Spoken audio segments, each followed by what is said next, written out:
Yo, how's it going, guys? It's your boy Dom here, and I'm back with day two of my 2020 NFL draft coverage. Now, first thing, Jack isn't with me here today. He's got a ton of schoolwork. He couldn't make it. Yeah, he has a ton of stuff to do today. And obviously, I'm not in the same place. I'm back in my room. Yeah, I think we're just gonna run the setup from here. I was thinking about doing it downstairs with my big TV. But this is perfect, honestly. I've got the draft over here. Got the sound. Don't have any viewers yet. First of all, shout out to the viewers that hopped in yesterday. Right now, I'm sitting at, I think, 17. And yeah, it means a lot to get a couple. One of them was my mom. And one of them, other than that, 16 views that weren't me. And I'm sure one of them was Jack, but man, it means the world to get a couple views, to get a couple people actually watching me out here. Shout out, first of all, we've got one viewer. Shout out to you. Leave in the chat anything you want me to discuss. Yeah, I'm just going to get straight into it. First of all, I said I was going to do a mock draft today. Jack and I were going to do one. We didn't end up having time. If you go look, we did mock the second round before. However, a couple players did get taken. So if I were to remock it, obviously I had the bang. I'm just gonna. So unfortunately, I won't be able to bring you guys a revised mock draft. But actually, I will talk about that for a moment here before they begin the draft. So I'll get straight into it. Give me one sec. So yeah, my big board. Anyway. First of all, the best couple players that didn't go in the first round that I thought would. Christian Fulton out of LSU. He's a glue man-to-man corner. I guess teams just passed on him. I think this was more due to his position being stacked than him having red flags. Because just that 1 year of starting experience, like, I don't see any real big knocks other than that. And I just don't see that as a huge knock. Maybe NFL teams saw something else at the combine that I don't know about, but I'm kind of surprised with all that since, as far as I'm concerned. Oh, by the way, I'm gonna get my face cam in here 1 second. Sorry about that, you guys.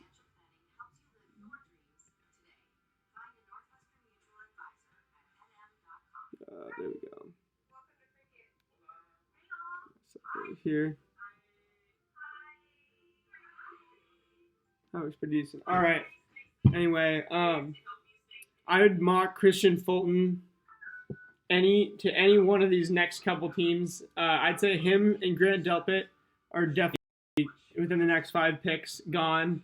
Grant Delpit's talent level, I think, is not quite that of a Jamal Adams, Derwin James, but I think he's maybe in that tier below with, like, I don't know.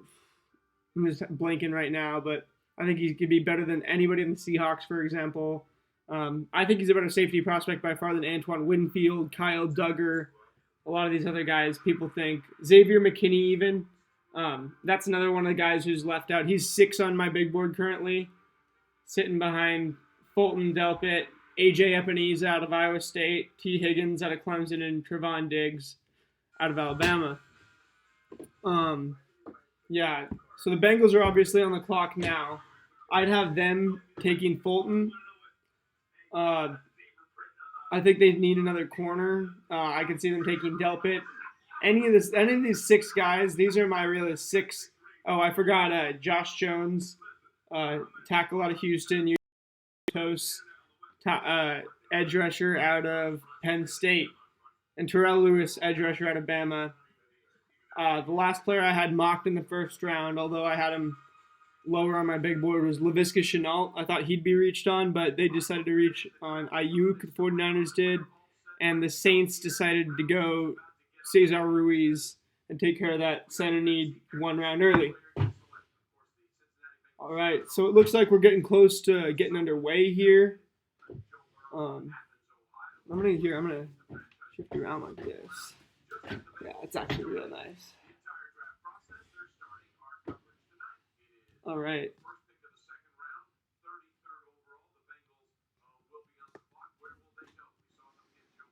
Yeah, this is kind of nice.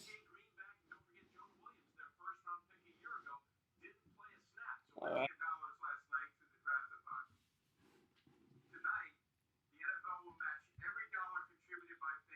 Come on. Come on. All right, my connection's having issues, but we're about to be back up. Their pick.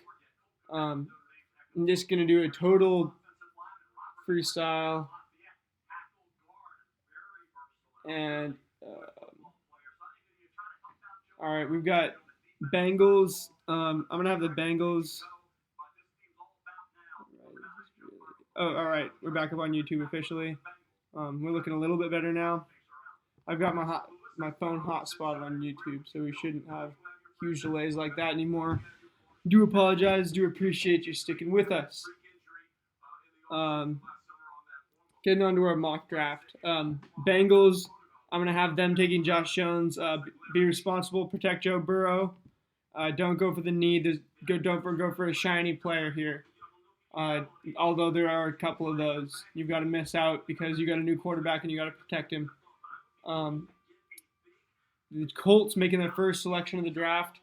I'm gonna have them taking Grant Delpit. I think he's the best player available. I mean, Christian Fulton on my big board really is, but I don't know. I think Delpit fits in this Colts defense real well down there with Darius Leonard. I don't know. He's just a playmaker, man. I if I were to redo my big board, I'd put him over Fulton. I don't know. Something about me. I just feel like people are sleeping on Grant Delpit way too much for a couple missed tackles. The dude was part of the best college football team of all time this year, and he was a big anchor of that defense. AJ Epineza, I have as my third on the big board. I'm gonna have the Lions. Excuse me. Oh no, never mind. Lions. I'm gonna have them. I had them taking J.K. Dobbins. I'm gonna have them taking DeAndre Swift now because he's available. Maybe they like him a little more. Whoever they like, they better take a running back. They need a running back. And now you have the chance to take whichever one you want, really, other than Glide Edwards-Helaire. Giants, I had them taking Terrell Lewis originally. He's still there, so I'll have him taking Terrell Lewis. Solid Bama edge rusher. He's a plug-in. You play him, and he'll be good. Chargers, I had him taking Curtis Weaver. I'm going to stand pat there. Out of Boise State, I haven't watched a ton of film on the guy, but I know he's good. The Chargers did not get Isaiah Simmons. They got Justin Herbert, as I predicted. So, yeah, I think we'll get Curtis Weaver as well. Panthers, I had taking Brandon Ayuk. I'll have him taking Laviska Shenault, best wide receiver available here. Once the Bengals start doing this, I'm going to quit off this mock draft, and I'll just go pick by pick, predicting and analyzing as we go. Yeah, and then the Dolphins with their fourth pick. Let's have them taking a running back still. I said Jonathan Taylor. We'll stand pat with that. Texans, I had them taking Jalen Reagor. I'll say they take T. Higgins. That's because he's fallen way too far. Another Clemson receiver could turn out like DeAndre. That actually makes a ton of sense. And that's the first 8 picks of the second round. So shout out to our 3 viewers. You guys mean the world. We should be getting underway. Cincinnati's got 2 minutes left to pick. Obviously, running backs are going to start crowding up the big boards because, you know, they're talented. They get good grades in the draft process, but they're not a need for many teams. So we shouldn't see them get taken too frequently. I'd expect to see at least 3 go this round. DeAndre Swift, J.K. Dobbins, Jonathan Taylor. Definitely, maybe one of them will be around for the 3rd round, but not for long. All those guys are definitely gone today. Other running backs that could go today in the 3rd round. You've got Cam Akers, Florida State. Guy's extremely talented. Shout out to my 4th viewer popping in here. We're about to get. Oh, Bengals pick is in, by the way. So I'm gonna. My final prediction is gonna be Josh Jones tackle out of Houston. It makes a lot of sense, and it's the responsible thing to do for me. A lot of things make a lot of sense, but we'll see if the Bengals think they can get away without, I don't know, maybe they think Jonah Williams is going to step in and take care of most of their O-line issues. They haven't had consistent starters there for a while, though. So, yeah. All right. Now we're popping back into the live draft coverage. Let's go, Bengals. Let's see you guys pick.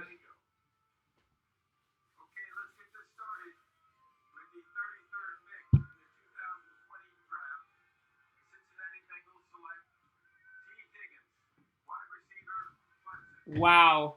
Bengals just took T. Higgins. He was the best wide receiver available on my big board, number 4. I'm going to take him off now. I think that's an excellent pick. I think he fell for me. I had him going 19 to the Raiders. Wow. I think I'd give this pick like a B+ or A-. I think he fell. I think that's probably their number one target. That's Joe Burrow's new best friend. He should get his number, call him up, and they should go throw some routes. Yeah, I like that pick. Colts are making their first pick of the draft. Chris Ballard's also one of the best GMs in the league. Young and been making a name for himself over the last few years. Picks like Quentin Nelson, Darius Leonard, trades and stuff like the Jacoby Brissett one. Obviously, the Andrew Luck circumstances were less than ideal, but he's done pretty well in spite of it. AFC South, that's a tough division. Yeah. Higgins obviously less runaway speed. He reminds me a lot of DeAndre Hopkins. I think he has wide receiver 1 potential. He has a dog in him. He goes and gets the football, and maybe he doesn't have. I don't know. Maybe he's not a Bama receiver in terms of physicality or any measurables, really. But I think he could produce the same stats as them, if not better in the NFL. Unconventional style. Not exactly like CeeDee Lamb, but his own way. But I'm actually excited for this nonetheless. Joe Burrow to T. Higgins. That's the most interesting thing coming out of Cincinnati in a long time, football-wise. So we'll just have to let that baby cook. And the Colts pick is in. I had him taking Patrick Queen originally, by the way. And it looks like they're what I just said was that they would take I said they would take, forget who I said that I just said they were going to take.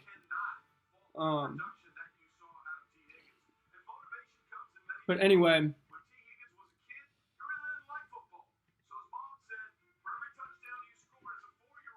yeah, they're giving some. Okay, so T. Higgins didn't like football until he started getting Hot Wheels for touchdowns from his mom. I don't know. I'm not going to make a big deal out of that, but maybe somebody feels like he doesn't truly love football and you shouldn't pick him then. But I'm not going to read too deeply into that one. Shout out to everybody who's popping into the stream. We've got 15 playbacks so far. That's actually a lot for me. Yeah. Feel free to pop in for 1 minute. Stick around. Tune back in later. Colts. Christian Fulton. Fulton's too good.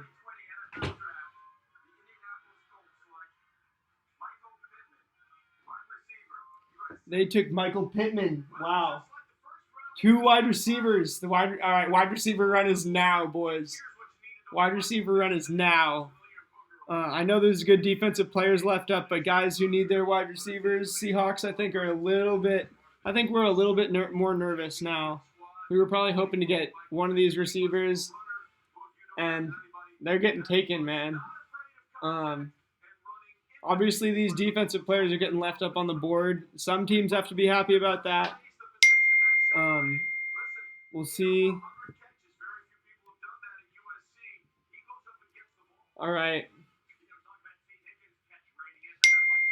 That does surprise me. But I thought the Colts were going to take a defensive player. I thought they would take Fulton, Delpit. I thought they would take Ebenezer. I don't know. Something about Chris Ballard and the way the Colts are building themselves didn't tell me they were going to take a wide receiver here. But to pair with T.Y. Hilton, Michael Pittman, I don't know. He was Colin Cowherd, sleeper of the draft. He's an interesting prospect. Seems like a grown man. Cowherd said he was a grown man when he saw him playing as a freshman, even though he was a walk-on at USC. Wow. All right, though. So we've got the Lions on the clock now. And with 2 wide receivers off the board, I expect a third offensive player. I expect a running back here. They've got their pick is already in. And I think it's got to be J.K. Dobbins, it's got to be DeAndre Swift, or it's got to be Jonathan Taylor out of Wisconsin. Zach Moss out of Utah would be an absolute wild card. Clyde Edwards-Helaire was looking real good to a lot of GMs, I know, but he's gone. And, yeah, I think – all right, yeah, I think Lions are going to take J.K. Dobbins, second Ohio State player. For some reason, I think that would be my pick. He's the most balanced of those 3 backs, I think. He can go up between the tackles. He can run outside, and he can catch passes out of the backfield. I think he's the most built and NFL ready. I feel like Swift is really fast, but he doesn't really. I'm not sure that he's going to be productive in the NFL. I think he's a little bit of a gadget guy in the NFL because he doesn't do anything necessarily special with the ball. He has like the measurables and stuff, but it's just he doesn't have like CeeDee Lamb type instincts, you know. He's got kind of the opposite, where he's running around, but it's not generating a ton of yards and useful offense. And then with Jonathan Taylor, I see him more as an old school ground and pound type of back, but he definitely can catch some passes, and it's not like he didn't break away a bunch of long runs in college. So I think Taylor would be the second most balanced in my opinion, and Swift would be the third. I did have the Chiefs taking Swift 32nd. The only oversight was that apparently Andy Reid has been telling people Clyde Edwards-Helaire is better than Brian Westbrook was. He was an 8-year starter for him on the Eagles back in the day. So he clearly got his guy. I think DeAndre Swift will go this round. I think in a system like, the Niners, they obviously have a ton of backs, but in that type of system, maybe even the Falcons, he could really thrive. I just don't think he's a full, complete every down back. All right, and let's see the Lions. RB.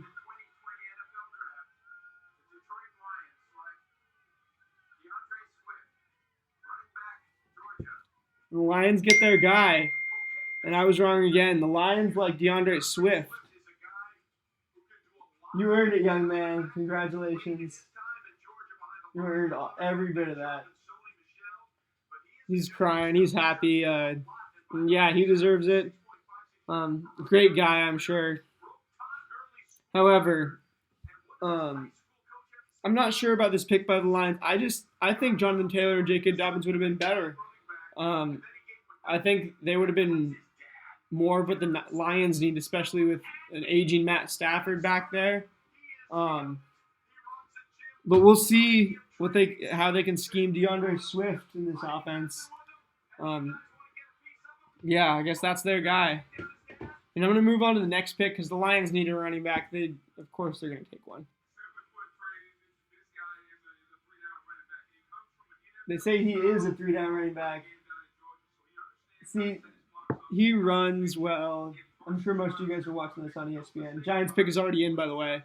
I think the Giants By the way, the Giants took. I totally forget who they took yesterday. Um, Giants took. Oh yeah, they took Andrew Thomas at 4.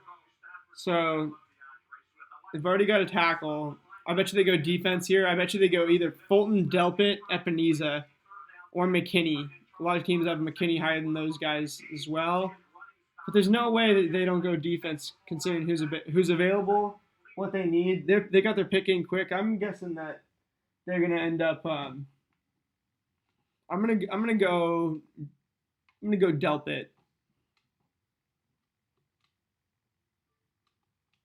Yeah, I'm of course. Unfortunately, I've got to reload my ESPN. It's having a little bit of trouble, but appreciate you guys being with me. It's not nearly as bad as it was yesterday. We've got T. Higgins as the picture. That's nice. Using those thumbnails. As AJ Hawk says on Pat McAfee this morning, the guys doing the thumbnails for all this time. They've made so many and they didn't want to waste them. They've just been shoehorning them in wherever they can, and I feel like they always do that. So I didn't even notice that they've been particularly shoehorning the thumbnails in recently. But yeah, I thought that was kind of a funny insight. Finishing my coffee.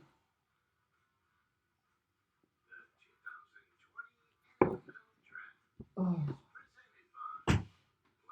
So the Giants with Joe Judge, the second pick of the regime, Jason Garrett also as an offensive coordinator. Wow. So they're protecting Daniel Jones with Andrew Thomas. And I'm just excited to see where they go here with this 36th pick. I think it's got to be defense. I mean, even if they really like they have Saquon.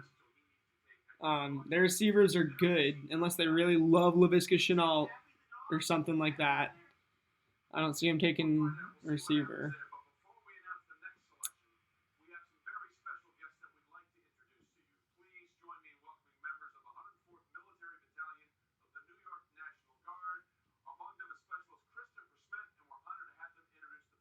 All right, military members introduce the pick.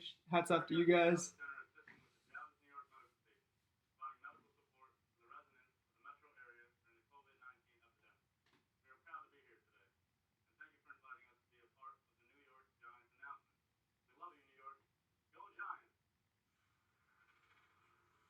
Go Giants, go USA. So go Giants just for that. All right, I'm gonna go Delpit. Fulton, though. It's got to be Fulton. It's got to be Fulton. I just got a feeling about Fulton every time when it gets to this point.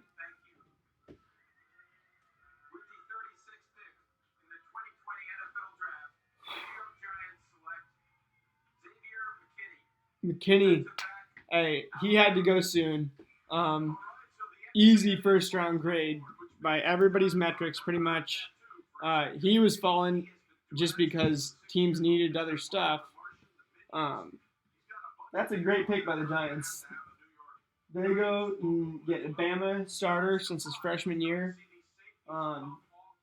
Number 9 safety in the ESPN class of 2016.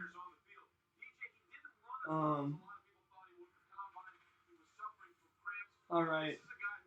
He's got some XXX Tentacion hair. He's got that little like macaroon type of thing going on. Oh, so we had a bad 40 at the combine and didn't get a pro day to prove otherwise. That must have hurt him a tiny bit. I said he was versatile. In my notes, I really liked the guy. I thought he was underrated, if anything. I still had him going like 28th the Ravens because he didn't really fit any of those 20 to 25 teams that could have kind of taken him early. Yeah, I said excellent open field tackler, hard hitter, known for toughness. High football IQ guy, Bama starter since freshman, learned from Saban. Checks all boxes as a DB and most as an LB. Super versatile and matches up all over the field. All right, Patriots pick is already in. Um, I don't know. Part of me thought Jalen Hurts. They traded down. Maybe they can still get Jalen Hurts. I'm not going to guess Jalen Hurts though. Um, Considering who's still available, I'm going to go. I mean, the Patriots never take best players available just cause, or just because they're falling. But I'm gonna say they're picking defense. Fulton.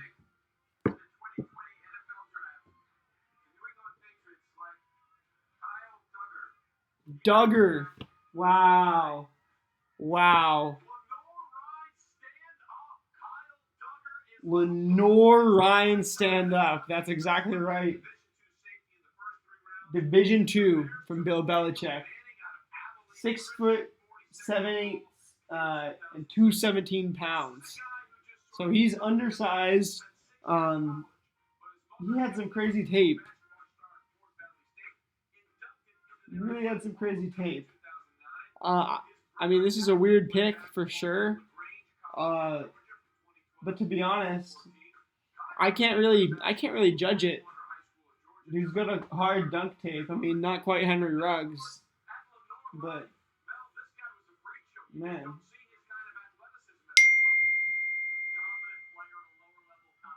So crazy athleticism for D2. Oh gosh. Man, look at that field he's playing on. Getting drafted early second round.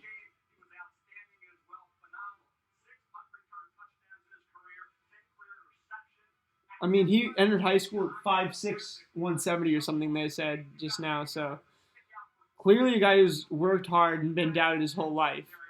And it seems like a perfect Patriot, if you ask me. Who knows? You know how the Patriots grade. It's based on toughness, a couple other things, and I bet this guy had some really nice toughness. Panthers pick is already in.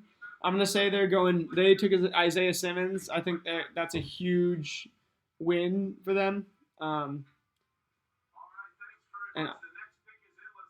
let's see who they're taking. I'm gonna guess that they go Josh Jones just for fun. Josh Jones.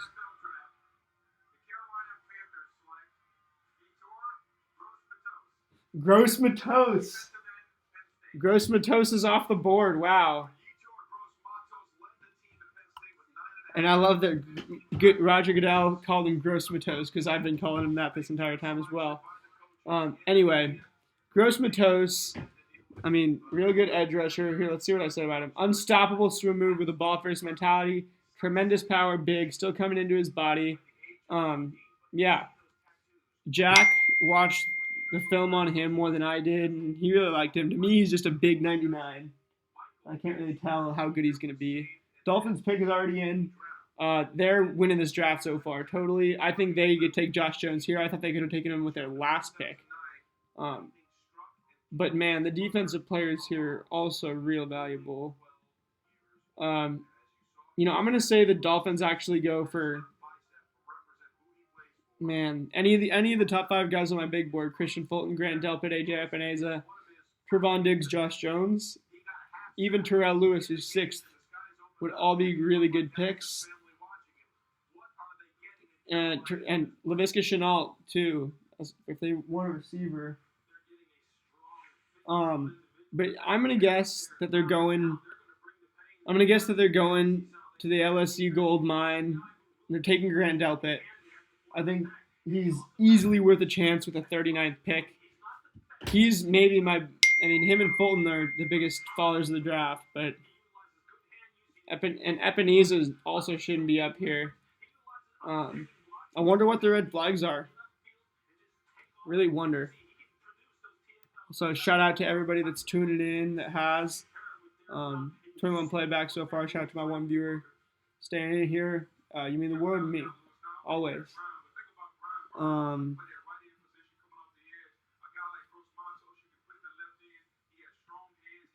Let's see. All right. Yeah, so Dolphins pick is in. I'm gonna say it's Delpit, but it could be Josh Jones. Fulton would be super realistic. Epineza. I just don't think the Dolphins are gonna do a weird one here. Like the Patriots did a weird one. Gross Matos is not a weird one. He shouldn't have been on the board either. Um, yeah, I don't think there's gonna be a weird one here. I think the Dolphins are gonna set us back on the. Ah, dang it, we're going to commercials again. We'll be right back. All right. Now, the Dolphins I thought were a really interesting team before the offseason because they had so much cap flexibility.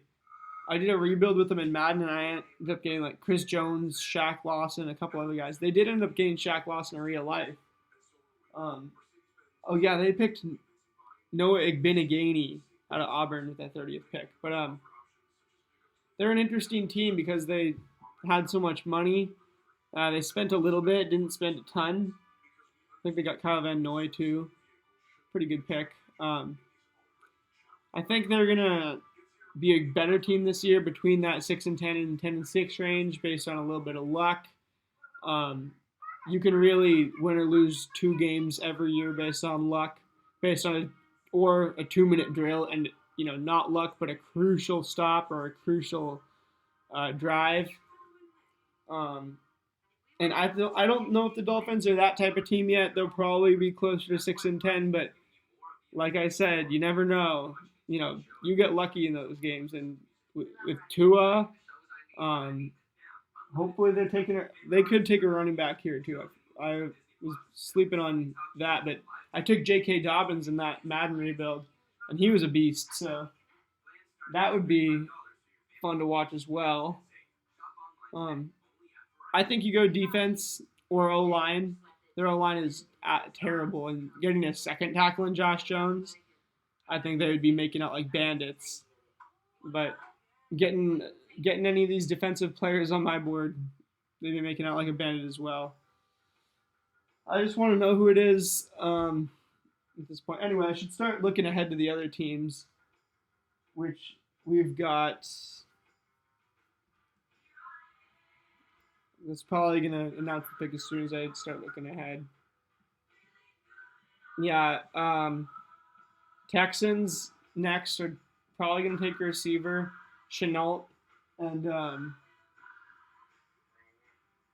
Chenault's still there. And after that, I mean, we're getting down there as far as receivers. Denzel Mims and Chase Claypool. Some teams have high, some teams don't have them too high though. So a lot of teams, Seahawks might, if we wanted a receiver in the second round, we might be freaking out about him right now.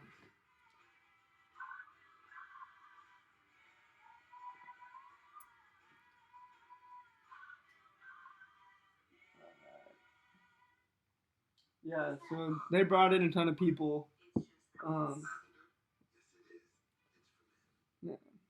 I'm just glad they took Tua. I think, man, it would have been such a bad idea not to take Tua. You'd be regretting it, even if even if he's only Vince Young and you only get a couple good years out of him, you still get a couple good, like you still have the talent level, way higher than Justin Herbert or, God forbid, the Packers' new backup Jordan Love. Yeah, I mean, to the average fan, obviously, we can't tell based on our intel if Tua's legs are going to be okay, or even what decision but we can decide what decision we think we should make based on, how much is available to us. And I could live with Tua getting injured and, me taking that risk. I couldn't live with just not taking him and having a shitty quarterback situation forever. I mean, that's always a little bit extra painful.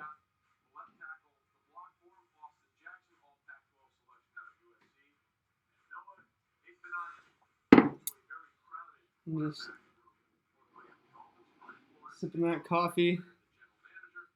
This drop's a little bit slow right now, but thank you guys for bearing with us. These picks will speed up eventually. They took forever to do this Dolphins one for some reason.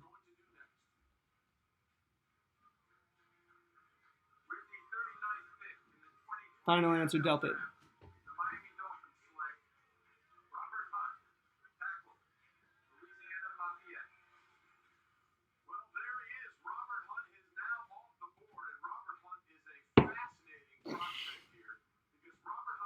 He wasn't. That's the first guy I think that's not even on our big board. I'll tell you right now, he didn't even make our big board. Wow. So Josh Jones, maybe the concerns about him earlier, maybe the way he was rising in mock drafts over the course of this year, maybe that wasn't, as realistic as everybody thought. Robert Hunt out of Louisiana Lafayette, 6'5" and an eighth and 323 pounds. I've heard of this guy, but I don't know much about him. I doubt most people do. The Dolphins get another O-lineman, as I told them to. And if they think this guy's good, then we'll have to give him a shot. I mean, O-line's an incredibly hard position to scout. It's unique, and obviously it's the one I probably know the least about, being a skill player. I tried not to get mixed up with those big guys. I tried to stay away from him, run past him. Man, I'm just kidding, but you know what I mean. I know more about the corners.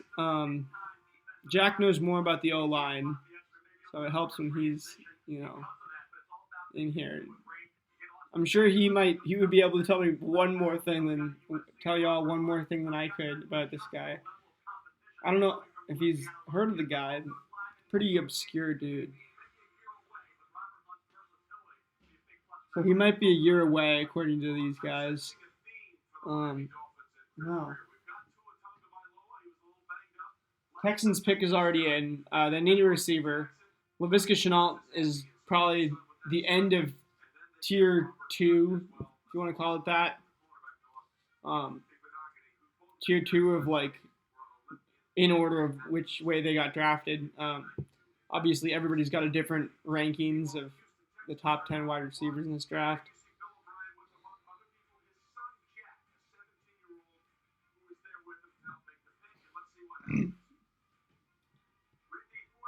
All right, Texans. Chase Claypool. Ross Blacklock, they get a D tackle. Good for them. That's their second pick of the draft, I believe. I think.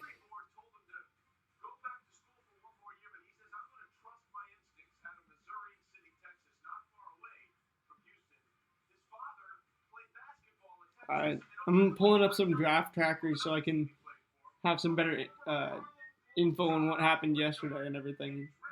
Better idea of the snapshot. So,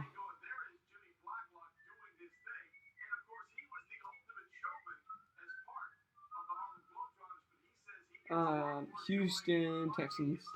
So, it looks like the Texans took. This is their first pick. My bad. They didn't have a pick last year. I forget why they didn't. They didn't have a pick this year. They traded away for something. This was actually Arizona's pick that they traded. So they traded their first and their second. I don't remember why. Maybe I'm just tripping. Either way, Ross Blacklock is a good player. I don't know a ton about him. He played in the Big 12. Obviously not my favorite conference. I don't watch a lot of them. I do underrate players from Big 12 a little bit since I don't watch them. But he's highly rated by a lot of guys. And Colts are their second pick of the day already. They just now.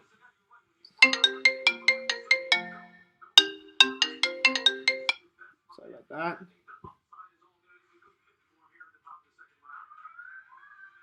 All right. Now I may invite my friend Jake to join us on the call, provide some analysis. He's not as versed in this stuff though, so It would mostly just be to provide a different opinion, help the conversation flow, everything like that. Wow. On the draft tracker, I just saw the selection. Um, no, I'm gonna let the commissioner announce it. Then I'll analyze this. I think this is actually a really good pick.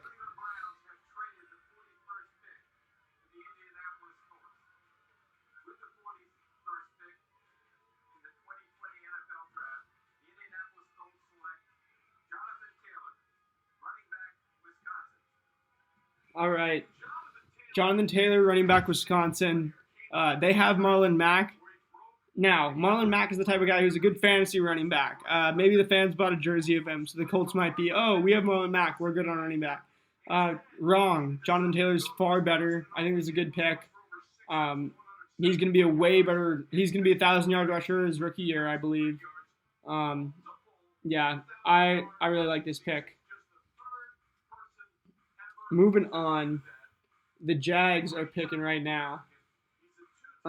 This is their third pick of the draft. They got C.J. Henderson and I forget. They got another player yesterday. Let me hit Jacksonville. They picked up C.J. Henderson and Clavon Chaisson. They've got two SEC defensive players yesterday. They're going to be taking another defensive player here. I think they're going to be taking another SEC defensive player. Dude, Saxonville might be really, really back in business. They could take Fulton. They could take Delpit. They could take Epineza even, go to the Big Ten. They could take Josh Jones and get an offensive tackle. They put that pick in fast. They obviously know who they want. I think they're taking one of these high-profile defensive players that's still on the board. Wow. Yeah, Jonathan Taylor. They say he's got good hands and will work at his pass game stuff. All right, I'm updating my big board, taking Ross Blacklock and those guys off. So yeah, looks like you got J.K. Dobbins left. If you still want a running back, Seahawks. 17 picks. We're probably not going to get J.K. Dobbins at this point. Could look at Zach Moss out of Utah, 64. I don't think we'd take him at 59 because we'll take players wherever. We don't care what they're mocked as. We don't care how everybody else grades them. We grade them first round. We'll take them there. And shout out to everybody who's tuned in so far. Shout out to my one concurrent viewer. However long you've been here, you mean the world to me. Anyway, shout out to everybody who's tuned in for any time at all. We got 27 people who've tuned in so far, so that's already more than yesterday total. We're going up, and gotta thank you guys. They're taking a long time with this Jags pick. I think the Jags are having a really good draft. I'd give them an A- so far if they take one of the players I really like.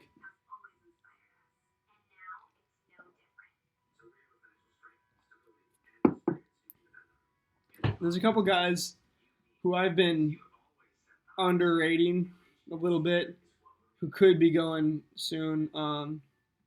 Namely, Jalen Johnson. Dan Jeremiah had the Vikings picking him up at 22. I had him a little bit lower. I don't think he's as good as some of these other SEC corners. He's a DB out of Utah. I believe he's a safety, actually. I think he played corner. I don't know. I think some teams look at him as either. Cam Dantzler, I think, is a really good corner. He played really well versus LSU.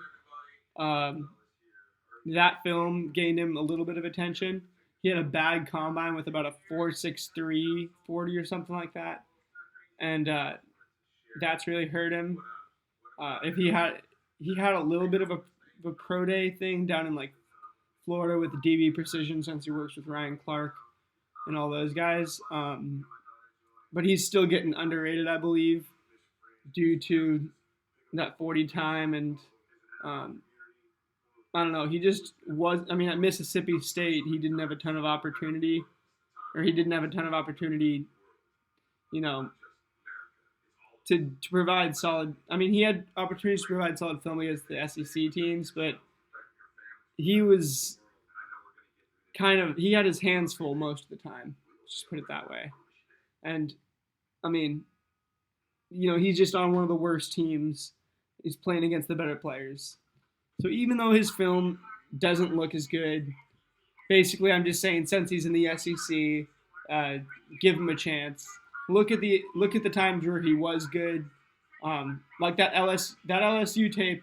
I know there's a couple good YouTube videos on that, so I definitely recommend checking those out. I think he's actually going to get picked up by the end of the round, even if some of these other corners are still on the board.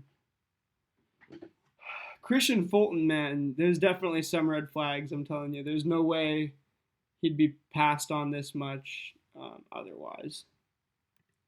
And we're back here. Hopefully we can see the Jags pick. This round's not going too slow. It's kind of enjoyable. It's obviously tough. I appreciate you guys bearing with me. It's slow. If you got any suggestions, feel free to leave them in the chat. Anything you want me to discuss, cover, talk about.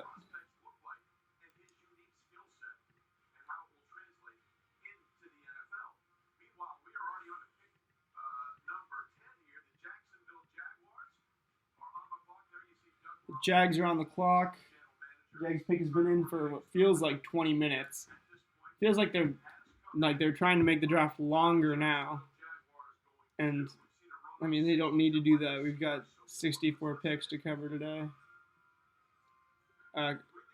Delp it.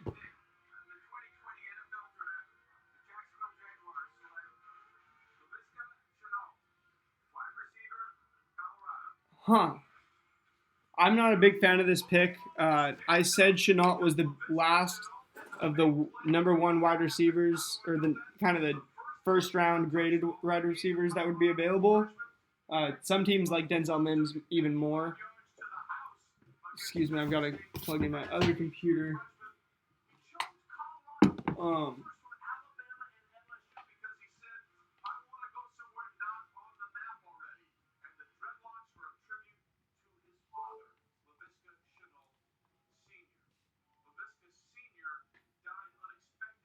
All right.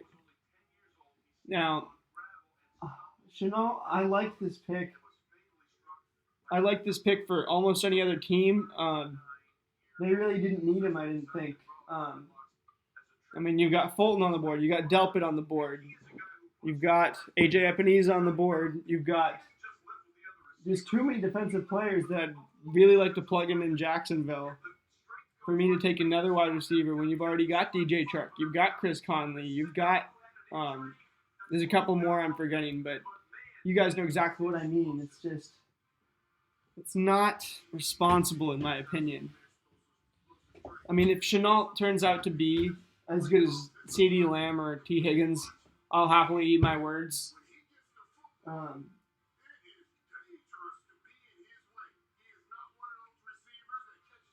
Wow. I mean, he's got some crazy highlights where he mosses guys. He might be, the talent warrants this pick. I'll give him a B-. I'll be fair about this. It's just I really wanted to see one of those good defensive players in a Saxonville uniform. I mean, they already have two, man. Their defense could have had 3 first-round talent plugged and played. Oh, man. I just don't think – no. I'll give him a C+ because I think – I don't know. I've just got a gut feeling. But I don't know. Shenault and Minshew, man. I want Minshew to succeed. Getting him another weapon can't hurt. Makes me happy, if nothing else. All right, now the Bears' turn. They do need an alignment after Kyle Long retired. Josh Jones, I think, is a good pick here for them. Uh, he's getting left up on the board. I bet you there's some sort of medical concern there, because I wouldn't see him waiting around this long otherwise. Um, Christian Fulton has been on the board forever. I think he is the obvious pick here for the Bears, but I bet you they don't. Delpit. Delpit makes way too much sense. In my original mock draft, I had Winfield here. Let me go check this. I had Bears taking. I had him taking Cam Dantzler here. Obviously, I didn't know that Christian Fulton was going to be available. I had him taking Antoine Winfield 7 picks later. And even though Winfield is still available, you've got Fulton and Delpit available. They could have Fulton and Delpit with the same picks that they were going to take Winfield and Cam Dantzler. That's crazy to me. A.J. Dillon, that's an interesting prospect. If you ever play Madden and you download the draft class on Xbox, he's a first-round talent. Oh, we're going to hear the Bears pick. I'll tell you the A.J. Dillon story another time.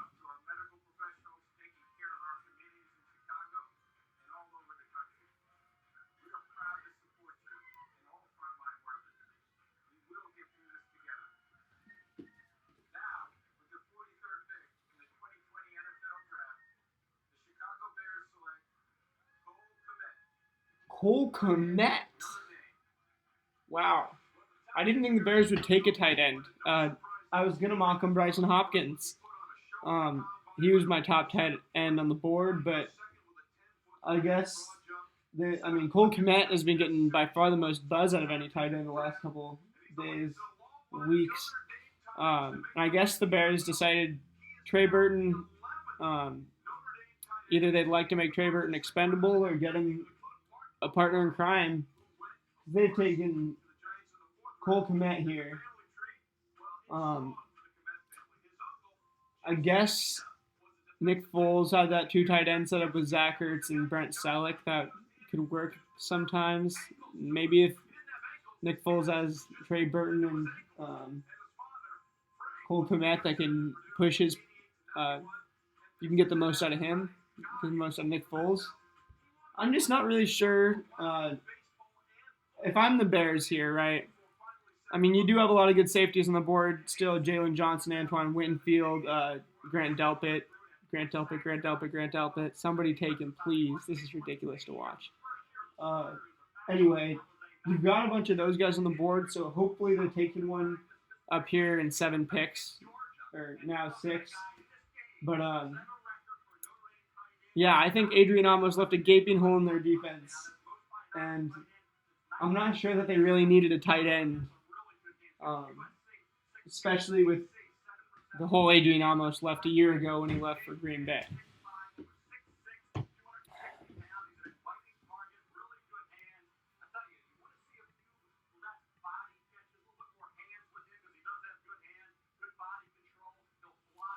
Now,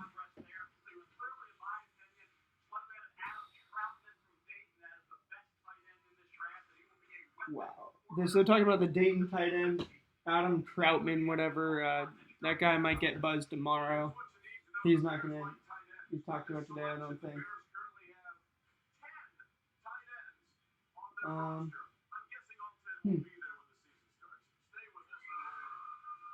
The Bears have 10 tight ends on their roster. I couldn't tell you what's going on there.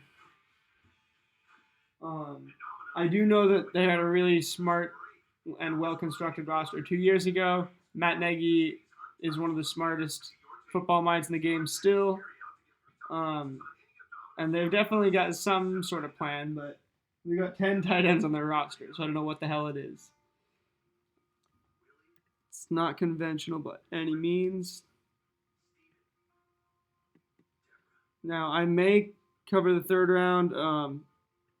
We're doing really well so far. Thank you to everyone who's tuning in. We've already got more playbacks than we had in the entirety of yesterday. So that's awesome to see. Like that motivates me to keep going, keep putting content out, uh, keep getting better, and I hope that eventually I can provide real quality analysis for you guys. For now, I'm just getting my bearings, and I can give you guys tidbits of information here and there. Maybe I can't, you know. Obviously, I'm not giving you the intel. I've covered that already. I'm not gonna try to guess what's going to happen, or, try to do Mel Kiper, Adam Schefter, Ian Rappaport's job. I'm gonna guess. I'm gonna say what I think should happen, and I'm gonna tell you guys. I'm gonna give you guys my opinions, as well as I can explore different aspects that most people might not see. Perspective, most people might not see for these decisions and stuff. Um, yeah, that stuff is fascinating to me. It's not fascinating that you know, it's fascinating that the Dolphins would lie about this Justin Herbert and Tua Tagovailoa stuff, but it's not fascinating when somebody says, "Oh, Tua Tagovailoa is actually not as good of a quarterback as Justin Herbert," or when it's like, when somebody says, "Oh, well, Mel Kiper said this," so this is definitely right. It just doesn't quite, yeah. All right, now the Browns pick is taking forever again. They've got to shoehorn so many ads in right now. This is getting hard to watch, so I'm definitely not going to do the third round if they make it this drawn out. But hopefully they make it more bearable for all of us, to be honest. Just give us the picks, give us analysis. I'm actually. All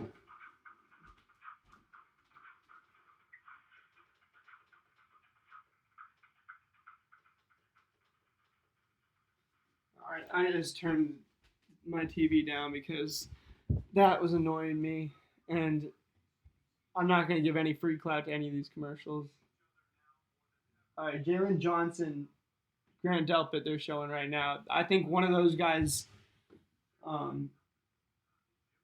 yeah, that would be a good pick for the Browns. Can't even remember who the Browns have at safety. I'd have to go look up a depth chart.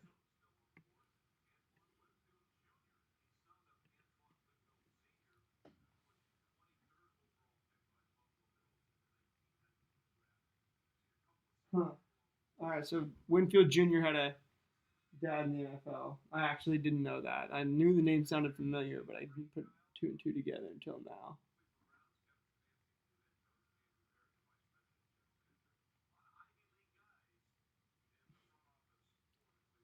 Huh. All right, let's see who the Browns got. I'm gonna go Christian Fulton.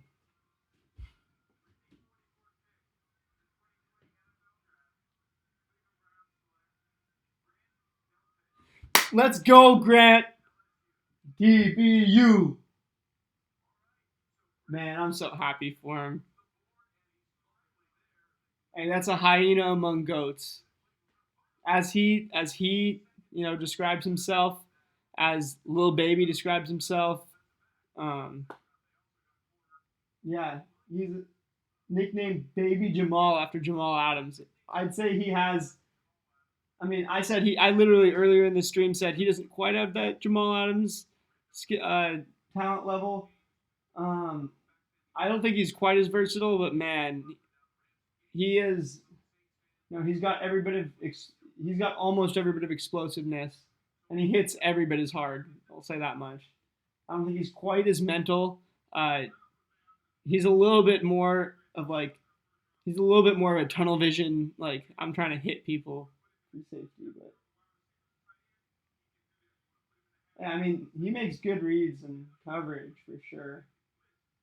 Buck's pick is already in, by the way. Man, I'm just happy to see my boy Grant Delpit go. All right, yeah, Browns got a steal, in my opinion, there. With Greedy Williams, man, they've got some talented players in that secondary. Denzel Ward, I'm forgetting one or two.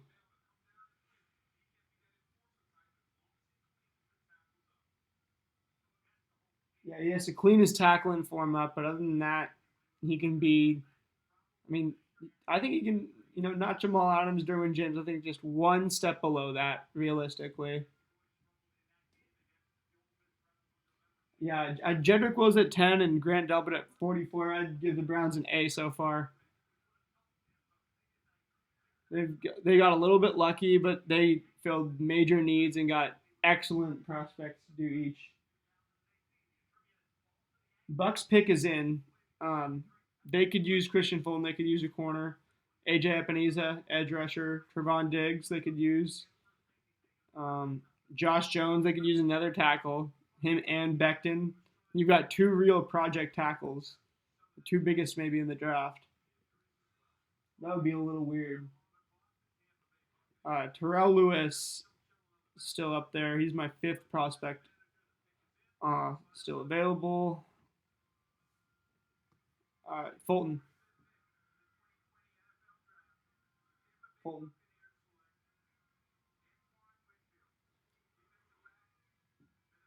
So Antoine Winfield Jr. goes 45th, Tampa Bay. Um, wow. I haven't watched enough film on this guy to give him a fair grade.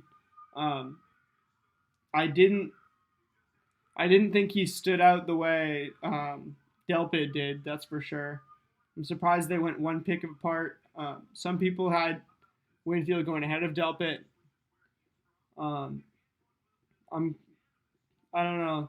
To me, I mean, and his dad obviously was a first round pick, 3 Pro Bowls, 14-year career. Um, this guy's probably not going to bust. He's probably got better tackling form than Delpit. He's only 5'9" something.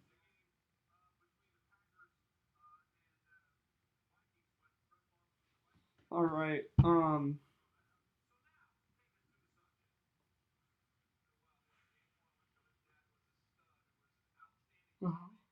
I had him way down on my board. Can't even find him now. But yeah. Broncos pick is in. I originally had them taking. I originally had the Broncos taking Zach Bond here, and they could do the same because I had them taking a wide receiver first, and they did. Um, yeah, I'm gonna stand pat. I'm gonna say they pick Zach Bond. Um, I have no way of knowing what the Broncos are actually doing. They could, another interesting pick for them would be, like, I mean, if Fulton at this point, Fulton, Epineza, Diggs, Jones, Lewis are 5 players who I think are too good to be on the board right now. Other than that, um, I could see Curtis Weaver. If Drew Lock seems like he's the guy. I don't think they're going to take a quarterback at any point in this draft. Jalen Johnson out of Utah, he's getting to be one of the best players that I'm not just repeating. It's up there.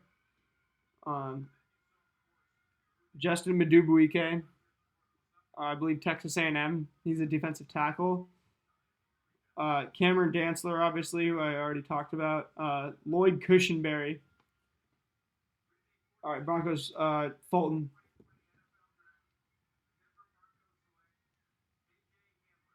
KJ Hamler, 2 wide receivers for the Broncos. And they have Pro Bowler Cortland Sutton. So, wow. And Noah Fant, the last year's first round pick. Wow. KJ Hamler, some guys say, is the most NFL ready wide receiver. He's got some crazy hands. He's only 5'8" and 5/8. Wow. 175-ish pounds, but he's got some really good hands. Say super NFL ready. Oh my God. Guy looks rapid. Looks like Speedy Gonzalez when he's running down the seam. He's shifty too. Runs real good routes. Wow. Him, Sutton, and Judy. That's an interesting wide receiver trio. All right. And the Falcons pick is in. I had the Falcons taking Fulton in the first round. They went AJ Terrell, um, but they could take Fulton here. They could also take AJ Epineza, which I think would fill a massive need and would be a huge win, as I had him going nearly 20 picks before this. Over 20 picks before this now. Trevon Diggs, they could play in safety or corner. Josh Jones, they could definitely use another tackle. I'm pretty sure their guys are getting old. Um, Terrell Lewis, if they prefer him to AJ. J.K. Dobbins, they don't need a running back because they signed Gurley. That's right. Curtis Weaver, if they really need a backer still. Um, and they're not drafting Matt Ryan's replacement, so not Jacob Eason. Yeah, Falcons pick is in early. I'm gonna say they're taking Josh Jones. No, I'm gonna say Fulton. I had them taking Fulton in the first round. Let's just say that they go there twice in a row. It makes a lot of sense to me. And yeah, they're drawing this thing way too far out. The commercials and like the event, it doesn't feel as fun on Zoom, whatever. It would be cooler if we were actually I don't know, and it's the best we can do with social distancing, but man, these commercials are a pain right now, and maybe if we're gonna if since it's so stale, they should cut some commercials, but you know I can't. I just sound stupid saying that because that's the only reason that they do this, so they can make money. Shout out to everybody who's tuned in at any point today. We're doing real well. 35 playbacks already. Shout out to you guys. Shout out to my one current viewer.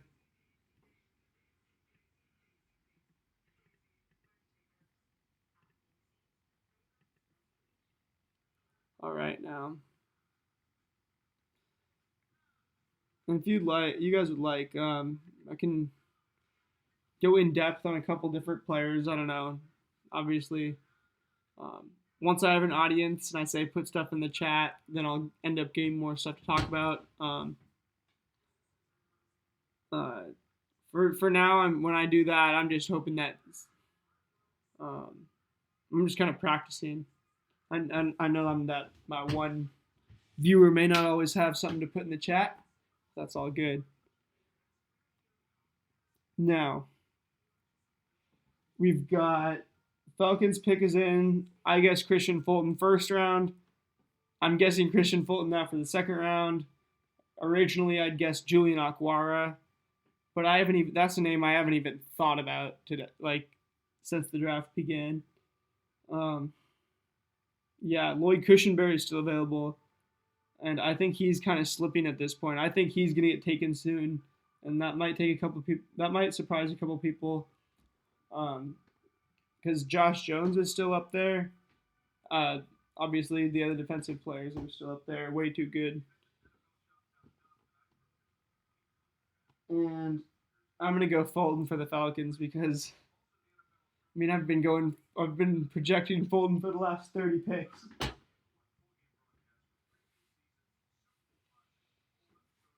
All right, let's go backwards hat.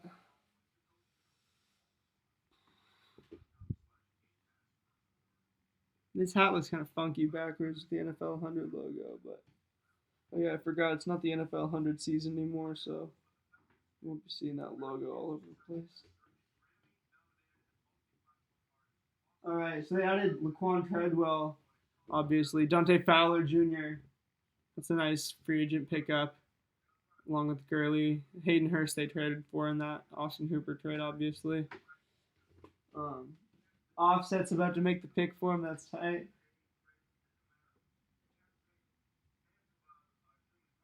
But he wishes he could pick CD Lamb. Protect his phone from Cardi B.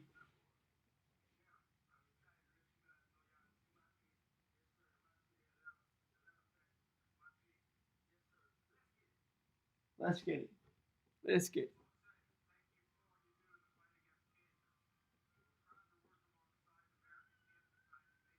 All right, cool offset. Let's go with Christian Fulton.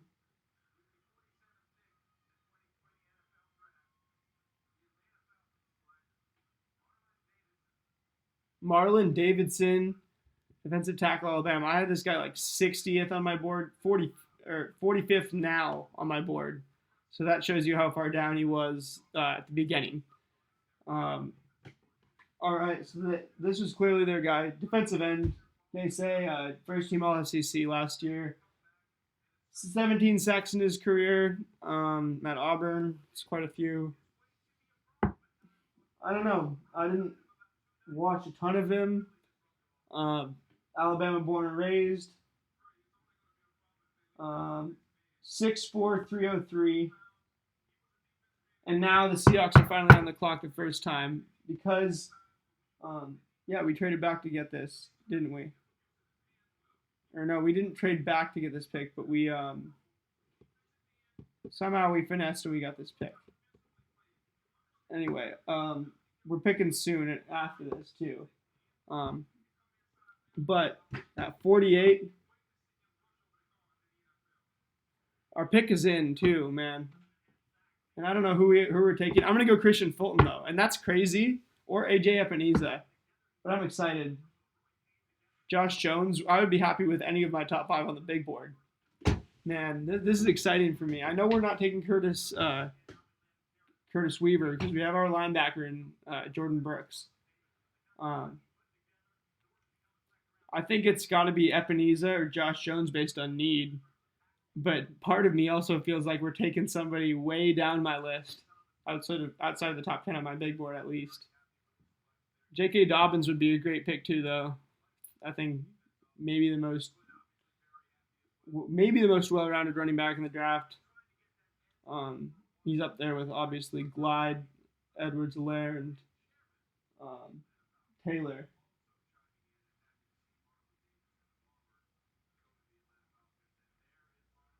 All right, I'm just nervous for the Seahawks pick now because we could be getting one of a prospect that I really like down here at 48.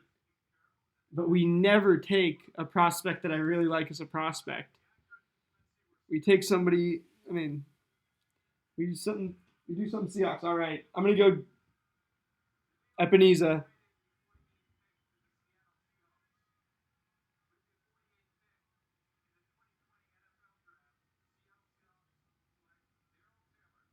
Darrell Taylor, Tennessee. Wow, Booker McFarland said this was his favorite, one of his favorite edge rushers in the second round today. 6'4", 267. Wow. So we got our edge guy, and Epineza wasn't it. This guy did have a good Senior Bowl. Wow, Darrell Taylor. Dude, he's played well against these Alabama tackles. He's played well against these Georgia tackles. Yeah, this guy seems like a Seahawks pick again. We may have reached a little bit. You know, we could have gotten AJ Epineza, but I can't be that upset knowing we've done our homework. Wow.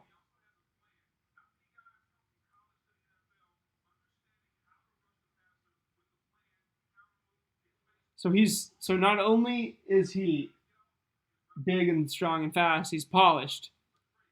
Huh. I mean, he's well rounded for sure. I like that Seahawks. I like that pick by the Seahawks. Obviously, I didn't expect it or project it. And the Steelers pick is already in here. Fulton, Epineza. I'm going to go pick one of these top 5 on my big board as who I'm going to predict I'm going to pick. For them, let's just say Fulton. Because also we're halfway through the second round. Thanks to everyone who's tuned in so far. Really appreciate it. Wow, Steelers pick is already in. They obviously with the first pick they went and got. And I'm still in shock from that Darrell Taylor pick a little bit. Um, so this is their first pick of the draft. Actually, they didn't have one in the first round. It'll be interesting to see that take here. They need what? Corner, D line, linebacker, O line, wide receiver. Um, let's just say they take Fulton because he's fallen way too far at this point. They'd be getting a steal if they do take him. This kind of reminds me of Greedy Williams, and obviously Williams didn't really see the field last year for Cleveland, but when he does, I think he'll be pretty good. So I would, yeah, I'm, this is interesting to me that after 1 year of sticking to SEC receivers like glue, nobody wants Christian Fulton, but after after getting burnt in the national championship, they want AJ Terrell. I mean, I would honestly make the same decision. I mocked. I thought they were, but I thought that NFL teams would want Fulton more than Terrell. I thought they would care more about that. Um, I don't know. As you can see, some aspects of my predictions were right, some were wrong, and I'm sorting out which parts of it were right and which parts were wrong and which parts I can't figure out in my own head. And I'm in the process. I'm trying to figure out what the hell they were thinking when they made the picks as well.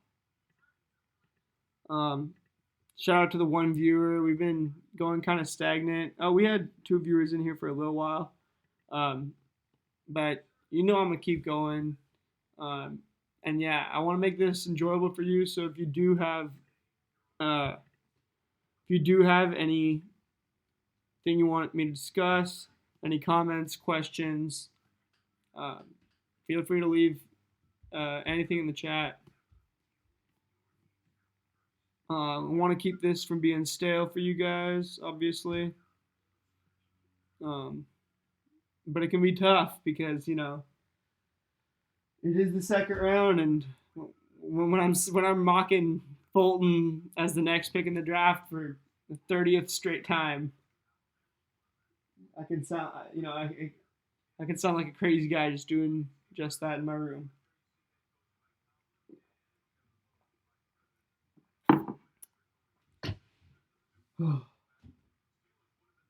They knew they won. I mean, they picked him 5 minutes ago, but they keep having to delay this stuff. They just have to keep having a commercial break with the pick is in. Josh Jones. No, it's Fulton. Fulton.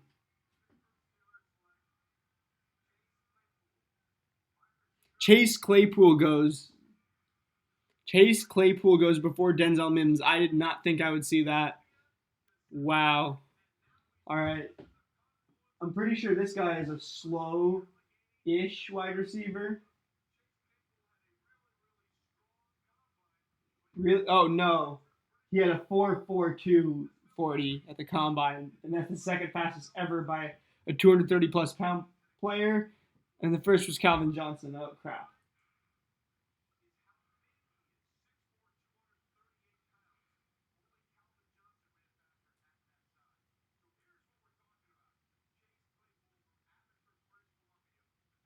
So he's from somewhere near Seattle, actually, 116 miles away. Wow, that's kind of cool. 6'4" and a quarter, 238. He runs a 4.42. Uh, wow. So clearly, I don't know a ton about him. And this is his. Okay, this is his like high school in Canada type film. And then here's him mossing USC defensive back. And here's him doing it to another defensive back. And one more time. All right, he seems a little bit like the DK Metcalf. He seems like a less talented, like a less freakish DK Metcalf to me. If that makes sense. Now the Bears are up. I think maybe they take Christian Fulton. They could use a corner. Um, Obviously, they could use an offensive tackle more, but every team is shying away from Josh Jones. I mean, actually, I am going to go Josh Jones for the Bears here. It makes a lot of sense. And he's fallen enough to where I'd feel really good taking him with the 50th pick. We'll see what they end up doing. Yeah, man, Josh Jones. Like, I can't say I'm terribly surprised that it seems like people are tripping off of Josh Jones, but I am. I mean, I didn't think you would wait around this long. I shout out to my two viewers. Um, I'm gonna go to Josh Jones.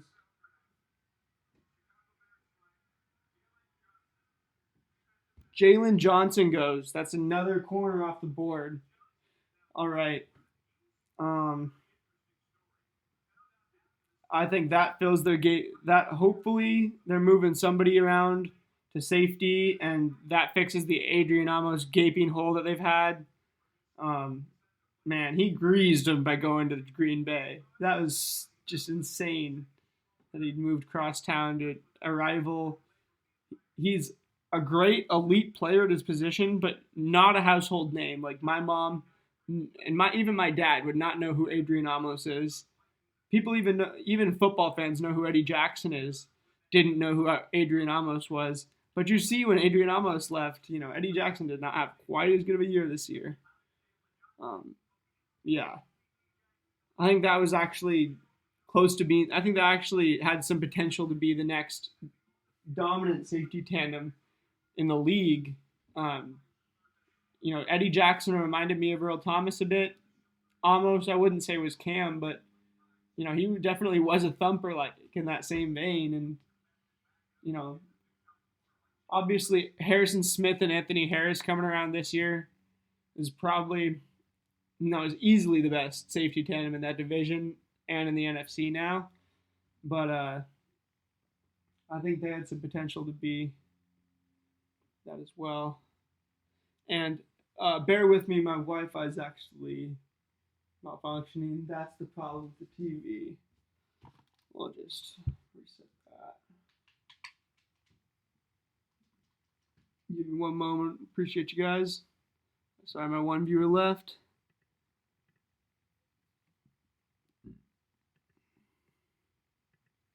I've got no viewers.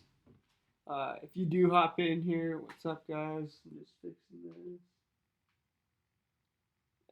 Oh no, I have you.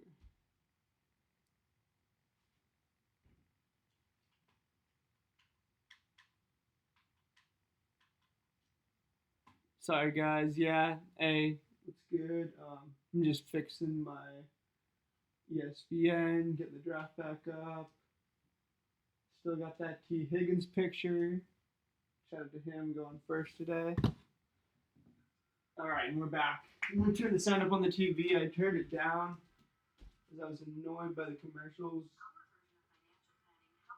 But I do want you guys to be able to hear the picks as they come in on the TV with me, just in case you're not watching the draft live along. Now, Cowboys pick is in. They stole CeeDee Lamb at 17. Skip Bayless, insanely happy.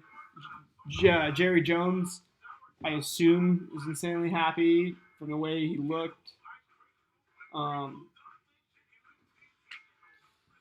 had the Cowboys taking Michael Pittman Jr. here. Obviously, they won't be doing that since they have CeeDee Lamb. I had him taking Delpit first since he's obviously just off the board. I think they'll take Christian Fulton because they needed a defensive back. They needed a safety and a corner. Fulton I thought was a really good pick for him if Delpit wasn't available in the first. This is obviously me not knowing at all that CeeDee Lamb would be there. They didn't know that either, but yeah, I think the Cowboys are I think the Cowboys are actually going to take Christian Fulton here. I know I've been saying it for the last 30 picks, but I mean, at this point, you'd be choosing Cam Dantzler over Christian Fulton. That's the best DB on my board. And the next option after that, you've got wow. Yeah, there's not a lot of guys on my big board as far yeah, so the next DB on my board is, I think, Terrell Burgess out of Utah. That's barely a second rounder in my opinion. Big drop off. Darnay Holmes and Bryce Hall, two other ones I could compare, but I think the tier drop off is going to be sharp after Fulton and Dantzler. Those are the last two real starting corners in my opinion. And Dantzler probably doesn't start this year if you take him. No, he's tall and lengthy enough to where he easily could. He held his own versus LSU for a reason last year.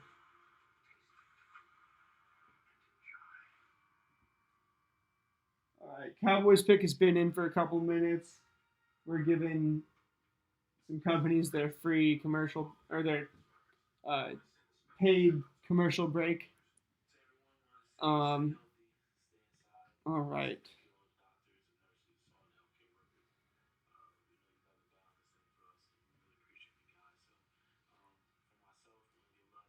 Yep. Some ads for NFL Relief.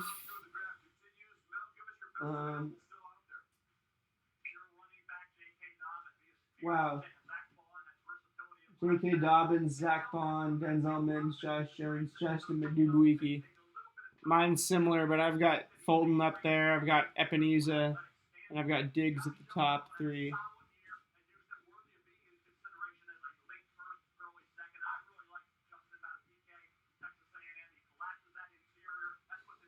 Yeah, I mean, if this goes to show you anything, it's that there's a lot of guys in that late first, early second category, and a lot of teams have them ranked. I mean, a lot of teams have them rated slightly differently. It's a strange thing to simulate. It's strange to watch play out. And you never know. You can never bet. You can never bet on getting your guy really, unless you're the Seahawks and it's Jordan Brooks in the first round.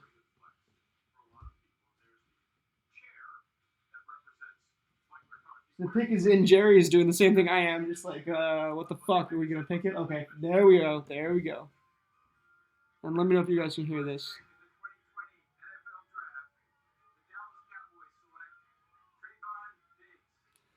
Trevon Diggs finally goes. Good pick. They needed a corner. I forgot to mention him just now, mentioning the DBs.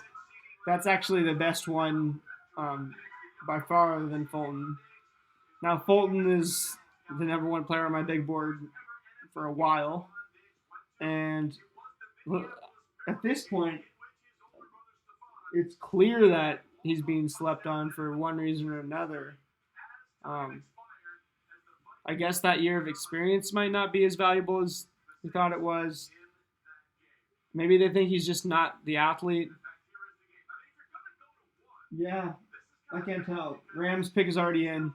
Rams is their first selection of the draft. I had him taking Ben Barch in my mock draft. Really weird pick. Really weird guard pick. But I've seen that mocked a couple times. Anyway. Yeah, I'm going to revise my pick. I'm going to have Zach Bond go here. The Rams have needed a linebacker for a while, and that's probably the best one they could get their hands on in the last year or two.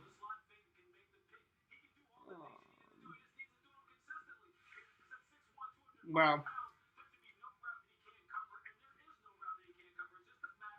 Another guy I'd look at soon. I think this guy will go probably early third at this rate. Willie Gay Jr. out of Mississippi State. He's an inside linebacker. He is going to get he actually got demoted a little bit in this draft process. I'm sorry, I can't speak. Um, Due to off-field issues. Um, I don't know exactly what they were, but he's way more talented than his selection will merit. NFL organizations usually help people stay on the right track. Also, uh, all right. Well, since the Rams are here, um, since the Rams, yeah, you know what? Let's go, Josh Jones. Screw it. Let's hear it. I'm going Josh Jones just because it makes some sense.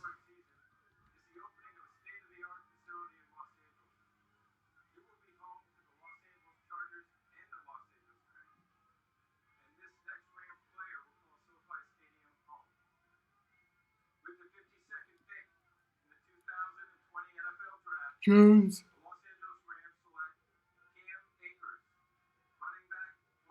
Cam Akers out of Florida State. Wow, I said look for him late second, early third.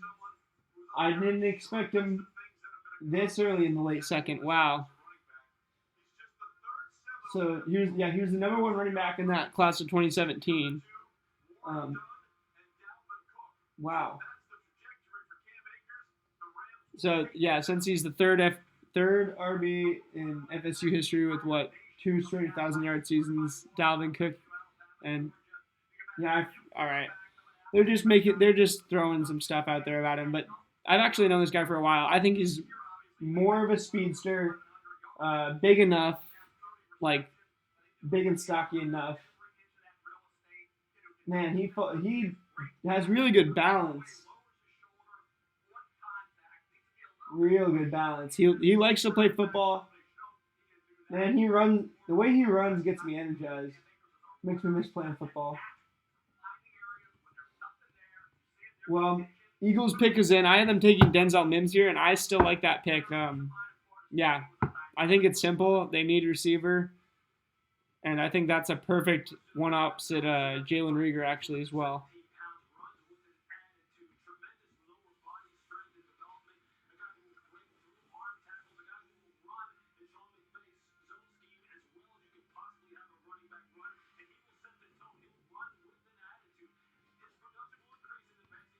Wow. All right. So it's looking like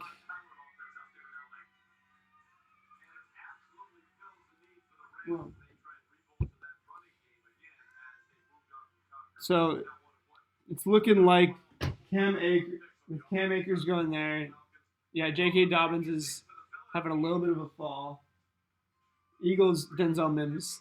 This is easy. Come on.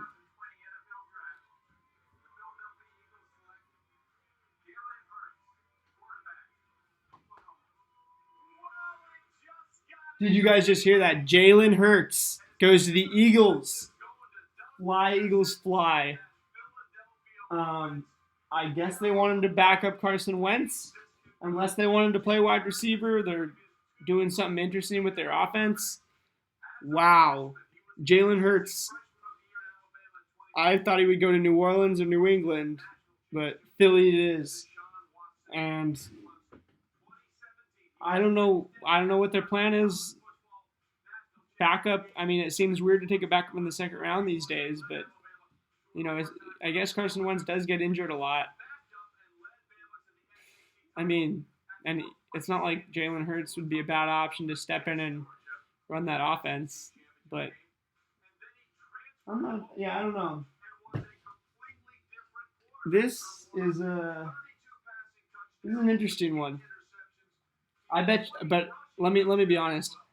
As soon as I heard that, I was like, my mind's thinking wide receiver, wide receiver. I hear Jalen Hurts, I'm like I kind of hope they try Jalen Hurts out at wide receiver because you got to get him on the field, And I don't think that's a disrespectful thing or anything like that.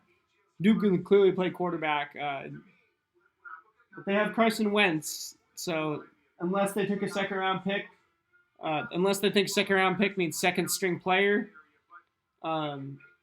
Yeah, I assume he'll be tried out at wide receiver.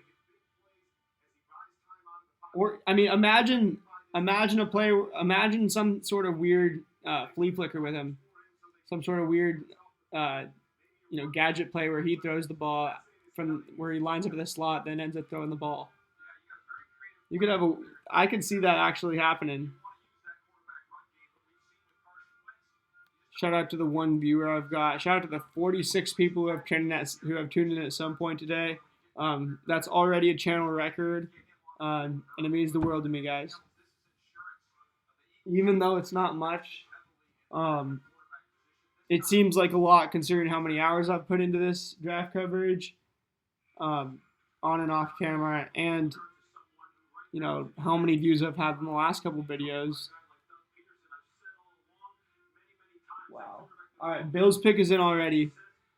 We're finally going quick, but the networks are forcing us to watch commercials, so at least it's good practice for me, being forced to fill airspace and commentate for you guys.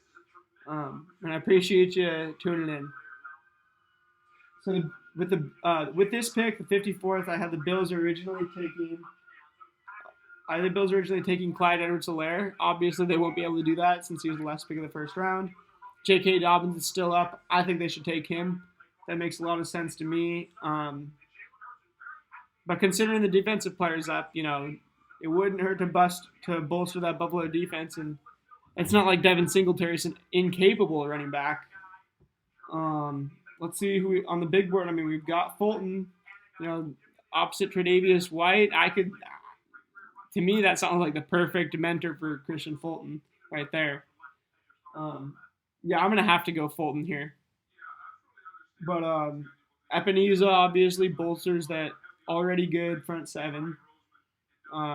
Josh Jones bolsters an already pretty solid all line. I forget who the tackles are, but I remember him not being terrible.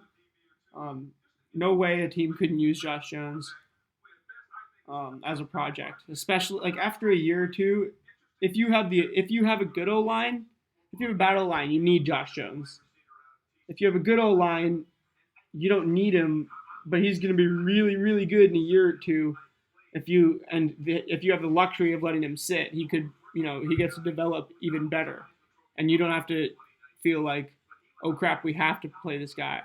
If you've got like good offensive linemen he can learn from too. It's just, I don't know. That one makes a lot of sense to me for, I don't know, picks 20 through 45, but 46 through 60, if I saw Josh Jones, I'm like automatic draft. So they're comparing Jalen Hurts to Taysom Hill a slight bit, and I understand that. I think that would be a good scenario. You'd have to be happy with that if you're the Eagles. You'd also be happy about that comparison if you're Jalen Hurts, or if you're Taysom Hill, for that matter. Doug Peterson's giddy. He's super excited to get Jalen Hurts. Good for him. And the Bills, I think, loaded. I think Fulton's a really good pick for them, though. Please take Fulton.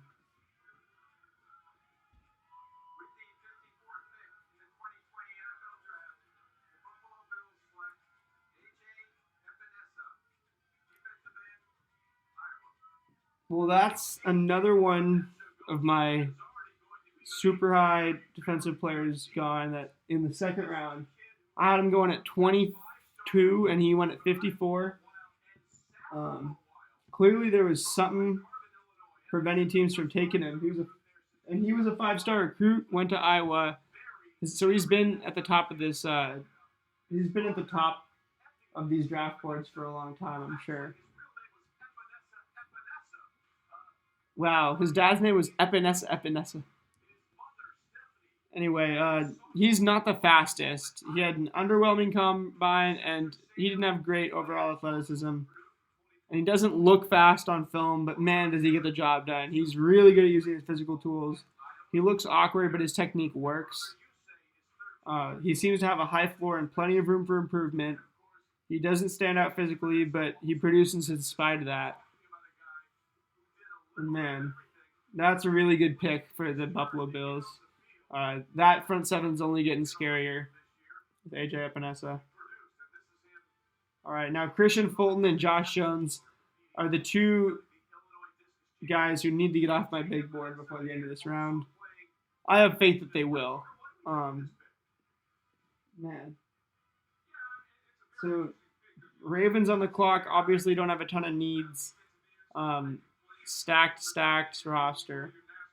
Josh Jones, it doesn't hurt to take another lineman. Never. You could learn behind Marshall Yanda. Marshall Yanda just retired, excuse me. I think they have a replacement for him already. Let me look up the Ravens depth chart.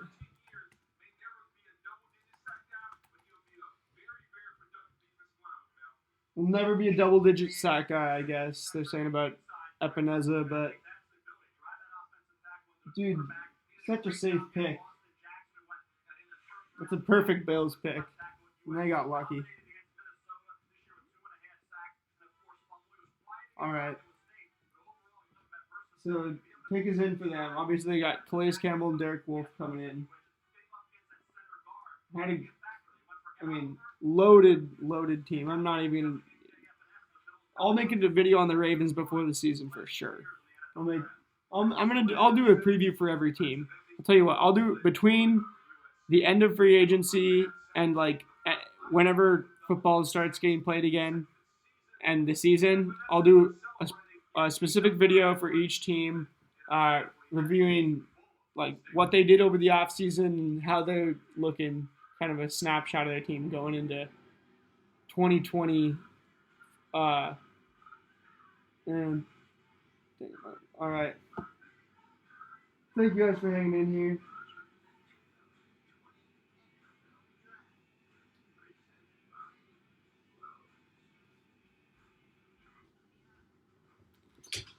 Whew.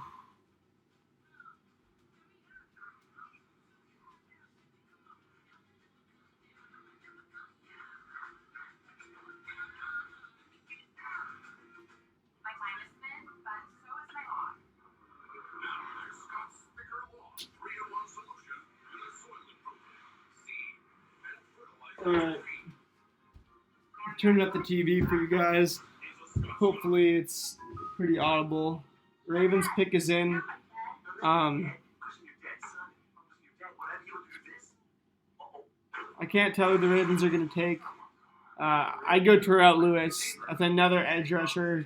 Can learn behind the Calais Campbell and Derek Wolfe. Good development as far as I can see. But we'll see what the Ravens think. J.K. Dobbins could be a good addition to the backfield committee. Although he's not going to get much playing time, it doesn't make a ton of sense.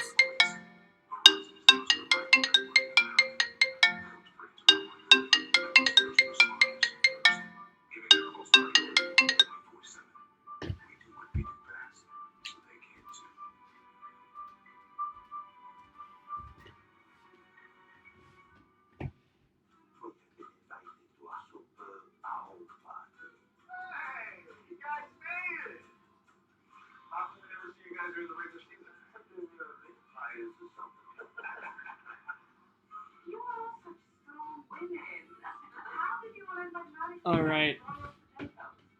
So I turned up the sound. I'm hoping these guys can tell us a couple good tidbits of information about the next couple guys.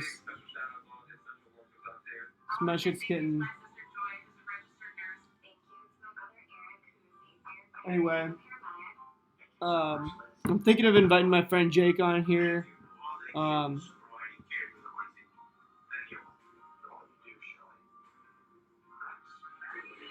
He's actually about to jump in here. Jake, if you get in here, feel free to say what's up in the comments.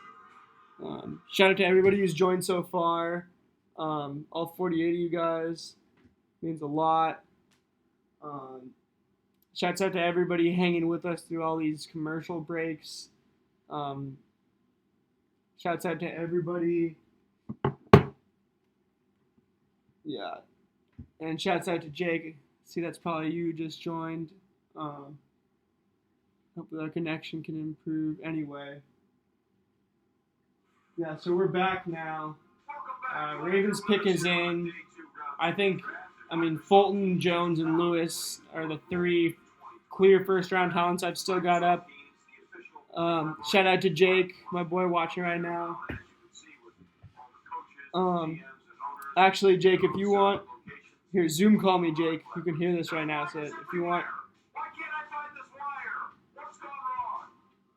We're trying to figure out what happens. We understand these things get a little messy at times.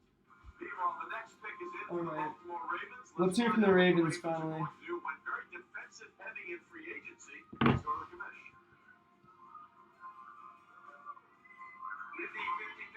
Josh Jones. J.K. Dobbins, they're adding him to their backfield committee. Hey, I told you he's not gonna get a ton of playing time, but yeah, that's solid. That's solid, man.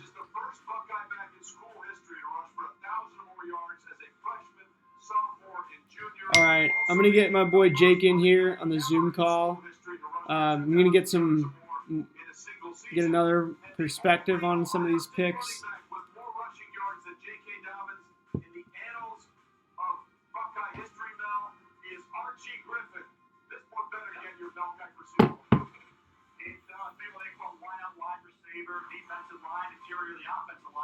Okay, I like this J.K. Dobbins pick.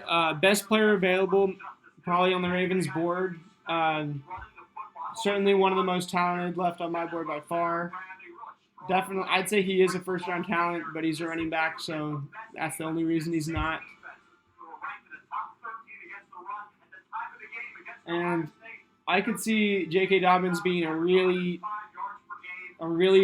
big problem as a gadget player in Baltimore next year. So yeah, he's had a couple fumbling issues. He's only 5'9".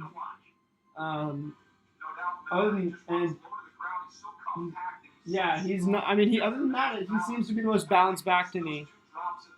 Just a little bit more.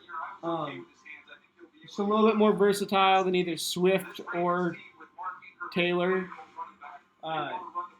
Hilaire, Hilaire has looked like the best back at times all year, but he's also, it's hard to know what you're getting because you don't know if he's good because of the offense he's in or because he's actually, making plays. It's hard to tell, so, I think we'll have to wait and see in the NFL with him. Although it's no doubt that Andy Reid's going to use him well, and he knows he'll be able to, as evidenced by what he said about him this morning. And the Dolphins' 5th pick of the draft is in. So they've taken, let me see if I can get this correct, Tua at 5. They took Austin Jackson at 18. They took Noah Igbenegini. I think I'm pronouncing that right. I doubt it. But you know what I'm talking about. The Auburn DB at 30. At 4, I forget what their other pick was, but they took let me go look. They took Robert Hunt, a guard out of Louisiana Lafayette. So they've got their 5th pick now. If I were them, I'd go Fulton. I think they're going to go... Honestly, I'd take Josh Jones. I'd get your 3rd lineman of the draft. I would have taken him with their last 2 picks. I think that's an absolute win. And it'll be interesting to see what actually happens here.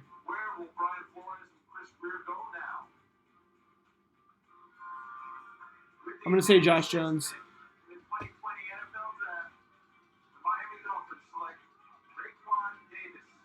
Raekwon Davis. So the Dolphins finally get... Is that... I think... Yeah, so that's their 2nd defensive player of the draft. Noah Igbenegini and then Raekwon Davis. He was a little bit slower, I'm pretty sure. but super long and powerful. He was projected first round like last year, year before, but I think it's just due to like the slow first step.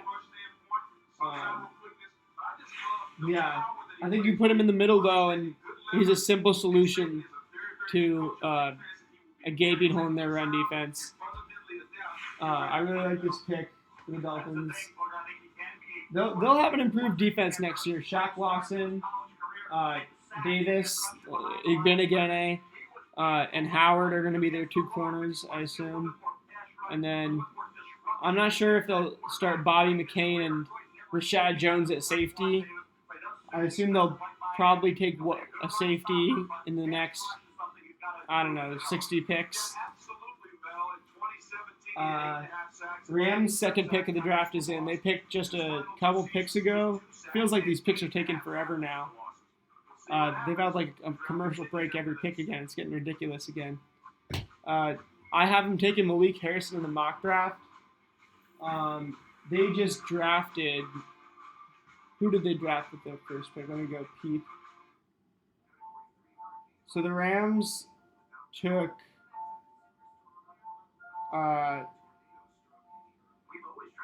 Cam Akers. They took running back Cam Akers out of Florida State, their first pick. I'm going to have them taking an O-lineman here. Ezra Cleveland out of Boise State's a good one. I had Ben Barch going to them at 52, so that's obviously a realistic one as well. Josh Jones is getting passed up on by everybody. But their pick is in, so they clearly had an idea about it for themselves. And Lloyd Cushenberry, man, he's fallen. I just realized that nobody's taken Lloyd Cush yet. Let's see where he is on my big board. He's in 9th right now. Yeah, I'll read you guys the big board. Fulton, obviously, and Josh Jones in 1 and 2. Terrell Lewis. J.K. Dobbins just won. Let me take him off. So Curtis Weaver is now 4. Jacob Eason 5. Justin Madubuike 6. Cam Dantzler 7. Lloyd Cushenberry 8. Zach Bond 9. Bryson Hopkins 10. Yeah, so I guess a couple guys you could look for going soon. Other than that, Denzel Mims is probably the top wide receiver left. He easily actually is the top wide receiver on my board. Let's see. Van Jefferson out of Florida is supposed to be another high floor wide receiver. I mean, he is a high floor wide receiver, low ceiling. Denzel Mims is a high ceiling, low floor, from what I've heard. Jonah Jackson, Ohio State tackle. He should be going fairly soon. Whenever Josh Jones goes, I'd expect Jonah Jackson to go shortly thereafter. And I don't expect Josh Jones to make it out of the second round. I'd be very surprised.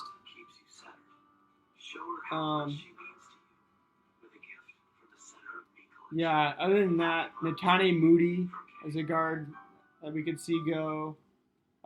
Trey Adams out of Washington has had a bad last few months of the draft process. Take Marlon Davidson off my board. Take Cam Akers off my board. Chase Claypool coming off my board. Lynn Bowden Jr. out of Kentucky. That's a receiver I'd look for going soon. Take Darrell Taylor on my board.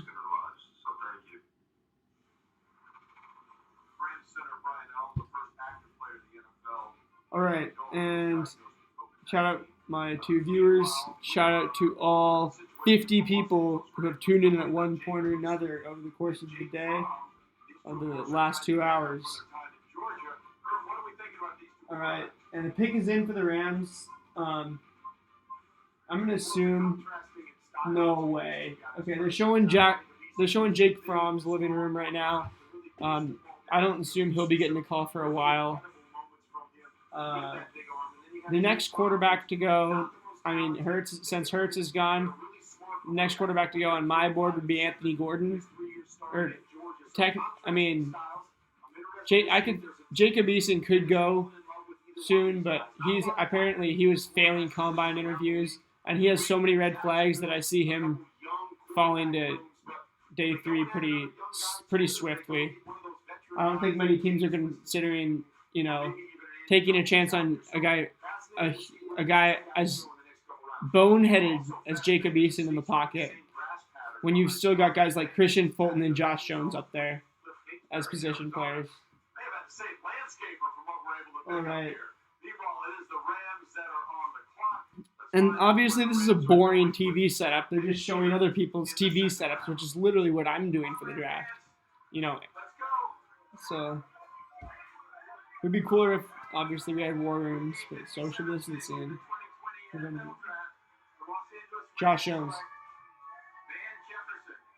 Van Jefferson. Well, I just told you guys, Van Jefferson could go soon.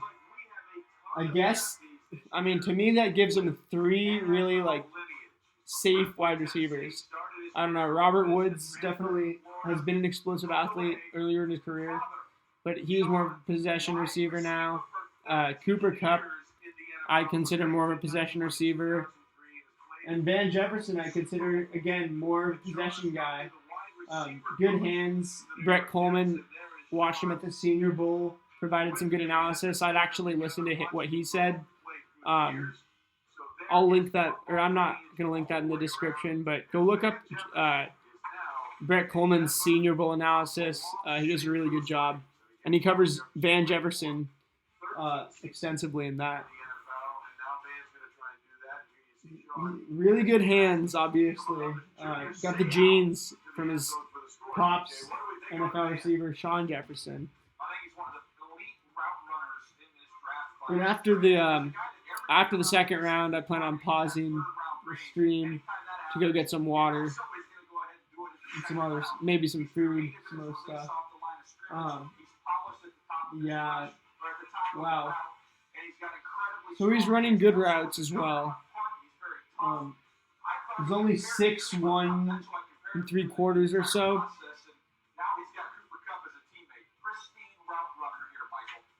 It'll be interesting to see what Sean McVay can do with Van Jefferson and Cam Akers. If that's where they thought they needed to reload with skill positions, then they've got their chance.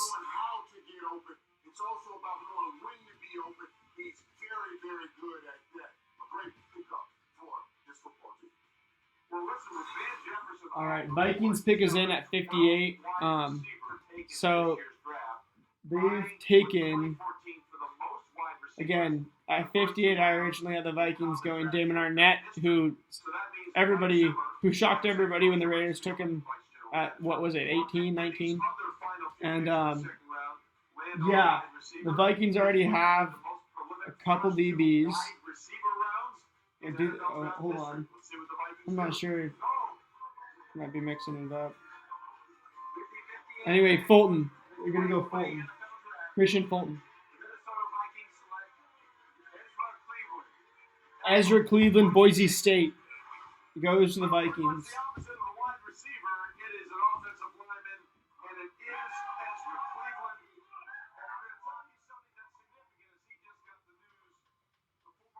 All right, just turned down my TV for a sec. It was a little bit loud.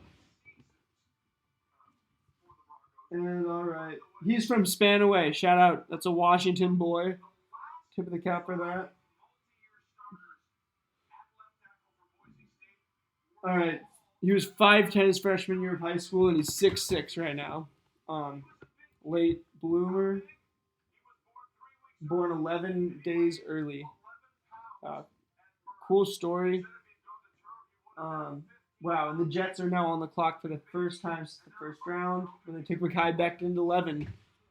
Many thought that was a reach.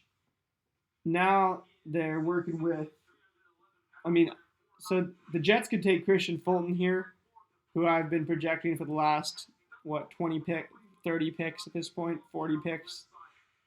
But if not, which is probably the reality, they could take Josh Jones, They could get a second offensive tackle there. Terrell Lewis, if they feel like they just need an edge rusher. I think that's the last real good one available. After that, you're looking at guys like, Zach Bond could be an edge rusher. Julian Aquara, then you're looking at, and then you're looking at Jordan Elliott, Anthony Jennings.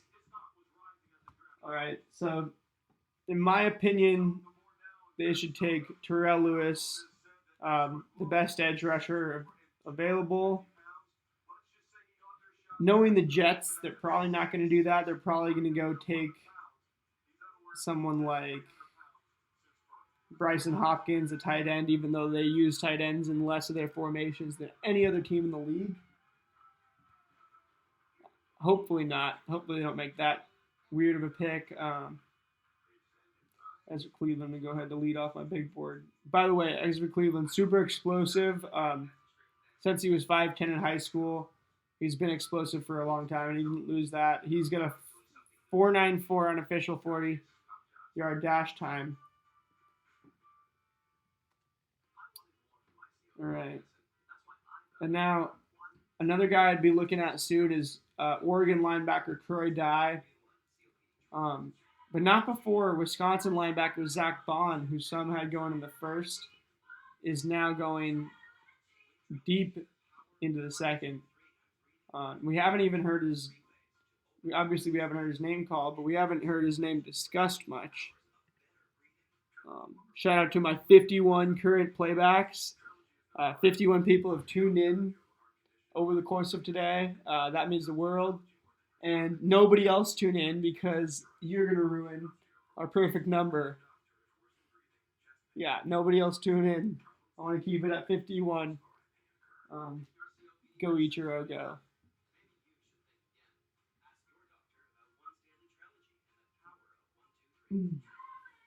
Yeah, so we're waiting through another forced advertisement break by the network, by the league.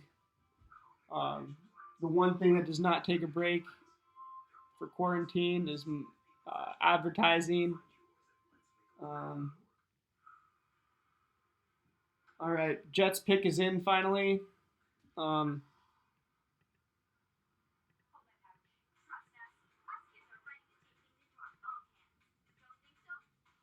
right.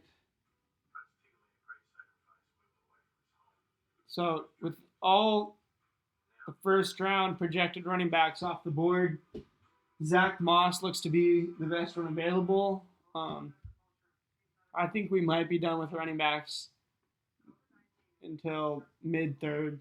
I don't think any of the. Some team might really like Zach Moss, but I don't think any of the other guys warrant a second or even an early third round pick compared to the defensive players that are still available.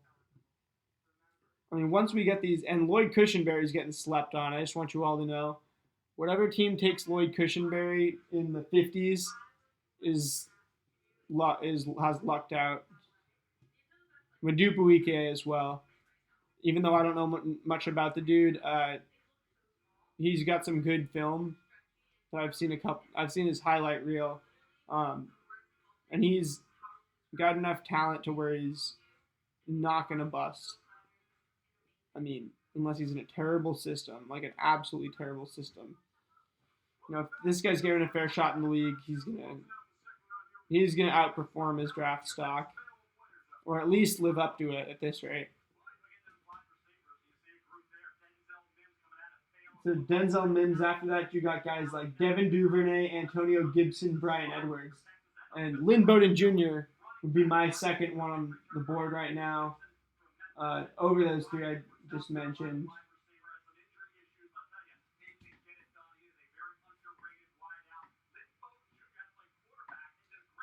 So Mims had an injury in college as well that might be scaring some teams off.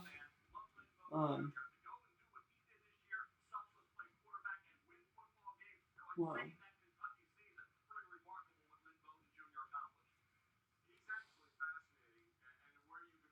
All right, well, in this original pick, I had the Jets taking I have the Seahawks taking Jordan Elliott here. Um, uh,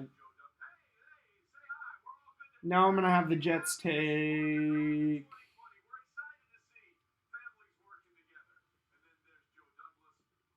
The Jets need a lot of positions, man. But I'm gonna have them taking. I'm gonna have them taking. I'm gonna have them taking Terrell Lewis because they need that edge rusher. They just don't have one. I think the dude's capable. They don't have a capable one, and you don't just find capable ones on the street. This is not running back. This is a position that every team needs and always needs more of. Like if you're a Seahawks fan and you listen to this draft hype crap, then you know how often you need to keep getting edge rushers. Terrell Lewis.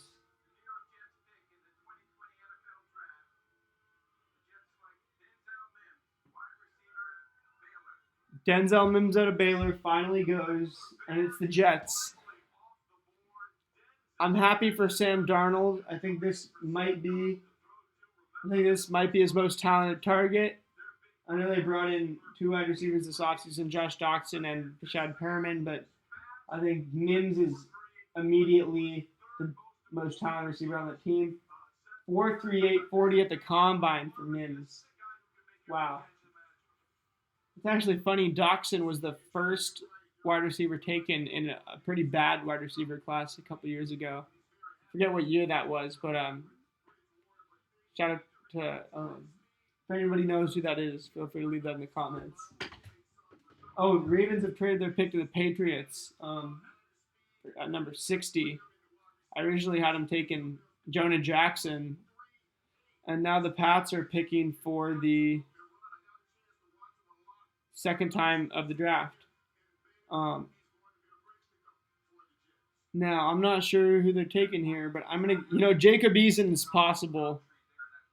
This could be the Jacob Eason pick.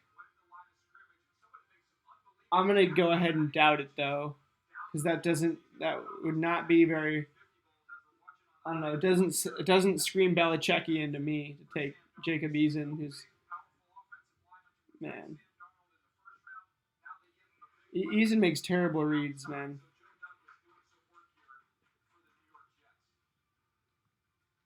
Patriots pick is in. They knew who they wanted. You know what? Curtis Weaver would be a really good pick here. Christian Fulton, man. I think Christian Fulton in that New England defense where you got those cover corners that I was talking about yesterday, and you scheme pressure. I think Christian Fulton would be real good. And, I mean, Jonathan Jones was getting burnt last year. Yeah, if I was the Patriots, I'd go for Fulton here. Although Josh Jones could totally be fixed by them. I think they see Josh Jones and see an easy project, whereas some teams see, a hard project. Pats are the good kid in the class. The Jets are the slacker, the procrastinator. Oh, no, this is a ton of work. Oh, it's an easy project. Oh.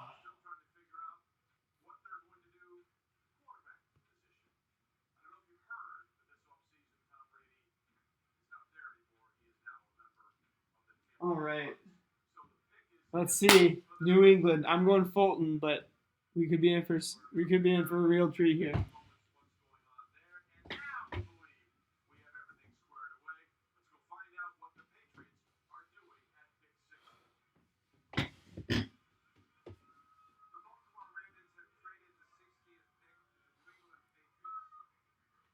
I'm nervous, guys.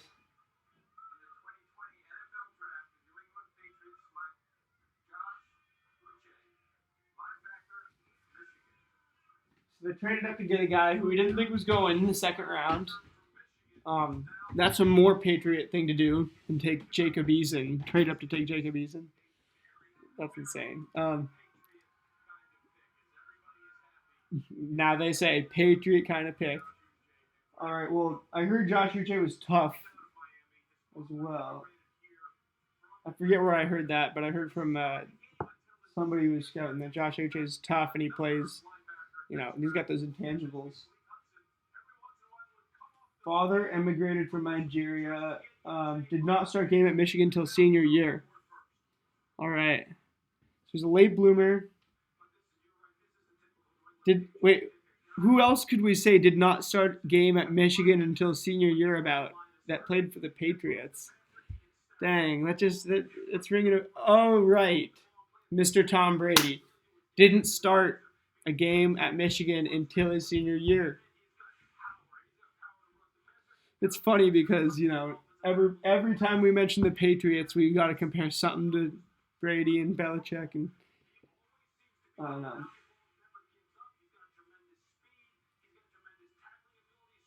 I mean, he's an edge rusher. He looks like more of an outside linebacker though. Um, Kyle Duggar and Josh Uche. That's who the Patriots wanted.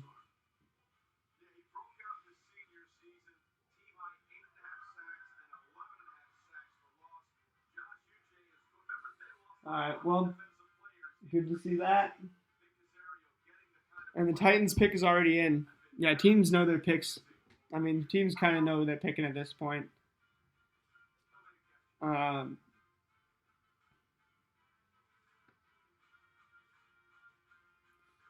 Josh Uche was pretty far down on my big board. He was, 36th at the time of taking him off right now. All right.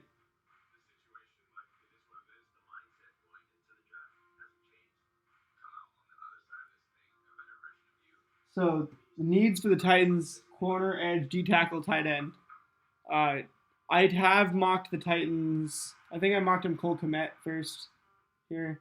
Yeah, I mocked him Cole Kmet first here, but Bryson Hopkins is still available, so I definitely go him. Um,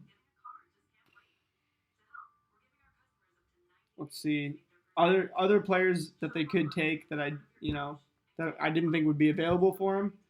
Fulton, take him, man. He'll be good for you guys. I promise. Maybe Vrabel wants to run a Belichick defense with the man corners, and maybe he takes Fulton. I don't know. Josh Jones. Oh man, that's a great pick as well. I had him taking Austin Jackson in the first round. Josh Jones in the second. I think I definitely. I definitely settle. More of a project, but more potential as well. And you picked him around a whole round later, so can't go wrong. And Terrell Lewis is a polished edge rusher. Yeah, they don't need it. I don't think they need Terrell Lewis as much. I think the Titans should take Fulton. I mean, replacing Jones would, it's hard to argue. They took Isaiah Wilson. So they replaced Jack Conklin already. I mean, maybe you take Josh Jones and just load up at the position. Maybe you take Christian Fulton. Maybe they take a different corner. Cameron Dantzler. Those my two DB Precision boys. DB Precision is like Ryan Clark's DB camp for the draft that he was doing. And both Dantzler and Fulton were attending that. All right, non-DBs. I mean, best O lineman on the board. Quick rundown. We got Josh Jones, obviously, is falling and falling. Lloyd Cushenberry is the second one, and I'm a big fan of that guy. I thought he was going to go 45 to the Saints. They took Cesar Ruiz first round, didn't need him. All right. So other than Jones and Cushenberry for O lineman, Ben Barch, he's a guard, and I don't know a ton about him, but he's been projected second and third. There's also not many guards in this draft. This is really weak on guards. Really light. Jonah Jackson. That's one we still have up there. Calvin Throckmorton. I projected him late second, but I think he'll probably go by the end of the third at this rate. Nantane Moody at Fresno State is a somewhat project guard. Damian Lewis, LSU. He's solid. Him and Sadiq Charles, I think, are both solid linemen. Probably both 4th or 5th round selections. Trey Adams out of Washington, I think is. I mean, now everybody thinks he's over. Everybody thought he was overrated a year ago. He's not a first. He was going to be a first rounder. Now he's probably a 3rd to mid 4th. Prince Tega Winogo, he's huge, right? And there's that nice, sweet ad about him on NFL Network, but he's probably more of a day 3 guy, just because he's so slow. The Titans, Fulton, please. Let's go! Finally! My boy! Let's go, Chris. All right, every team deserves the first pick 6 Christian Fulton gives them. This dude was the number 3 corner recruit, in the ESPN class of 2016. Stayed at LSU.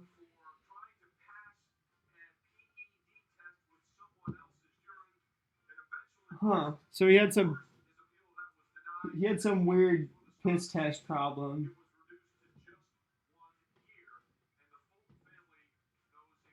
A+ Titans. A+, well done. Vrabel, A+. Wow. Christian Fulton at 62. His grandfather just died due to COVID-19. Rest in paradise to him. And it feels good to see Christian Fulton get that, man. I'm just a fan of the dude. I'm a fan of the player, and I'm a fan of the dude. Fan of the man.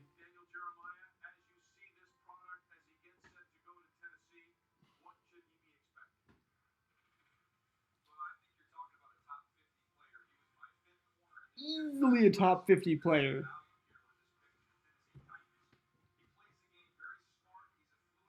Very smart, fluid athlete. I think this guy's going to be an excellent number 2 in the league. Maybe someday a number 1.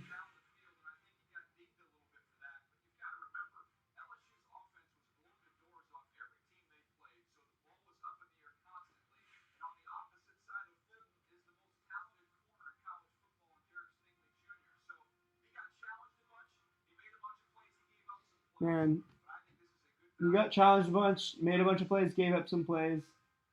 All right, A+ Titans. And with pleasure, I take Christian Fulton off my big board finally, and stop yelling Fulton before every team makes every single pick. Yep. Josh Jones is now the clear number 1 talent on my big board. Terrell Lewis is clearly number 2. Then it's Curtis Weaver, Jacob Eason, and Justin Madubuike. Cam Dantzler is now the best defensive back up there on my big board. And Lloyd Cushenberry is the best O-lineman. So the 3rd round is going to be interesting. I'm going to keep going for the 3rd round. I may take a quick break in a sec here. Just like I'll probably just pause the stream.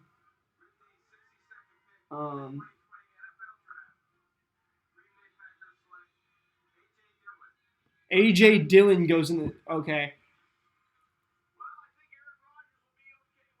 So I think Aaron Rodgers is going to be happy that A.J. Dillon went here. Yeah, that's what they're saying. All right.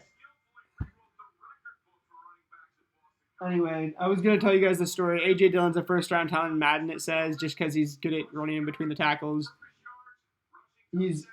Oh, wow. He has the best vertical and broad jump among backs. I didn't know he was that... I did not know he had that type of jumping ability. This dude is super, what's it called? Super built. 247 pounds at 6 foot. And yeah, power in between the tackles. He can bounce outside too, man. Yeah. Obviously, ACC is not the best conference, but he's an impressive runner. I still don't think it's a great pick for the Packers. Aaron Jones is fine, man. Like, I would have taken maybe Glide or any of the other top couple backs, but A.J. Dillon, you could have got later, I felt like. And the Chiefs finally have their second pick. The Chiefs could get Josh Jones. The Chiefs could get Terrell Lewis. Either of those, obviously, a great pick for them. Cam Dantzler, I think, would work really well in their system as well. Cushenberry would. They have a good center, and they have a pretty good O line right now. If they needed to, and you don't want to replace members of something like an O line right after you win a Super Bowl. That's a unit that kind of gels and gets chemistry. But Josh Jones, Lloyd Cushenberry would both be really good picks. I mean, you could let either of them sit. Madubuike. I think Lloyd Cushenberry is every bit ready to jump in as somebody's starting center. I'm not sure he will if he doesn't get taken. Since he's not going to get taken until the third round now. Yeah, he might not. He's probably going to have to compete, and it's possible that he won't start. But I've been really interested to see what's going to happen with Lloyd Cushenberry, because I think the way he's played in college, the way it looks to me, he's no doubt going to be able to step in there and be a starting center. But I don't know. I'll be interested to see if there's something that I'm missing. Chiefs pick is in. I had them picking. Let's see who I had them picking. Ashton Davis here. He's obviously went way early. All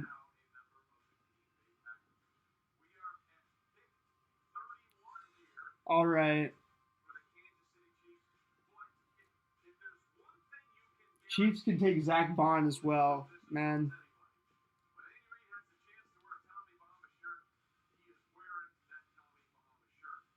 Yeah, so the Chiefs have a ton of options here. I mean, they don't have a need on the roster that's huge.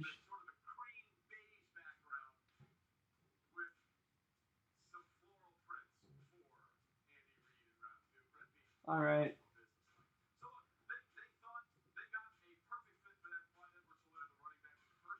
So corner, center, guard, D tackle, and edge rusher are their needs. But those are obviously all minor. Just won the Super Bowl. They had someone serviceable in each of them. All right, there's Terrell Lewis. We're checking in on. Yeah, he's gone in the next. He's gone the next 10 picks, no doubt. Shout out to my viewers, all 55 of you that have tuned in. I told nobody to tune in so we could keep it at 51 for each row. Obviously, in the background of all my videos, I film in my room, but it does mean a lot that 55 of you have clicked on this at one point or another. My friends texted me excited about A.J. Dillon to Green Bay. Yeah, I think. All right. I think the Chiefs are going to take defense here. I don't think they're going to take an O-lineman. All right. All right, he just said Logan Wilson from Wyoming. And Hawks are on the clock next to end this. After the Hawks pick, I think I'll pause the stream, go get some water. I'll be back in 30 seconds after that. I don't want to take too long. All right. Terrell Lewis, I'm going to say.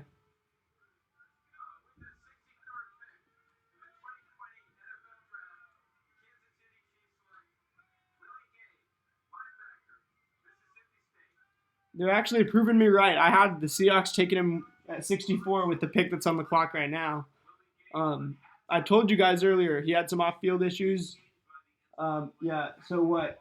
He had a fight before the Music City Bowl.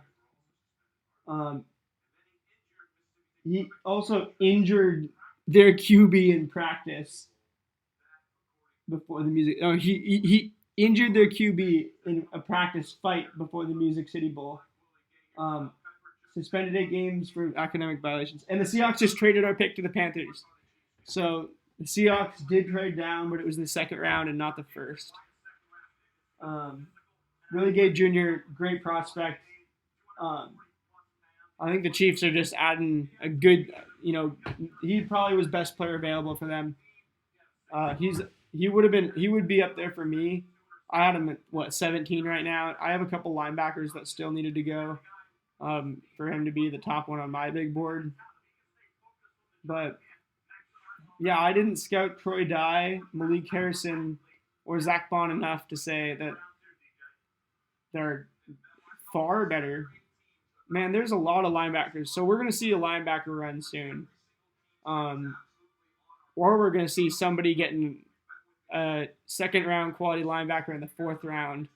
Because if I read you my big board, I've got, well, let me tell you, I've got one, two in the top 20. Let's say I've got what, 1, 2, 3, 4, 5. All right, so I've got 5 linebackers in my top 20 right now on the big board of who's still available. And yeah, so there should be, I think all those guys are probably going to go in the next couple. I'm going to actually take Willie Gay out. Now I've got 4 in my top 20, excuse me.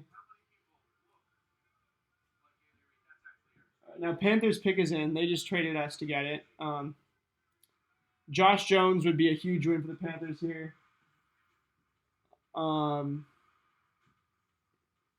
Then they addressed that tackle problem they didn't address, that we thought they were going to address in the first round with like a Jedrick Wills.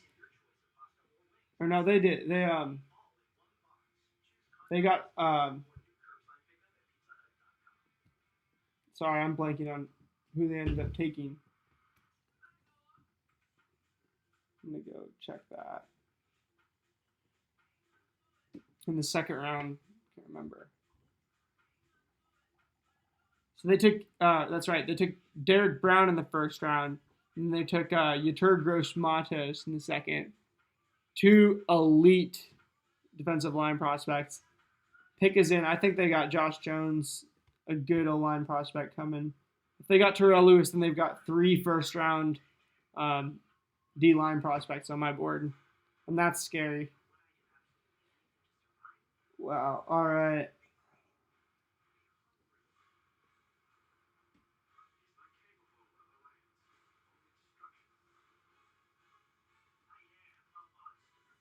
All right. So we've got. So after this Panthers pick, I'll probably take a break and go get some water and stuff. I think I can just pause the stream on YouTube. I hope you guys will bear with me as I do that, but yeah.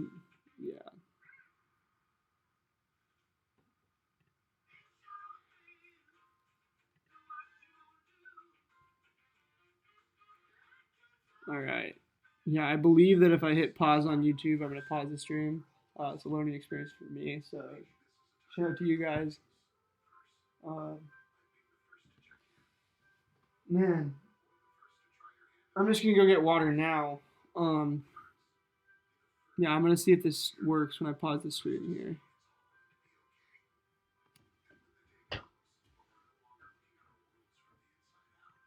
I'm not sure. I think I paused the stream. I'm not sure if I just paused the stream there or what. Let's see.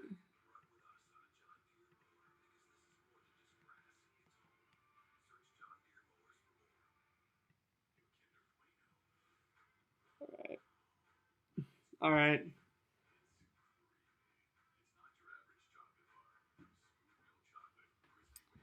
So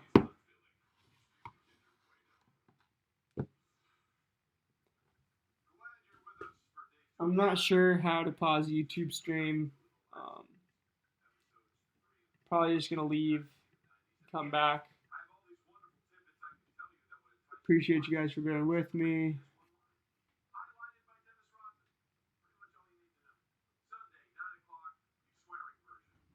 All right.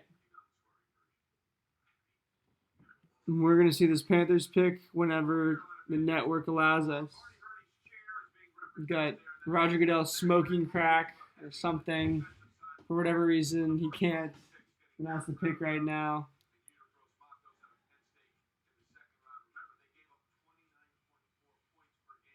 All right, so they're gonna stop giving up 29.4 points per game. ESPN says.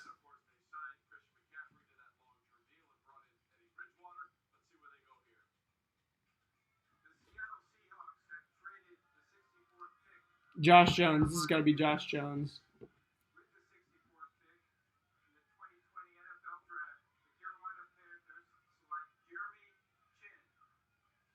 Jeremy Chin, Southern Illinois safety. This guy was getting some late first round noise on one or two sites that I saw. I threw him in my big board just because. I looked at a tiny bit of film on this guy, and he seemed to be. I don't know. He seems like a good safety to me. Let's see. All right. 15 tackles. Wow, so he had a lot of picks in Southern Illinois as well. All right. That play looked like Eddie Jackson playing free safety. Ooh, okay. So he's got center field instincts. He's a good free safety. Clearly, there's some reason that Matt Rule and company really wanted to take him. And the Bengals pick is in, first pick of the round. Now I did not mock the third round, so uncharted territory. It's gonna be fun for us. Chin I had down on my list a little bit. 32nd, take him off there. Josh Jones made it to the third round, and the Bengals would be crazy lucky to get him here. I think that would be. I think I predicted them getting Josh Jones at the beginning of last round.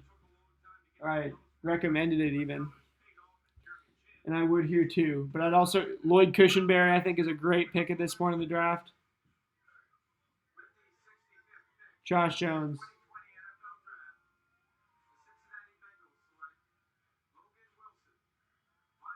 Logan Wilson out of Wyoming, the linebacker. All right, and these picks are actually going to fly real quick. All right. Good job, Logan Wilson out of Wyoming. Don't know a ton about this guy. I'll let you guys see these highlights as I go grab some water real quick. I'll be back for the next pick. Washington is on the clock.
All right. And we're back. Thank you guys for hanging with me through that break. All right. And Washington's pick is in right away. Hopefully Josh Jones.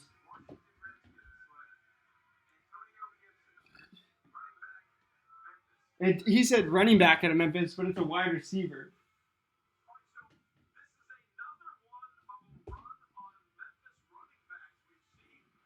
I guess he's a running back.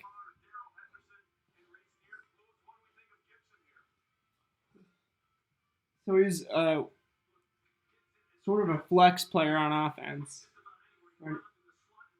Slot and just gash you with his pure speed. Run after the catch It looks like he doesn't run amazing routes.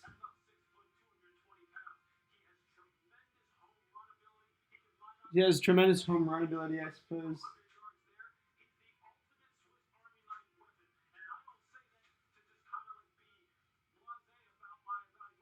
Swiss Army knife weapon is what they're saying about him.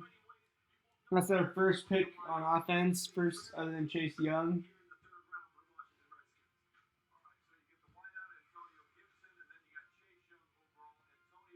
All right. I don't know Antonio Gibson very well, so I can't speak to it, but the Redskins got an offensive weapon. They needed it.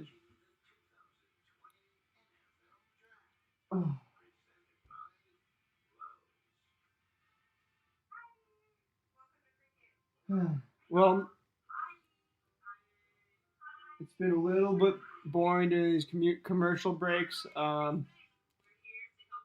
It's interesting because we've only seen we've got two guys that I had in the first round that didn't go in the second.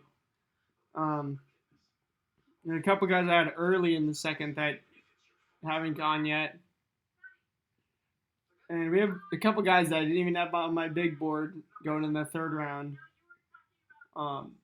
Specifically, Robert Hunt, I think, was the only one, and Antonio Gibson.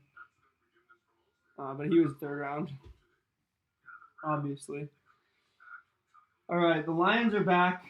They got Jeff Okudah. They got DeAndre Swift. I think Josh Jones would be an excellent pick here. I'm an absolute broken record saying so. Terrell Lewis, I think, since Matt Patricia's scheming up pressure, and leaving those man corners with like Okudah and Slay, I'd say Lewis would be a good guy to help scheme up some pressure. Polished 3 years at Bama, and he's gonna step in there and be an immediate difference maker. Curtis Weaver out of Boise State, people really like as a linebacker. Jacob Eason is fourth on my big board. I don't expect him to go very soon. I put him up there kind of just in case. I mean, kind of just because of his size. I was thinking somebody might take a chance on him in this, late second, but nah. I don't think at this point. I don't think Eason's gonna go until day 3. I could see him going below Anthony Gordon. I would take Anthony Gordon ahead of him. Totally biased as a Coug, but even without that, a lot of people hold that same opinion. Justin Madubuike has been up there for a long time. A lot of guys had him late first, early second. I think some teams are going to get really excited about him when it's their pick here soon. These required commercial breaks are killing us, though. It's making this thing go real slow. It's 6:47. We really it shouldn't have taken.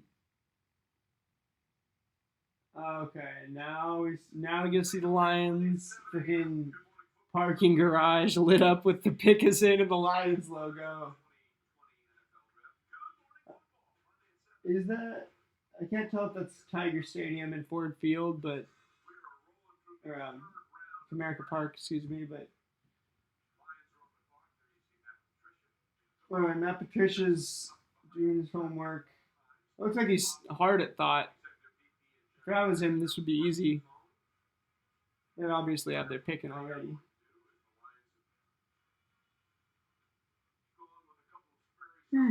Okay. They got Desmond Trufant, wow, and Jamie Collins. Desmond Trufant, Darius Slay, and Jeff Okudah. Oh no, Darius Slay's gone. That's right.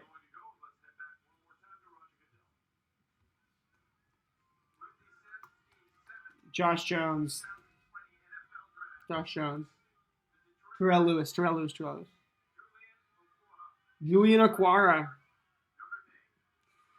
That's what the third Notre Dame player to go.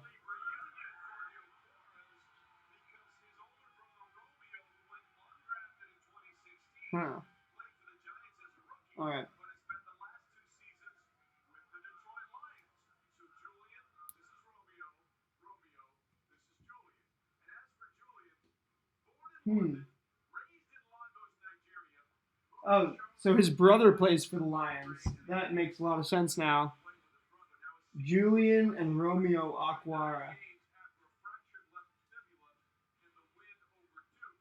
So, ooh, that does not look good. He had a nasty fibula injury at Duke.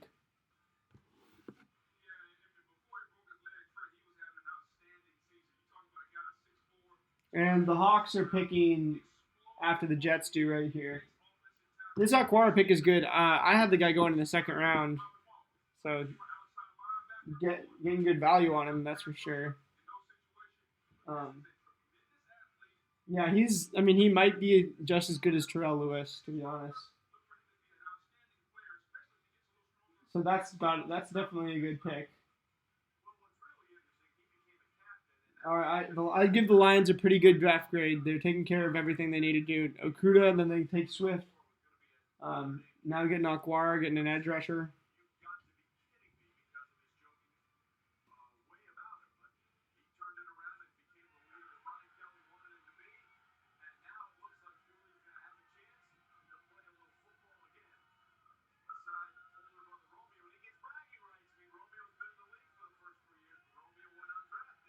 Yeah, so that's cool that he's gonna be playing with his brother. Um, he's also a really good player, and they're getting good value on the pick. It makes a lot of sense. All right, now the Jets have got their pick in. As I said last time, when they didn't, I would take Josh Jones.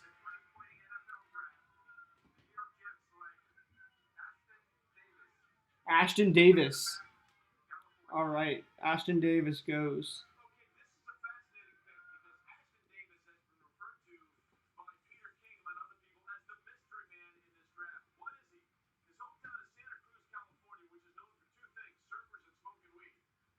All right. He looks like he surfs and smokes weed. They said his hometown's known for surfing and smoking weed, and he doesn't do either one of those things. But he looks like somebody does both. Absolutely. All right.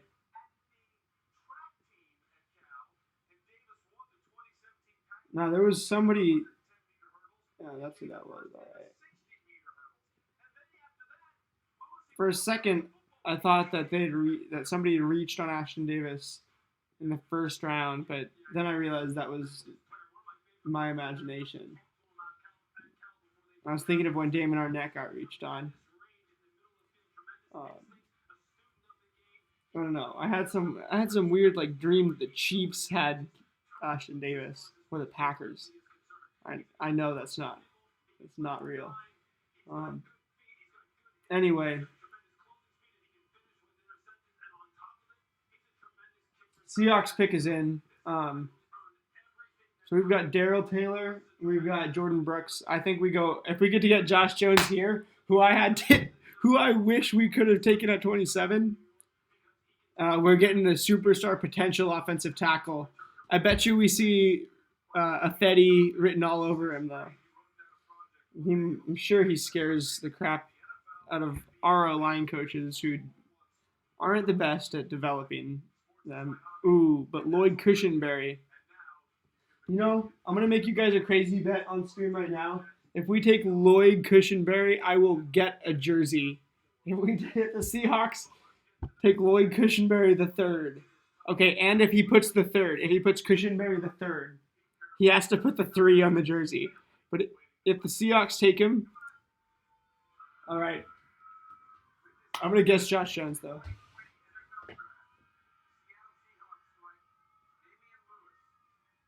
Yes, let's go, Damian Lewis. That's another one of my boys.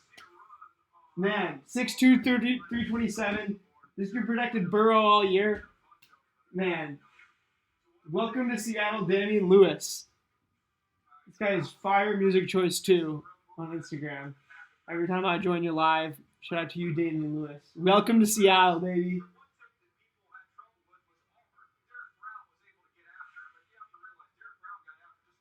So this guy got absolutely wrecked by Derek Brown on the Auburn tape. And I mean, I guess at 6'2", though, I feel like that's a good size for a guard. Yeah, I think Damian Lewis. This is a good pick. It's obviously not who people expected to be the next offensive lineman off the board, but I expected this guy to go fourth or fifth round, but I'm excited. Whew, that surprised me, but that energized me. All right, man. We've only got I don't know. We've got till 98 and then 96, so we've only got what like 26 picks left today. But it's been great, guys. Thanks to everybody who's tuned in so far. The Dolphins picks already in. These are gonna fly through a little bit quicker now. Of course, another mandatory network ad session. Shout out to everybody who's viewed again. 57 playbacks. Let's see if we can get to 70 playbacks by the end of the third round. We've already far past the channel record.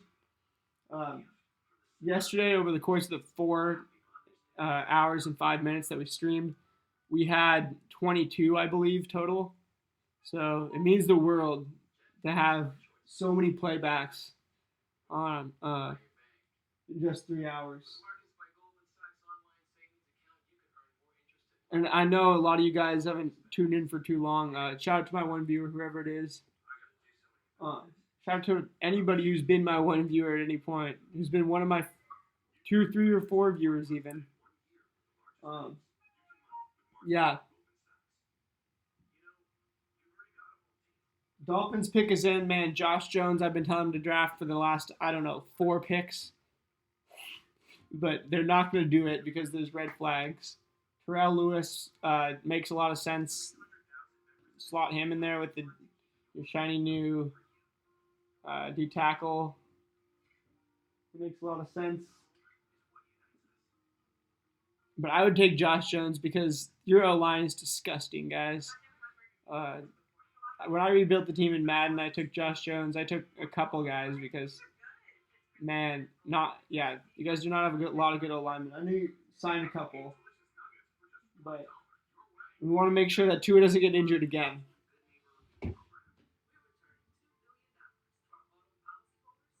All right.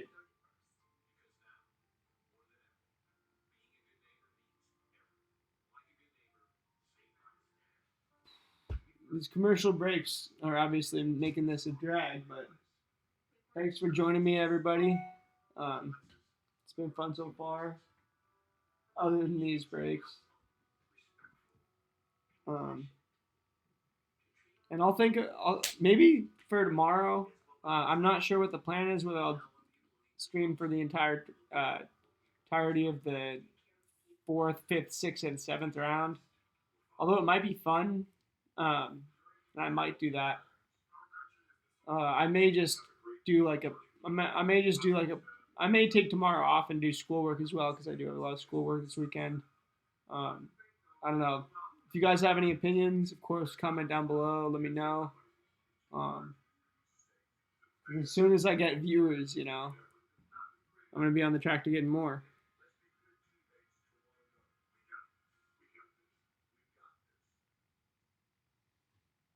The Dolphins just need to make their pick. Mel's best available. Zach Bond, Josh Jones, Madu Buiki, Zach Moss, and Adam Troutman. Sounds good. He's told us about these guys a million times. We're ready to see him get drafted.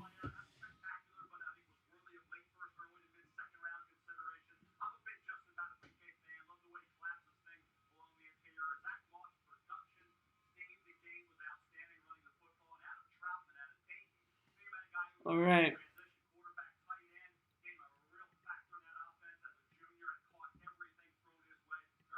Shout out to everybody. We've got an average watch time today of 4 minutes and a half. Everybody who's tuning in for you could have tuned in for 1 minute, so I'll always take it in a positive light and I always appreciate it.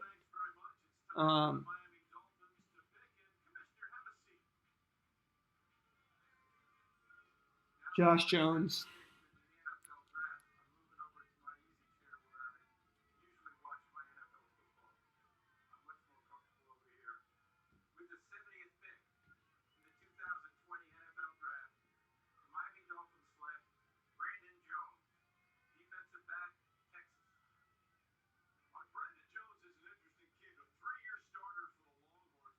3-year starter at Texas, Brandon Jones. He's a safety that's barely on my radar. I've heard of the guy, but uh, haven't done a lot. Oh my gosh. He created 100, so he couldn't go to the combine because he had a torn labrum. He created 100 pages of research for about each team to show him that he was dedicated. He's going to be a good member of that new Dolphins.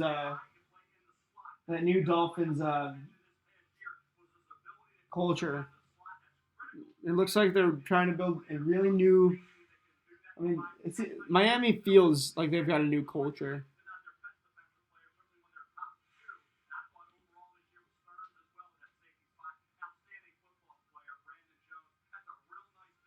And he can haul, so he's a good safety. It looks like they reached maybe a round or two, but at this point it's taking guys that didn't make it in the second round, and is reaching on guys that are going to go later. Third round prospects are always guys that were going to go first round. And there's like a major red flag, or I don't know. Josh Jones.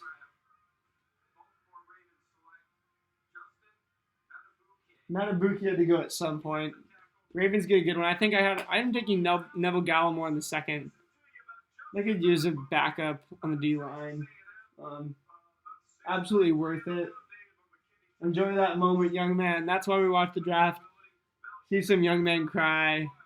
See their dreams pay off. Hard work pay off and dreams come true. His sister won a gold medal at the U20 World Track Championships. Wow.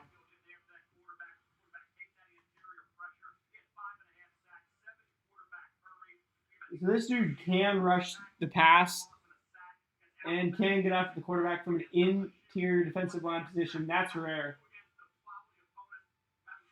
This is a guy I didn't watch a ton of film on, and neither did Jack, but we may have missed out because this guy looks like he's got a rare build from the inside. I mean, most interior D linemen don't have, they either don't have the speed.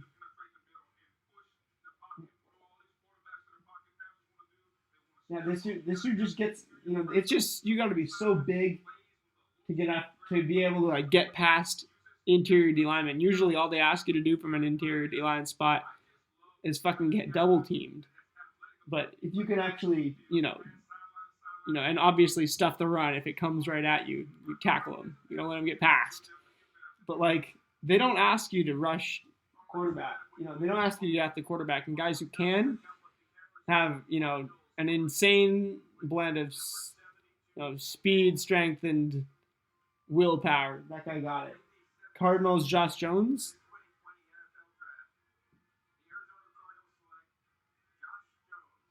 Finally. I hate to say this. The Cardinals are getting A so far. They got Isaiah Simmons. Who'd they get the second round? I forget. But they got a great player in the second round. Let me go check. They're getting steals every round. Fuck. I wanted that guy.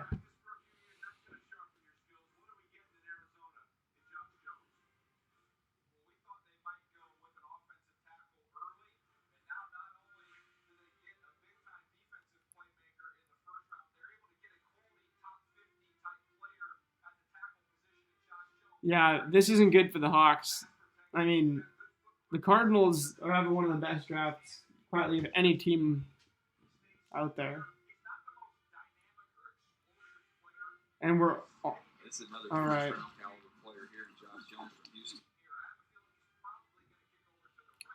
Oh, I've got to pee, so I'm going to go in a second and take a piss.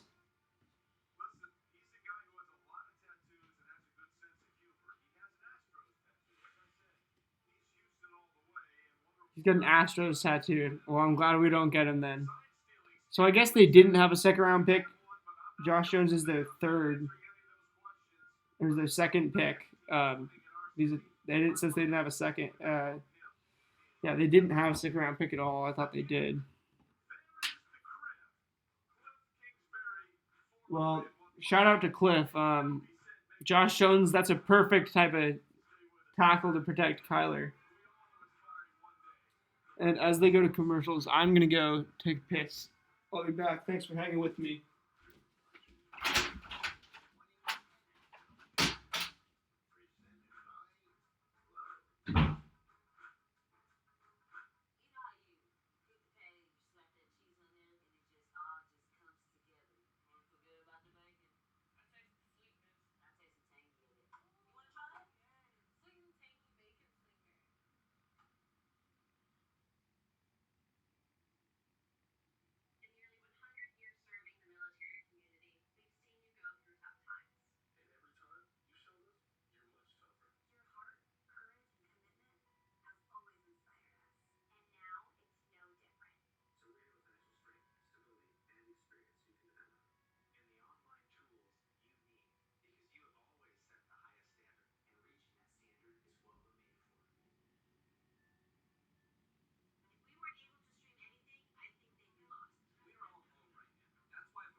Appreciate y'all for hanging with me.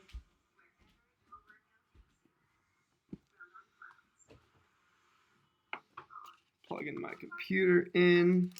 Thank y'all for bearing with me.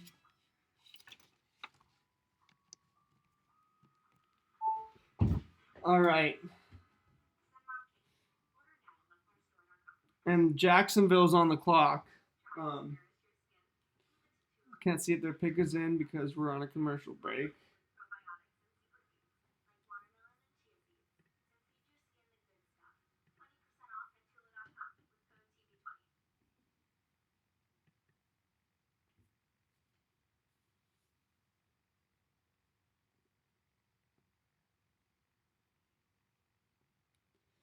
Yeah, I'm trying not to let this get too stale.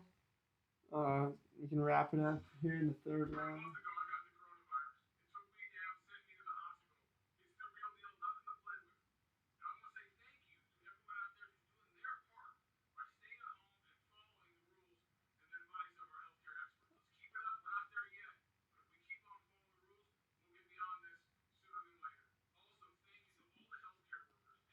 Yes, thank you to all healthcare workers, of course. You know, obviously, thank you to all the healthcare workers.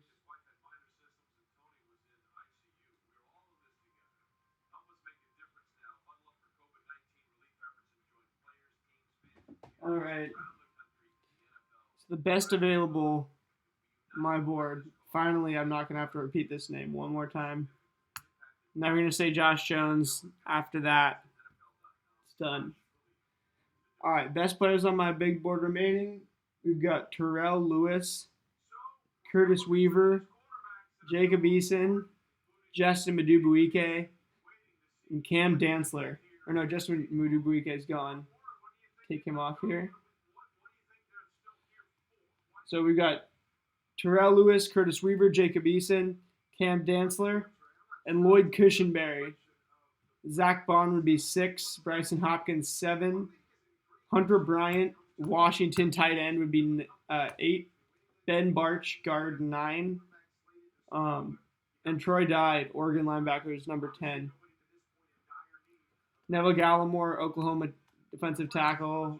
He's a name to look out for. Malik Harrison, Ohio State linebacker. Jordan Elliott, the Mizzou edge rusher. Jonah Jackson, the Ohio State tackle.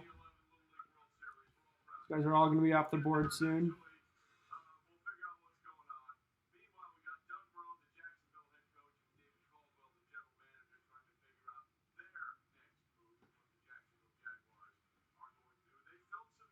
All right. So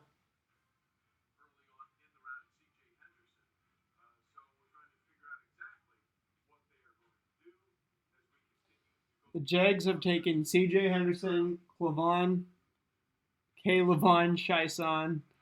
Some people say I've been calling him Clavon. It's because it has a nice ring to it, but it's actually Levon. Either way, the sack guru and C.J. Henderson.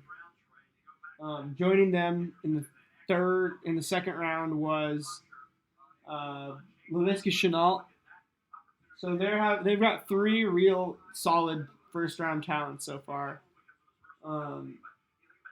Thinking about what they need, more defensive players, more. I think with all the defensive players here, they could easily take one of them. Lloyd Cushenberry, the LSU center, is also looking real appealing. Hunter Bryant as a tight end, and Bryson Hopkins actually is up there as well. So those are my. Those two tight ends. I think Bryson. I think they're both as talented at catching the ball as Cole Kmet. We're gonna go Terrell Lewis.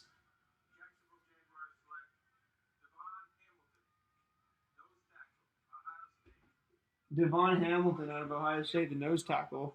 I had him a little bit down the board, 36th currently, but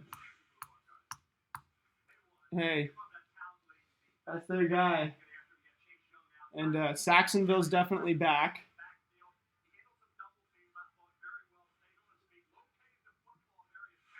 Dude's big. The Browns just traded their pick to the Saints. All right. So the Saints are now on the clock. Oh, the Saints could get All right. The Saints already took Cesar Ruiz, the Michigan center. Otherwise, they could take Lloyd Cushenberry and make that dream of mine a reality. In the same year, he'd be snapping to Joe Burrow and Drew Brees. Louisiana boy. Dreams.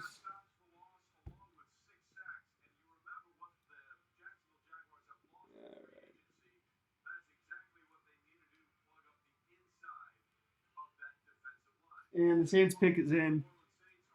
I'm going to go Lloyd Cushenberry. Although I assume he's not. I assume they're not. This stupid parking garage, man. Lloyd Cushenberry.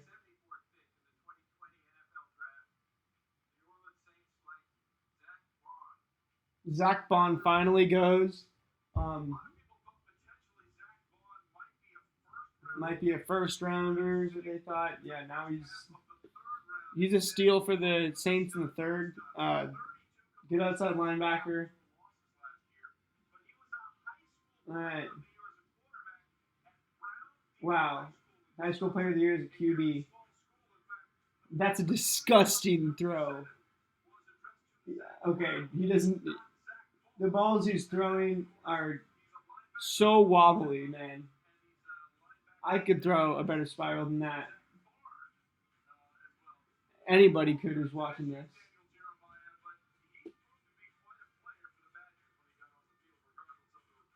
And on his first recruiting letter, they spelled his name wrong. All right, big fucking whoop.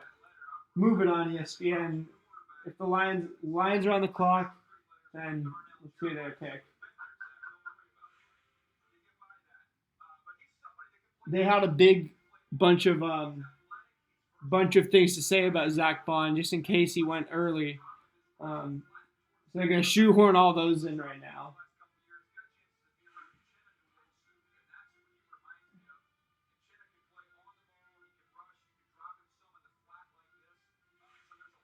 Yep, good outside linebacker.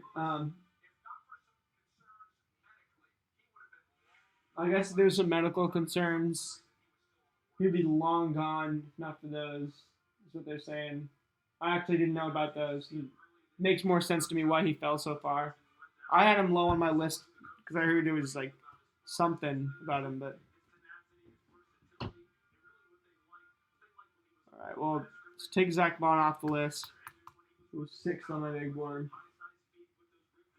Need check. Need check. Good draft, Saints. I'll give you guys a B minus so far. I'll give you a B.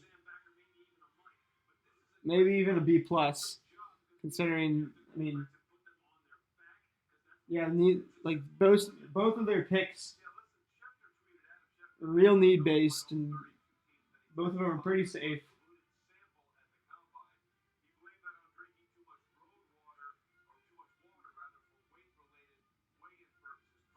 So the Lions got um, Lions got another pick. All right. Terrell Lewis is I'm gonna say. I had him going there their last pick.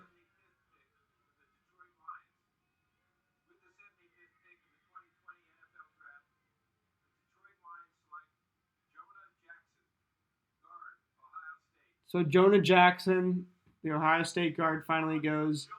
We could see another run on a lineman here.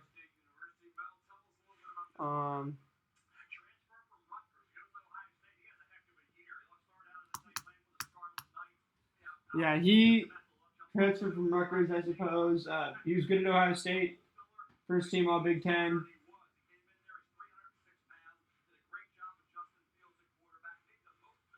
All right.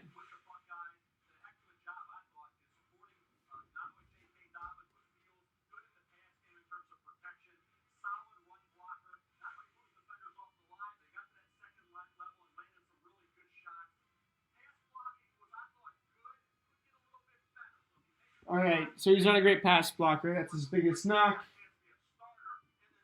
He also was recruited by Rutgers.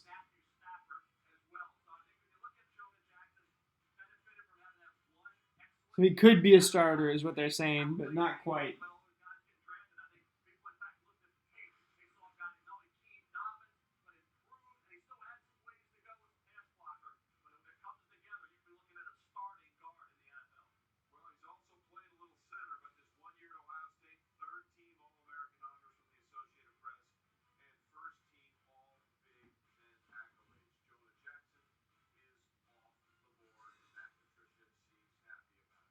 All right.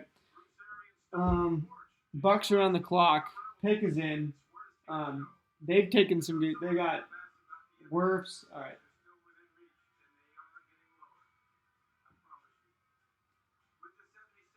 right. We'll go Terrell Lewis for them. Screw it.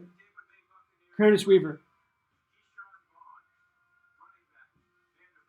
All right, we're seeing some weird running backs go before Zach Moss and Joshua Kelly. Keyshawn Vaughn out of Vanderbilt. All right, I don't know too much about this guy. He was the Tennessee Gatorade Player of the Year in 2014. I guess they needed another one in Tampa Bay.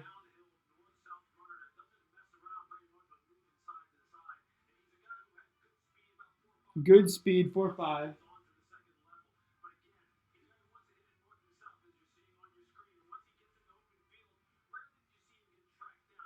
All right, good open field awareness. He runs north south, and yeah, he's a good running back. He's fast. He's got a motor.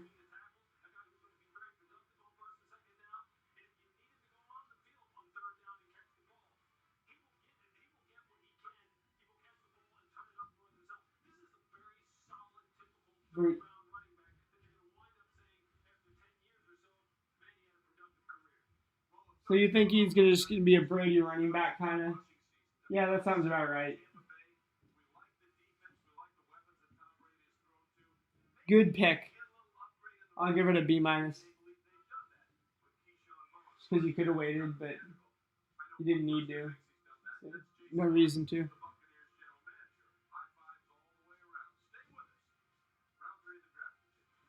All right, now the Broncos pick is in finally.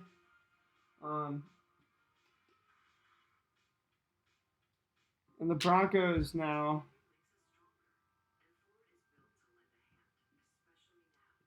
So the Broncos have a lot of offensive skill players. Taken 2 wide receivers in this draft already. We could see the Broncos take Terrell Lewis just to get some edge depth. Curtis Weaver to get some linebacker depth. Or Troy Dye, Malik Harrison. Over those guys, they could prefer. Yeah, that's all the linebackers I have on my big board. Troy Pride Jr. out of Notre Dame is a possibility.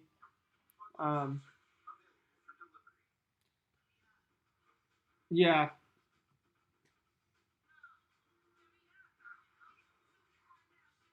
All right, Broncos here. If I were the Broncos, I would go Lloyd Cushenberry the third. They need O line just as bad as everybody else in the league does. They don't need Cam Dantzler that bad, although he, if they like him and they think he could develop well as a corner, then they could take him because he's one of the best players still available.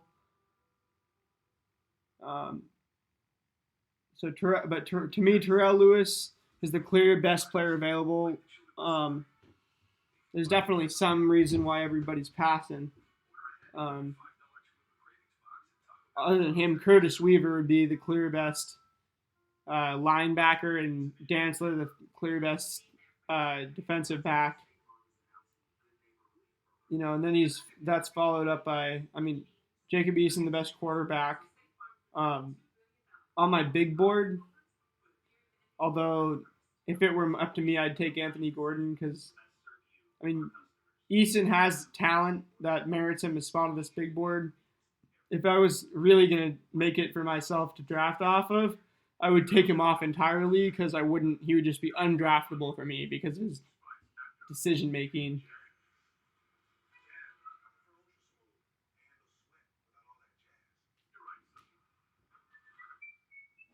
All right.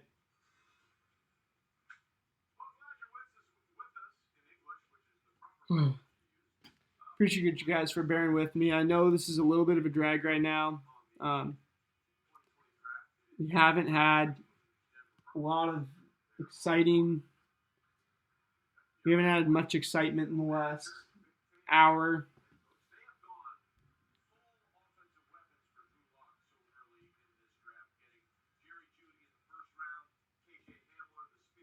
TJ Hamler, Jerry Jeudy, and now with their third pick, I say they go Curtis Weaver. I think they could really use a linebacker. They might, if they like Troy Dye, they take him. If they like Malik Harrison, they take him.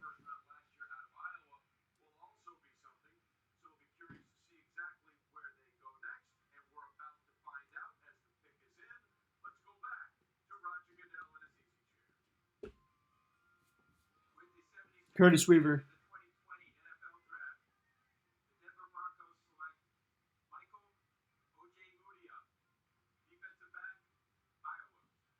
All right.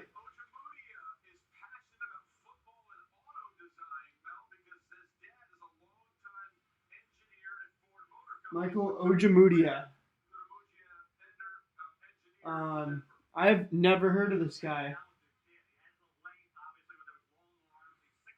Long arms, 6'1.5". 4.45 speed. He looks like he's a good tackler from film, good at getting off blocks. Good, so probably good in the run game. And from what Kuiper's saying, looks pretty good in the pass game as well.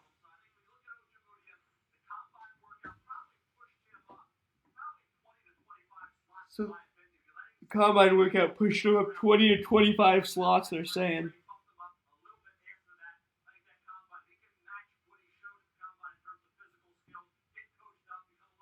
I guess they were comfortable taking KJ Hamler and waiting on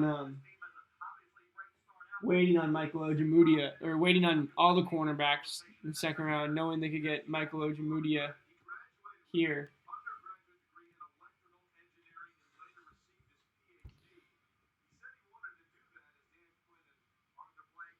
All right.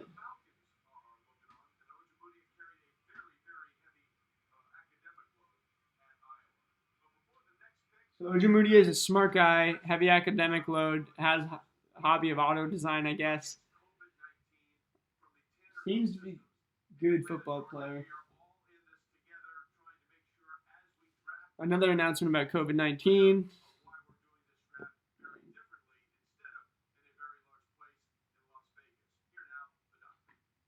Take a shot every time they mention COVID.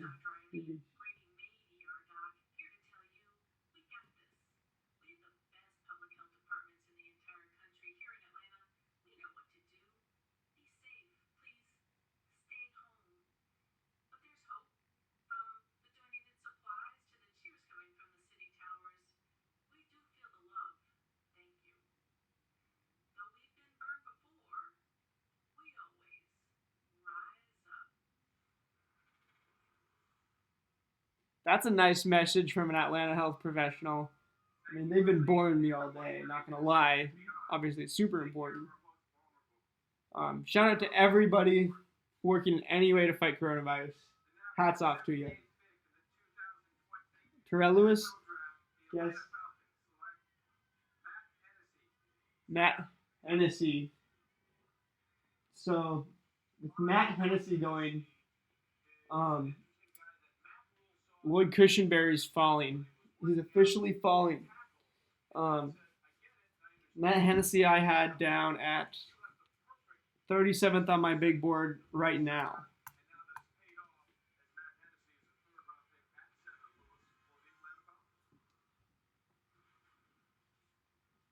All right.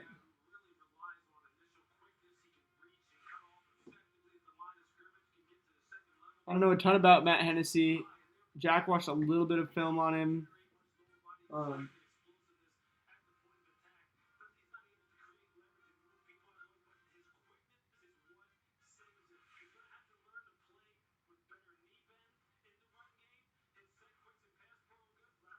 So he doesn't bend his knees enough. He's a little high.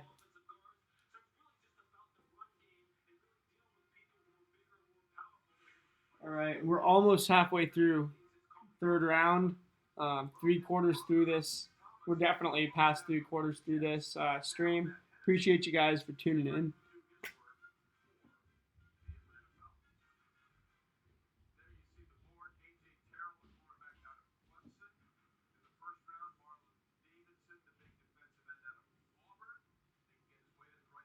All right, so the Falcons have not been any stranger to a little bit of reaching.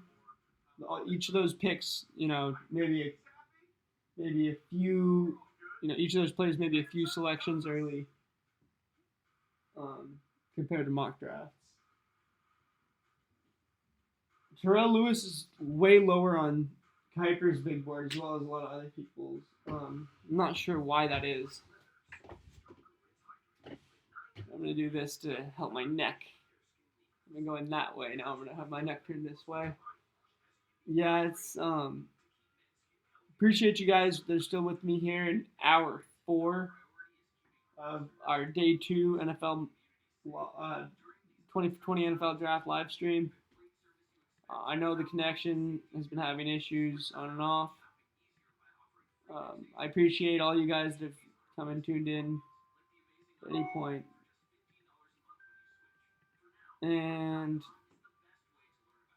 I'll be excited to see. I'm gonna look up the order of the third round actually.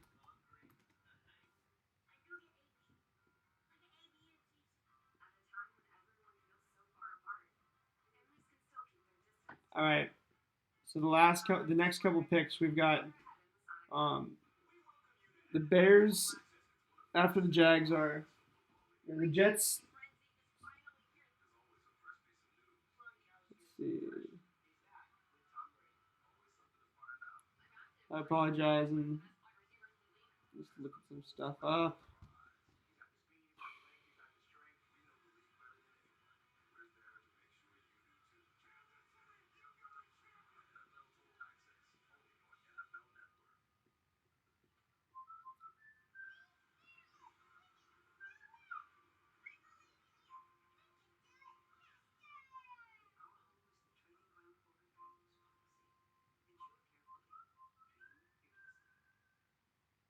All right. No, we're just waiting for this commercial break to expire. Um, see the next pick.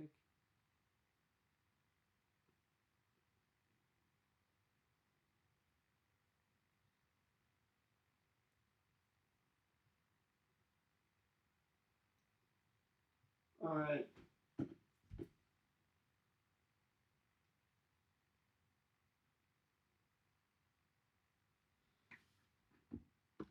Now my thing's having a little bit of an issue.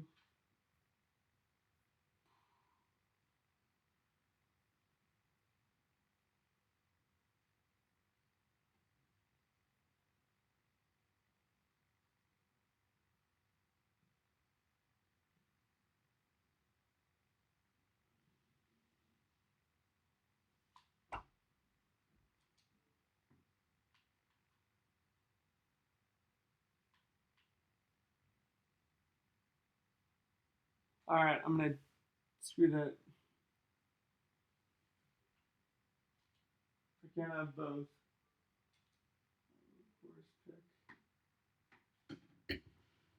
All right, guys. I'm gonna go ahead and wrap this up early. Um,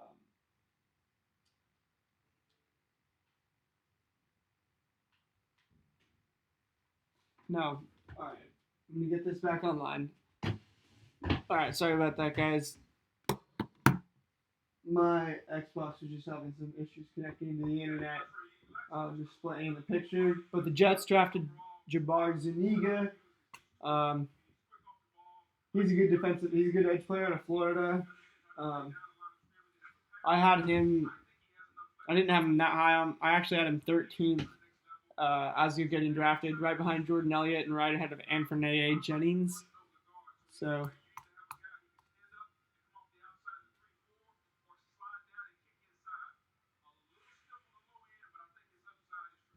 So he's a little stiff on the low end. Needs to get lower. Any young football players, if you need to get low, if your coach tells you to get low, it could be the difference between being a good NFL player and a bad NFL player for Jabari Zuniga. So, yeah, listen to your coach. So the Jets got Becton, Denzel Mims, Ashton Davis, and Jabari Zuniga. Those are 4 players who I think will all make a difference next year. Becton's probably the least NFL ready, and because of his position partly, but it'll be hard to be. I think he'll be just fine. After about 8 weeks of getting absolutely destroyed, beat off the snap, all this other stuff. I think put him on an FL weight training program. Also, Raiders have back-to-back picks. Haven't picked since the first round, I believe. It'll be interesting to see where we go with them.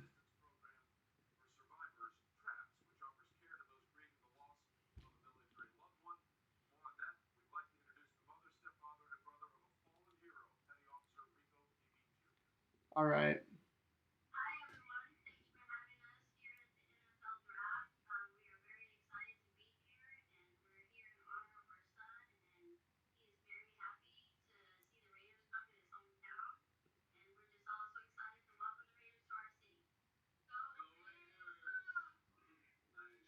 Cool moment for that kid. We'll talk about that later in life. Terrell Lewis. Jacob Eason. I'm going to go Jacob Eason.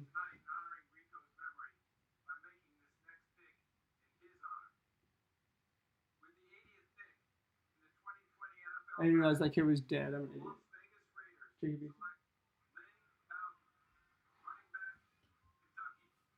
This is the Huncho himself. This guy out of Kentucky. Wow. Youngstown, Ohio. He has a 3-year-old son. I know he's had some strange. He has a strange personal life, and but he totally has turned it around. Being what, a 21 or 22-year-old. First team All SEC. I think this is a really good pick. I think this guy could have gone mid-second.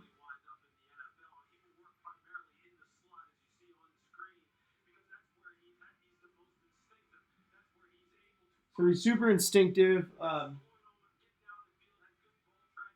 good ball tracking.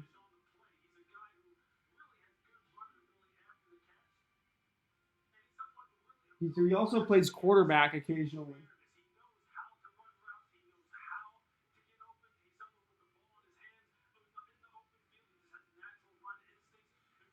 Natural running instincts in the open field. He can also return kicks and punts. Wow.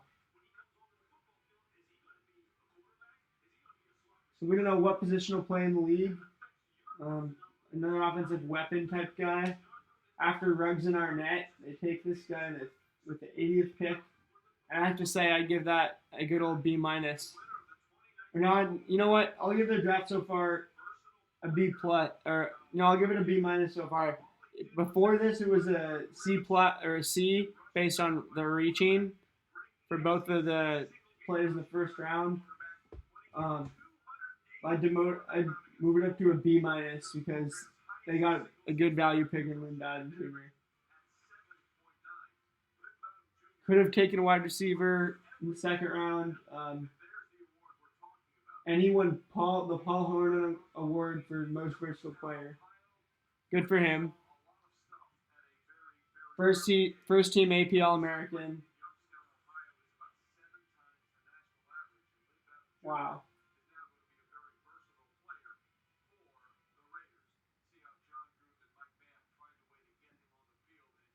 And they're not calling him. They're not showing any video of pictures of him. I wonder why that is. The Raiders also have the next pick. Say Jacob Eason here. Why not?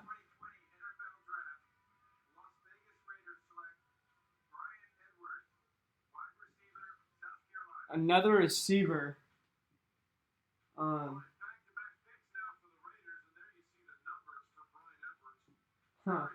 So super consistent. 48 consecutive games with a reception. Won in every game he played. Set a bunch of school records at South Carolina. I don't know a lot about this guy. I know that he competed against some good corners. 6'3", 212.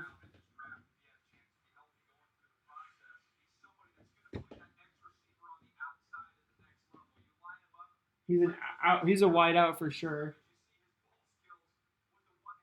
Real good ball skills. He mosses. Wow. So he's the type of guy, he goes up and he mosses. Reminds me of Doug Baldwin, actually. He's bigger. Yeah, he goes up and gets the ball in a way that that reminds me kind of Doug Baldwin.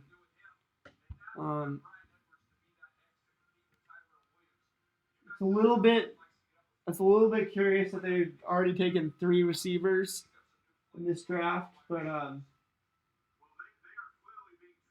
I'm not sure. I guess I think they really need some receivers.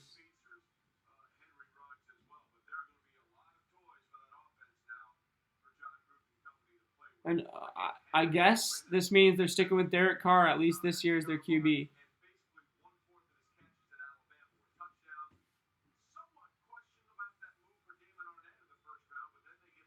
I'm not going to question the Damon Arnett pick. Mayock and Gruden have been scouting for a long time, and if that's who they think, then that's who they think.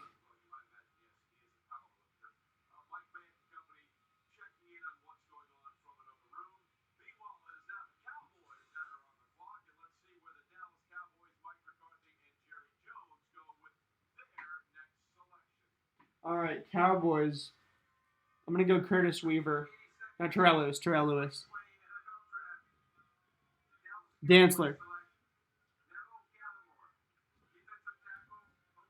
So I'm totally wrong once again.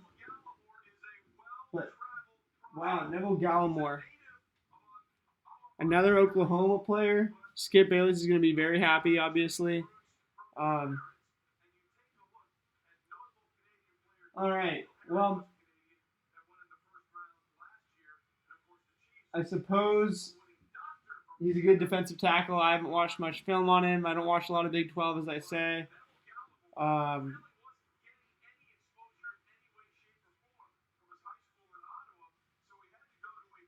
so let's see. So since he grew up in Canada, hard to get exposure. Oklahoma somehow found him. All right.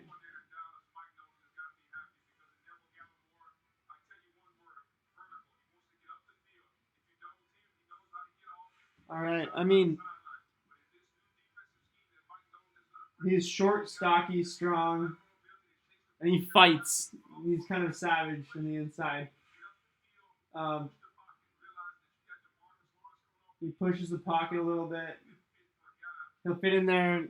Um, Fit in there good with all those Cowboys D linemen, replacing David Irving, all of them.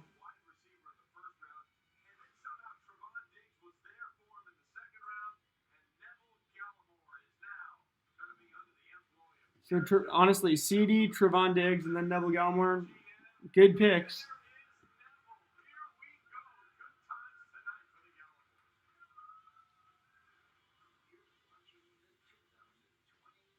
All right, Broncos pick is in. We've got 13 picks after this.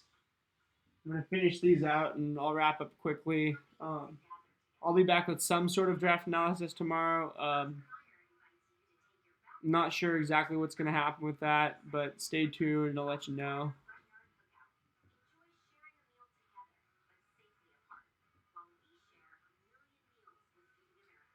All right.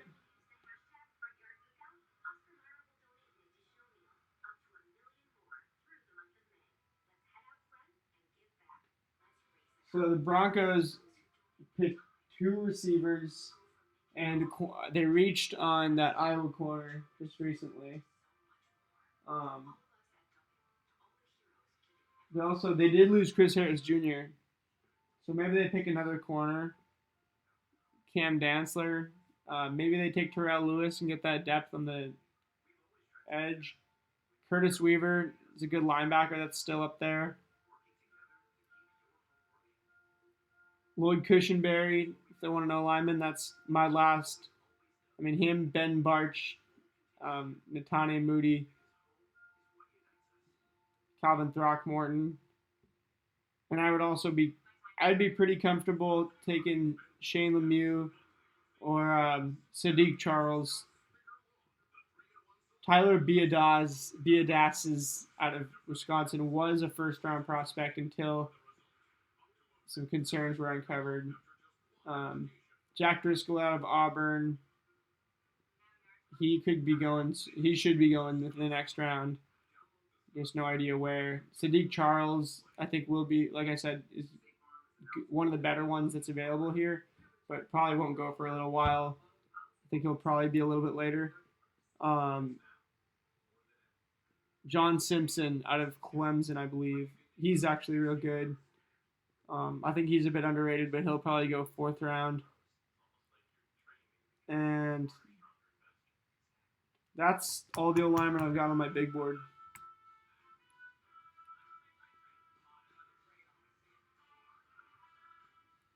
Total, I've got 40 players left on my big board.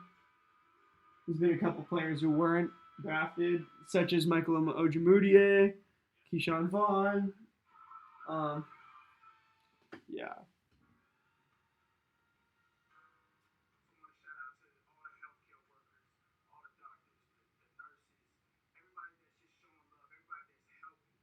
Lynn Bowden Jr.'s gone. Take him off this. KJ Hamler's long gone. Hurts. So Terrell Lewis, I wonder why nobody wants to spend a mid-third round pick on Terrell Lewis, or a late one now.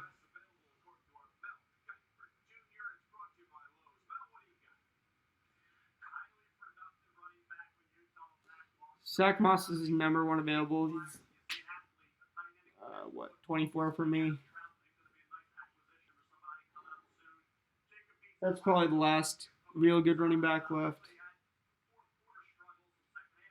Jacob Eason sucks. Sorry, guys. Adam Troutman, I have not researched, but Jack really liked him, and everybody who watches this guy's tape really likes him, I guess. So Jordan Elliott's a project of a D tackle.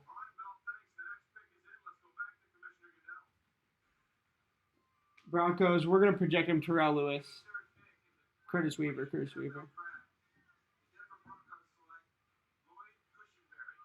Let's go. Let's go, Kush. Let's go, Kush. All right, the Broncos got a steal here. This guy should have gone the second round.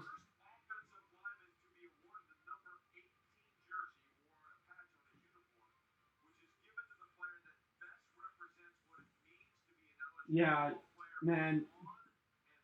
Lloyd Cushenberry, something about the guy, man. He's only, I believe, let's see what they say, 5'11", right?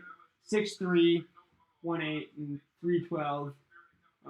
In Madden, I had him at 5'11". It's not realistic, but anyway, he's a real good center. Look at the way he pushes people, and you can see he's just, yeah, this is not a usual center. He's smart. He's big. He's short. He's low to the ground. He gets low to the ground. He fires out low and good. He's been coached by the best. I mean, he was part of a unit that was so strong, not just physically and, football-wise, but mentally and, as a team. LSU players selected, how many do we got? 5, 6, 7.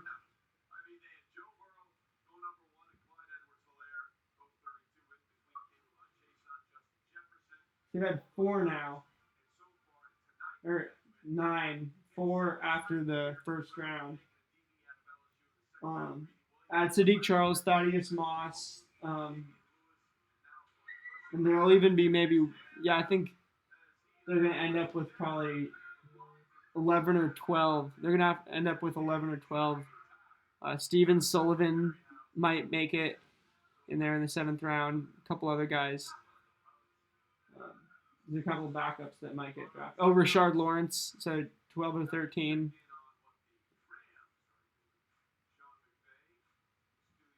All right, and the Rams have got their 3rd pick of the draft in here. Or 2 at the end of that 2nd round. Let's see what they do. I'm going to go Curtis Weaver. They need another backer.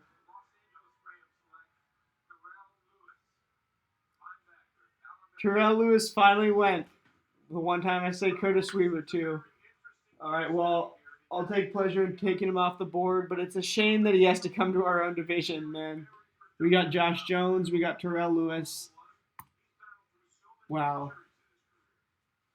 He's had a ton of injuries. That's the reason that he fell this far. 25 games missed in 2017 and 18.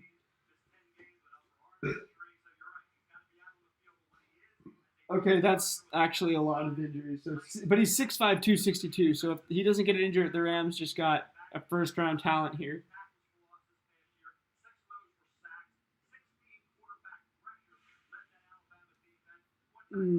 Shout out to everybody who's joined the YouTube stream over the course of this. 60 playbacks we've reached. Thank you guys. We've almost doubled our record.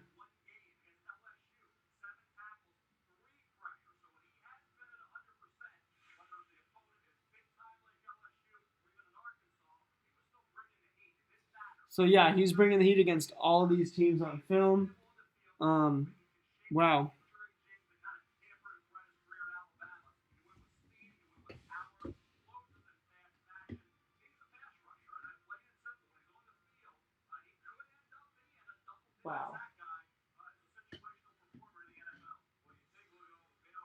So he could end up being a double-digit sack guy, and they got him in the third round. It's crazy. I mean, it is a risk, but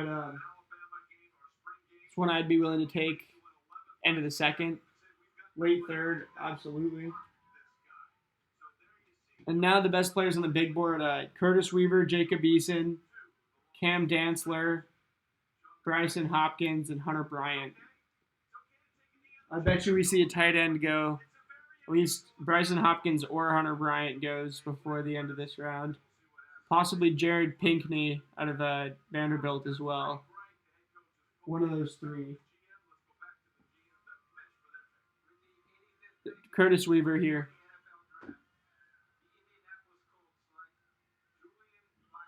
Julian Blackman goes. All right, he is one of those 3 Utah defensive backs that's going to go today, along with Terrell Burgess and Jalen Johnson. He's a corner. It confuses me which ones of these Utah DBs are corners and safeties because they're all different based on what they're graded out as a prospect and what they're played at in college. But so Julian Blackman, he's a thumper. TFLs, he reads plays, and he robs. You can blitz him up the middle. Man, and this dude's a thumper.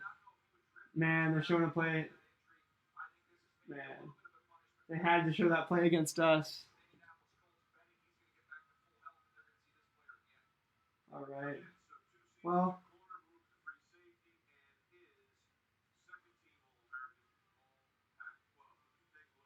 All right. Congrats, Julian Blackman. Good player. You were one of the DBs I studied actually the least. When you came to Wazoo, I was pissed when you were beating us, and I wasn't able to appreciate your greatness. Yeah. You just got millions of dollars, so congratulations.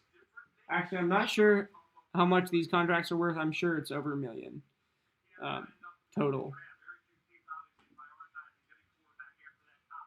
All right, so best available QBs, you got Jacob Eason, Jake Fromm, James Morgan, Cole McDonald, Steven Montez. Fuck whatever Mel Kiper's saying. Anthony Gordon is better than all those guys. He led FBS in yards and touchdowns last year. He was in a Mike Leach offense, obviously. But he makes good decisions. I can tell you that too. Jake Fromm also makes good decisions. I don't know. Anthony Gordon's the one I would take. Gardner Minshew shows that there's a precedent for Mike Leach era quarterbacks walking into the NFL and being able to start serviceably or coming off the bench. Does that matter? And now the Bills pick is in. If they take a backup quarterback, that'd be really stupid. Well, it wouldn't be really stupid necessarily. I'd take Cam Dantzler.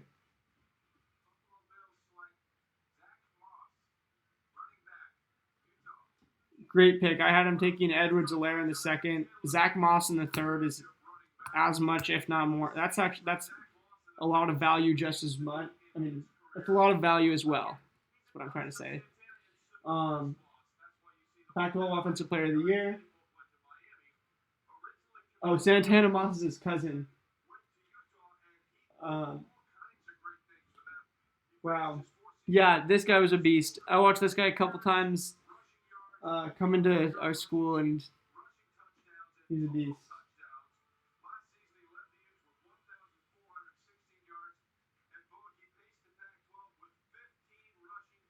He could have gone in the second. He ends up going in the third. He's going to be a good NFL player, though. He is a big-time running back, as they're saying. It's pretty hard to differentiate him from whatever that Cam Akers. He runs a little bit like Cam Akers, but he's produced more by far. Yeah, he's for the way he runs like Cam Akers. He's one of those shifty, like kind of buff, like, I don't know, like one of those like weirdly short guys that runs like Derrick Henry. But for one of those guys, he's surprisingly patient to me. I don't want to say Le'Veon Bell because he doesn't have quite that type of talent, but he's got that type of workhorse in him. I feel like that patient, that patient blend of speed and size. I think he'll have that. He's not going to have all the intangibles. He's not going to have the intricacies, and he's not going to be. He's not going to be Le'Veon Bell. He doesn't have the same tools. Just his kind of package. If that makes sense. Pat's pick is in.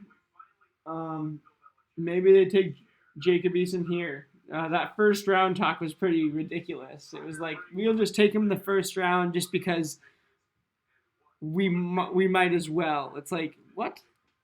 Like, you clearly you didn't need to.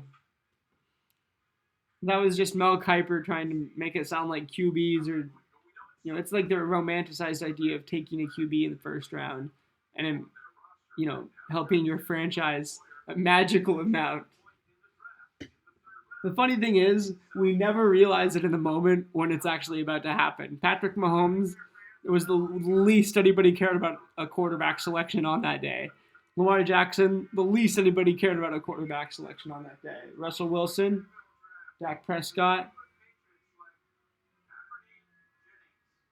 Anthony Jennings, Alabama. Hey, last time I can recall something like this happening, outside linebacker of Alabama and going to the Patriots, turned into Dante Hightower and Jamie Collins. So I'm not going to say they're getting the next one of those, but I expect a similar trajectory for Anfernee Jenny. I've been saying Anfernee. I apologize. Somebody said that in a video, and I've thought that was right, but disregard every time I've said that. I'm totally it's Anford. Come on. I'm not even going to try to explain what I was thinking there. Anyway.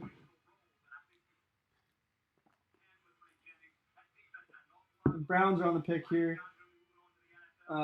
This is the 9th to last pick of the draft.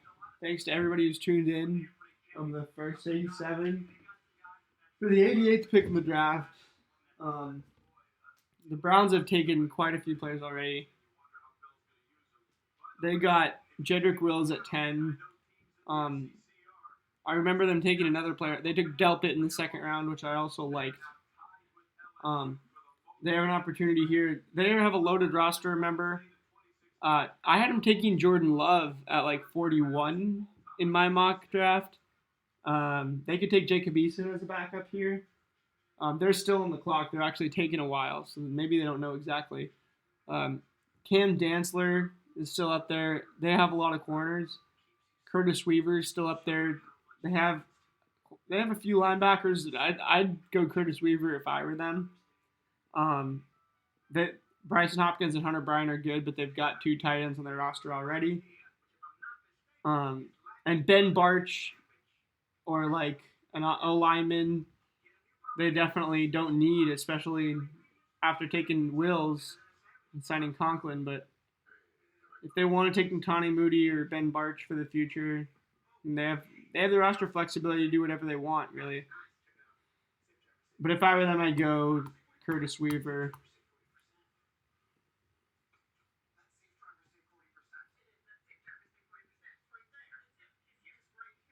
I don't think they would. I don't think they would draft Jacob Eason and make that a storyline, or make that a press thing, just something. Make that an interview question. I just think that the Browns. I think the Browns might have learned their. I don't know. The Browns don't want to create another scenario. I mean, they want Baker to be that franchise quarterback, even if he doesn't win them Super Bowl. having a consistent franchise quarterback for 20 years who's making you the playoffs. Like, tell me the Browns wouldn't love that. It's the opposite of what they have now, and opposites always sound amazing. If you asked a Browns fan, I'm sure they'd totally be down for it.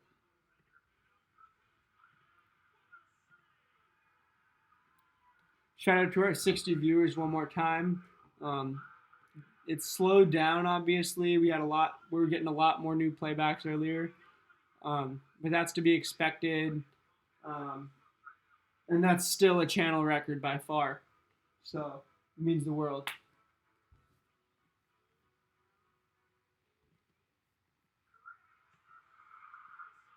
Let's see if we can get to 65 by the end of the draft. So 5 more people can click. Yeah, that would be sick.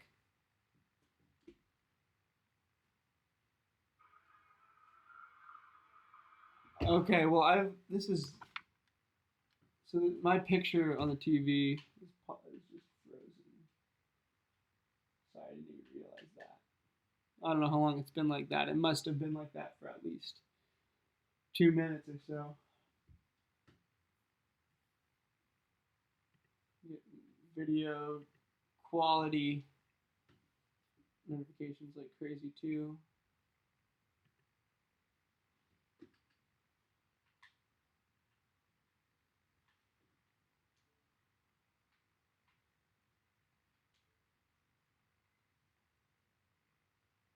All right. Yep, we're loading back in ESPN. Hopefully, and we missed all the commercials. I'll take it.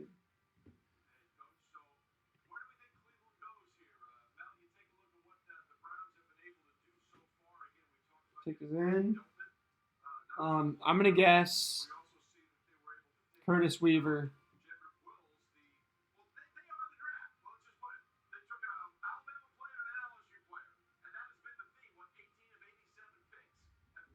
So a quarter almost of the entire draft has been Alabama and LSU.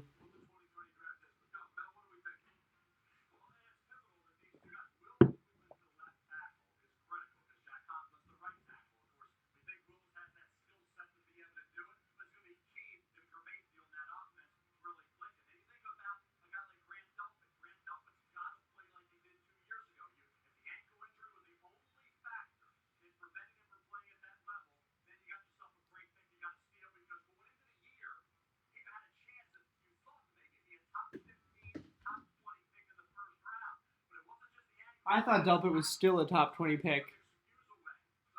And that's just me. Obviously, I didn't cover the fact that Delpit had an ankle issue this entire year.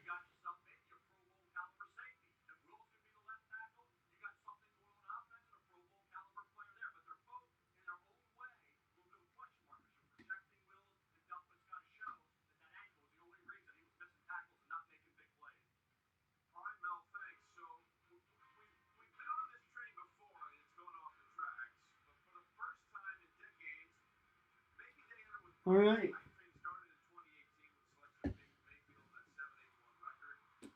So, it's a little funny to me. With the Browns, and the Browns always end up having like a first couple of rounds of the draft that makes a ton of sense to me. You know, taking LSU and Bama players, or taking like, I don't know. I felt like last year they did a really good job. Got like Grady Williams late, and got some good players early.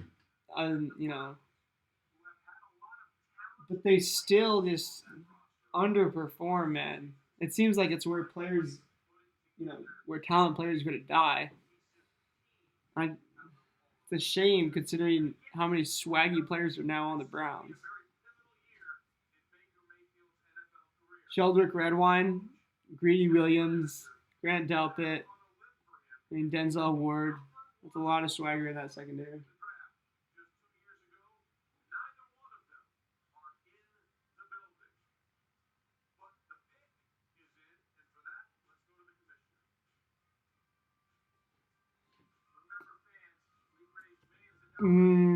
Curtis Weaver.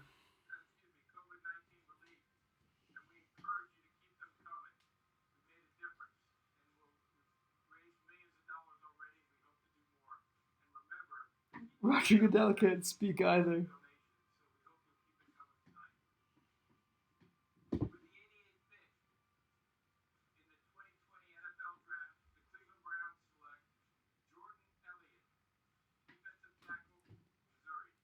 So Jordan Elliott finally goes to the Browns late third. He's a project of an edge rusher. Knowing the Browns, they usually get Fs on their projects. They,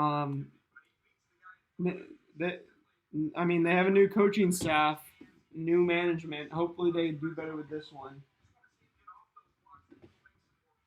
And the Vikings have taken Justin Jefferson and Jeff Gladney in the first, and Ezra Cleveland in the second. They've got their pick in. They could take Dantzler, get a second, and load up on DBs. They don't need tight ends. They've got Rudolph and Irv Smith. But they got Swerve and Irvin and Kyle Rudolph. But and my draft is loading one more time. Attempt to fix this real quick. But so if I'm the Vikings, I take, those tight end, not taking a tight end. They haven't got an edge rusher, but edge rusher just went, excuse me. Unless they really like, that was basically the last edge rusher, by the way. I don't see any other edge rushers that are really super capable. Curtis Weaver is a good player still. He's more of a linebacker, though, more of a second level guy.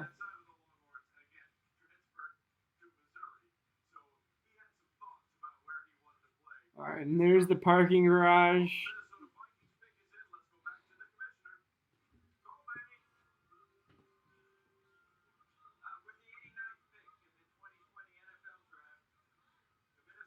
Curtis Weaver. Let's go, Cam! Let's go, Cam!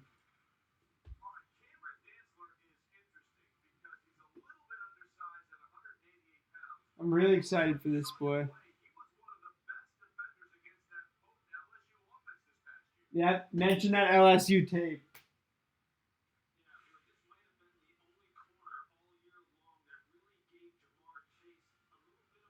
Only corner that gave Jamar Chase any bit of a problem.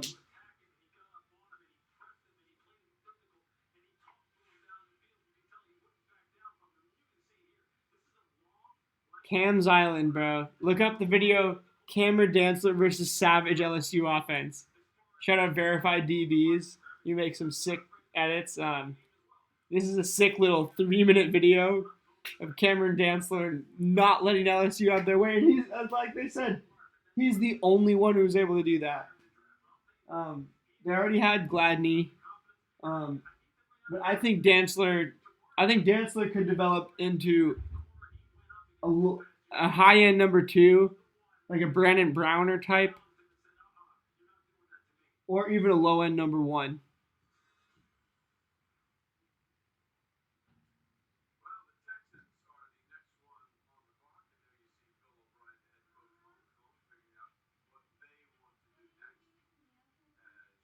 So Bill O'Brien's now drafting for the Texans. We've got 7 picks left, including this Texans one. Thanks to everybody who's tuned in, who's sticking around.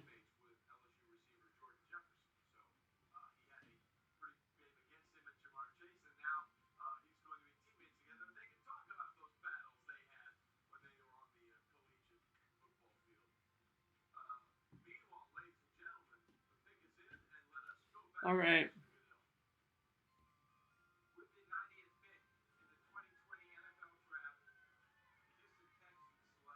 Chris Weaver. Jonathan Grenard. Oh. I've barely heard of this guy.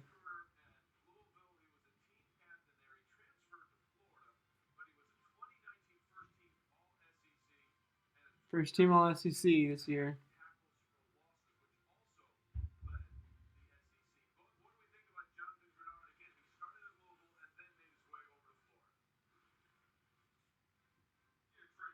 All right, good linebacker here. Curtis Weaver's fallen though, man. Wow. Troy Dye looks like teams don't like him as much as I thought they would. Um, take Nipple Gallimore off this list. Yeah, I mean, a lot of linebackers are going, and it seems to be Troy Dye, Malik Harrison, and Curtis Weaver are the last ones. All right, I've got to fix this. Let's not have our network quit out. We've only got this many picks left.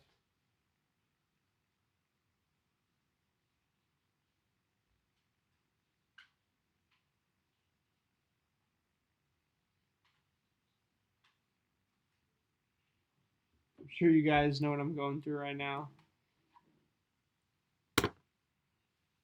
Network connection issues, specifically ESPN app.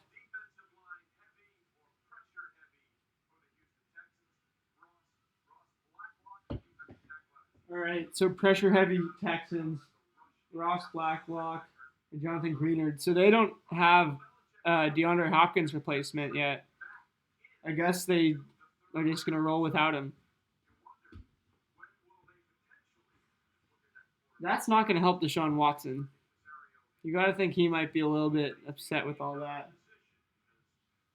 It's almost like they don't care how their offense performs. They just screw DeAndre Hopkins.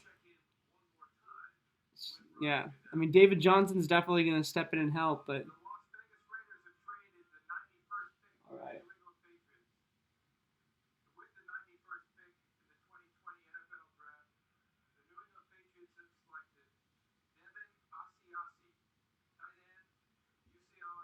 There's another tight end, and it's not Bryson Hopkins, and it's not Hunter Bryant. Devin Ozzy. Oi, oi, oi.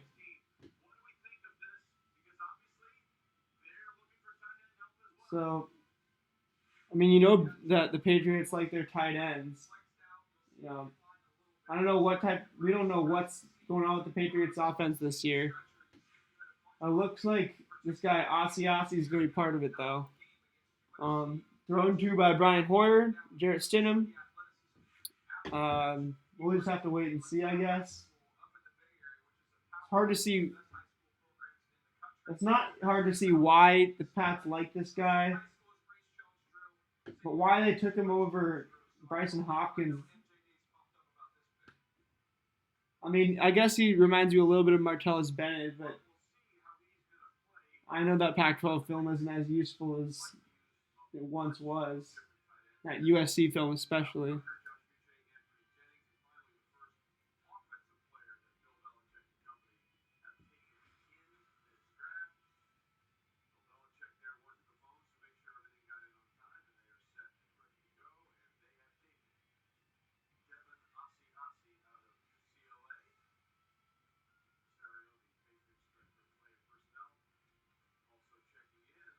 All right. Well, the Pats felt like trading enough to get the guy too, I guess.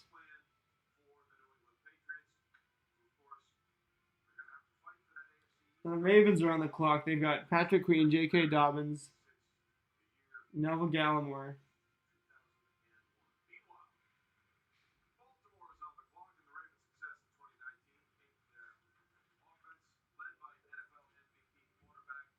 Maybe they didn't take Neville Gallimore. I'm tripping about that.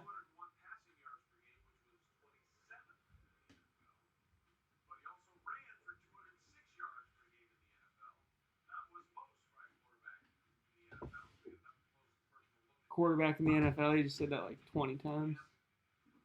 All right. So it looks like they don't know who they're picking. I'm sure they do, but still on the clock.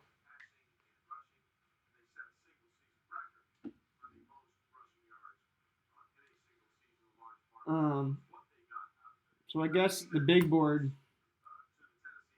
Curtis Weaver, Jacob Eason, Bryson Hopkins, Hunter Bryant, Ben Barch, Troy Dye, Malik Harrison, Calvin Throckmorton, Terrell Burgess, and Jared Pinkney. I've got 3 tight ends And yeah, there's been 2 tight ends that have gone. One on my big board, one obviously not. And I've got 3 tight ends on my big board who haven't gone. 4, including Thaddeus Moss. Although he's kind of at the end there. He's definitely not going to go till like round 5 or 6 now. There's a couple tight ends that still got to go ahead of him. For the next wide receivers to go, obviously it's mostly cleared out of the big names. But some of the next guys I'd be looking at, first, Donovan Peoples-Jones would be the next one I'd go for out of Michigan. He's got high potential, but he's not, even though he's not quite there yet. I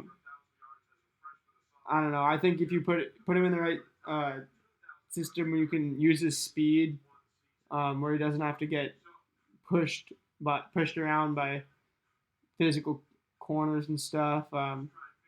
If you can scheme him open, I think he's real fast, and I think he's got good catching ability, good route runner. I think he just needs to. I think he just needs to get a little bigger. He's a little skinny. Antonio Gandy Golden, also out of Minnesota. Ravens. We'll say Curtis Weaver. Bryson Hopkins.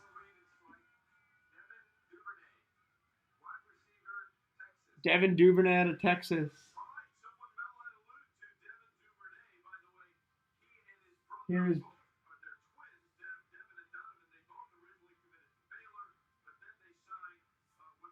so both play for Texas. Wow, Devin Duvernay to the Ravens. I guess they like this guy. I don't know a ton about him. I'm not going to analyze him too much. We've only got 4 picks left, by the way. Thanks to everybody who's tuned in. Wow. Dude's rapid. At first, he looked like little Jordan Humphrey might be the better of the receivers at Texas. But clearly now, Devin Duvernay, I don't know. He's not the biggest guy, not the fastest. But he mosses them. He's got a little bit of Doug Baldwin. I said that about Brian Edwards. This guy, his size is more similar. He runs good routes. He looks like he's got an intention. He looks like he's at work when he's playing wide receiver. He's not like, chilling out or swagging out, and he's not like doing his style thing like CeeDee Lamb.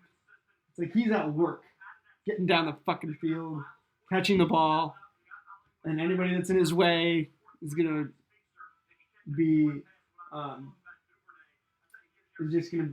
anybody that's in his way is I forget the word, inconsequential. They're not stopping him. All right, so Titans pick is in. They've got Isaiah Wilson in the first, Christian Fulton in the second. I like that draft so far. Curtis Weaver's still up here. He was graded first round by PFF. He was graded late first, early second by most. I'm sure there's something that is scaring teams away. Maybe it's the fact that there's just been so many linebackers available. And he's slipping. All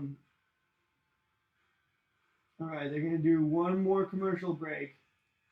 One more time, I gotta watch this, Lowe's thing. All right, well, thank you to everybody who's tuned in so far. We've got 4 picks to go. We are on hour 5 right now. You've had 61 people tune in over the course of the day. That is easily Dominic Skene channel record. I appreciate it. The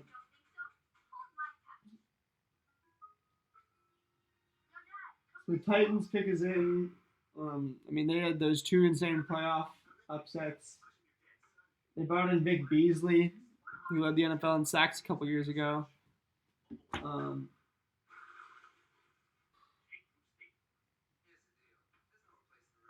Man, Titans re-signed Ryan Tannehill, so they're building around the roster they have now and supplementing with a QB rather than vice versa.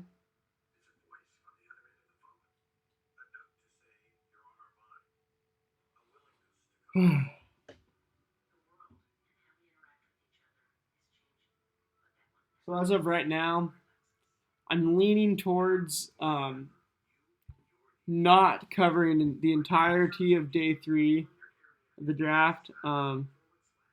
If tomorrow I get all my homework done early and I've got nothing to do, I'll probably jump on here for day 3 and see how it goes.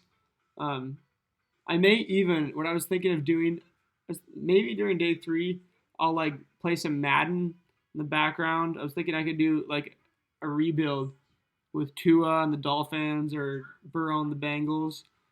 If anybody would actually comment, if I could get, I'll tell you what, if I get one comment, anybody who's in here can comment. If you want me to do a Madden rebuild or something, that's like my favorite thing to do on Madden is like rebuilds in franchise mode. I like the team building aspect of it. I'll definitely jump into some gameplay too and get my ass whooped on Madden. But yeah, we will probably be back tomorrow. I'm not sure what's going on with Jack tomorrow. Maybe we'll just have him stream as well over on his channel or something. Because he had a lot of homework that he had to do today. But I'll check in with him and I'll get back to you guys about tomorrow. Yeah. Either way, I'll have something up for you guys, and I'm definitely gonna make some sort of post draft analysis. I'm hoping that since there's gonna be a lot of time between now and then the next like NFL stuff. I'm thinking I'll do like a post draft analysis. Hopefully we can go team by team and go post draft analysis. Hopefully I can do a team by team, and then I can just talk about different things about surprises, things I expected. I don't know. Comment down below if you guys want to see that, and I'll definitely think of more ideas. That video is going to be heat. We're also going to get started as soon as we get some more news and we get it confirmed. We're going to start getting our lead up. We're going to start covering the NBA draft leading up to it. I was hoping to do maybe top 5 prospects each day leading up, something like I wanted to do for the NFL draft, but a little more organized, and actually execute it this time. Jack and I also know quite a bit about the NBA draft. There's less players and it's easier to scout them, I'd say. Jack's more of a basketball guy too. We both have been more basketball guys. In the past bunch of months.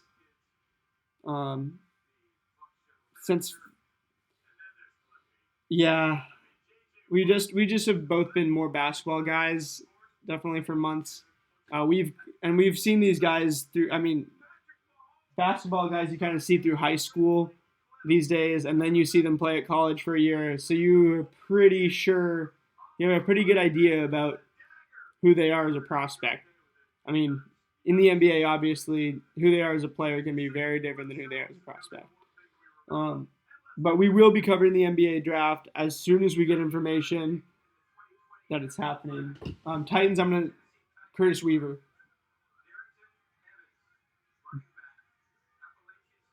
Darrington Evans, Appalachian State, goes in the 3rd round. All right. We're at the same high school as Raheem Mostert. I don't know anything else to say about the dude. I do not know him. I'm not going to pretend as if I do. I assume that most people watching this won't know him.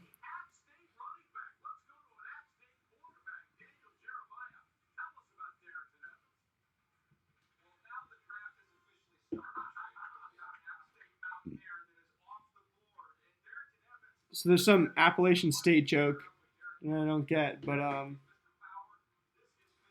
yeah, Daniel Jeremiah said the draft just officially started since we have a Appalachian State Mountaineer off the board. Anyway, we got 3 more picks of the round in the day, and I'm ready to get through them as everybody participating and watching, I'm sure, is. Packers pick is in. They're ready to get through it too. They've made some weird picks today. Obviously, won't be taking Jacob Eason. Curtis Weaver, they could use a linebacker, I think. I had him taken, defensive player on most mock drafts. Most times I thought about it, but a wide receiver, tight end would be awesome too. And I mean, any of Bryson Hopkins, Hunter Bryant, or Jared Pinkney, depending on which one they like, would fit right in as a plug and play in that offense. If I would Packers, I would go tight end, tight end, tight end. There's no wide receivers left, in my opinion, that really merit this pick. Unless, if they have one, then they have one. But Donovan Peoples-Jones, Gandy Golden, I suppose, would merit this pick. I don't know.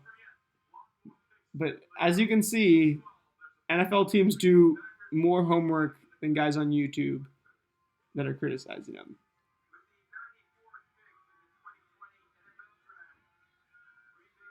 Bryson Hopkins. So they went tight end. I knew they were going to go tight end. I just didn't know which one. And I guess this guy out of Cincinnati. I know Cincinnati had a good year this year. They were ranked at points. All right.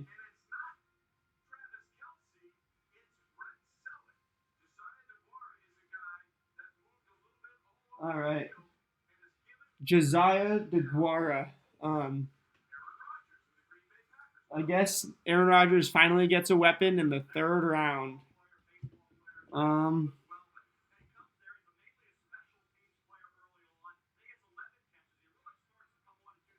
right, I don't know anything about this guy, obviously.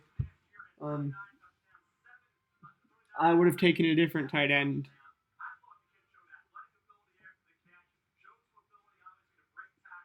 But, that's their guy. That's their guy. Broncos pick is in.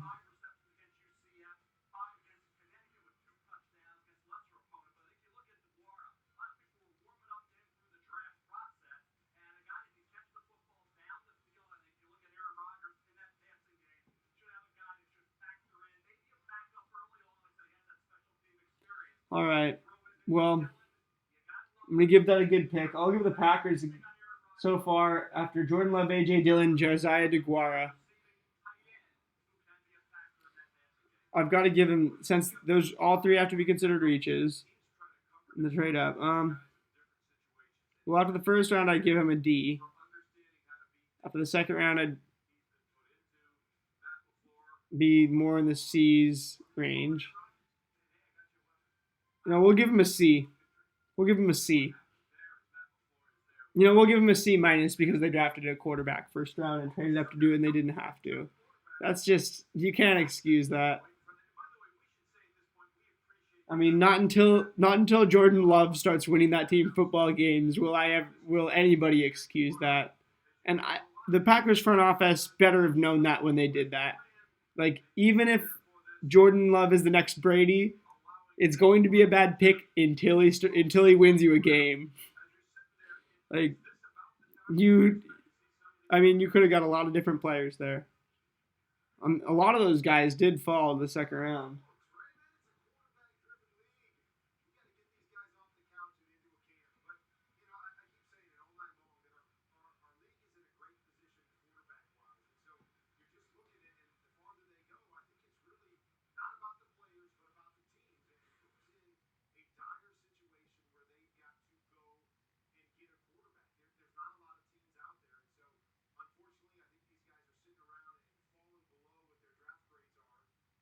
falling below their draft grades, obviously. Not everybody needs a quarterback. It's life. It's football. Man, we've got one more pick after this Broncos pick.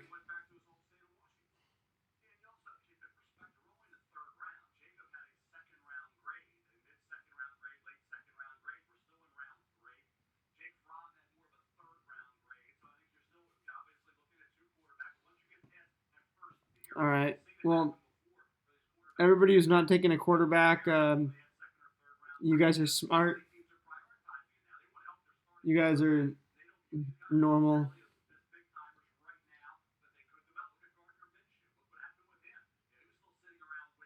I love hearing that Minshew example being floated.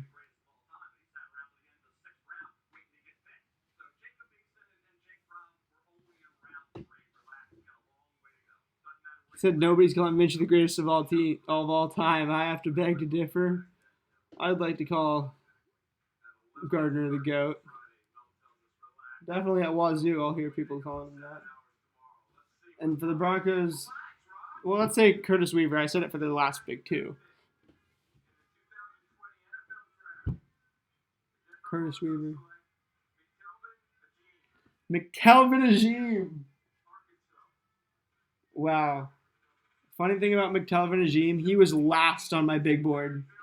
Jack made sure that we'd put him in, but we didn't know who the fuck he is. It's like, Jack's like, we need to have this guy on there, at least the name. I was like, all right. So McTelvin Ajim, I'm going to delete right now, but he was on the big board. Barely know who he is. Out of Arkansas. He looks like he's playing versatile to me.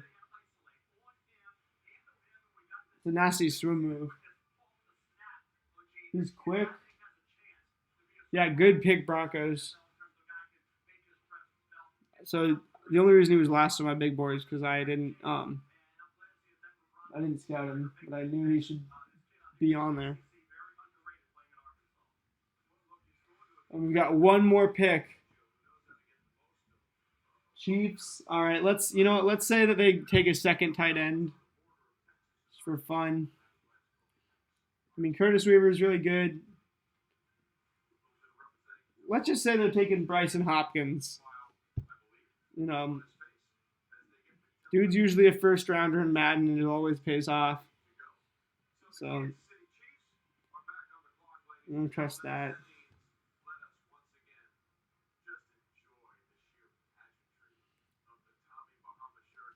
Hey, I just want to say thank you to everybody who's tuned in over the first 95 picks. 2 days, almost 9 hours, I believe. And let's get this Chiefs pick. I'm going to go Bryson Hopkins.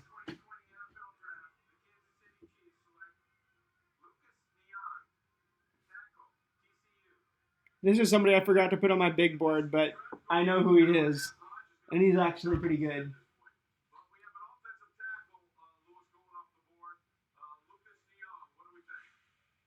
All right. Well, Lucas Nyong's a good. Wow. Oh my God, that pancake was insane. So, wow.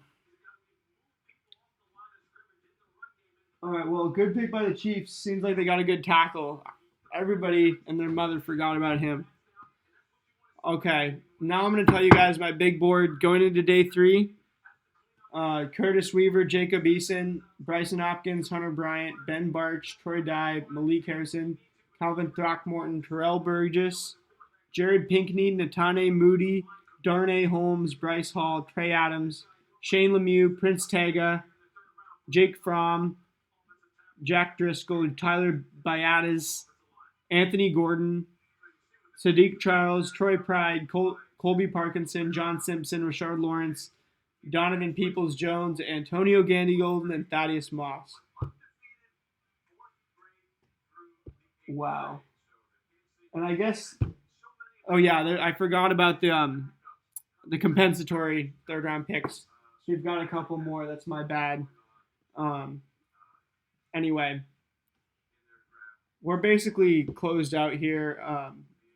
It's been a pleasure. I'm gonna end it after the third round ends. But we'll sit and watch these last few picks.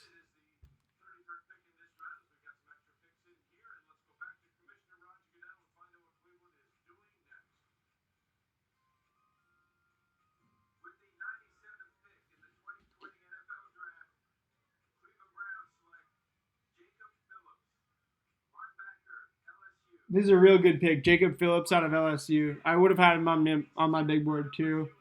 There's another guy I just kind of forgot about.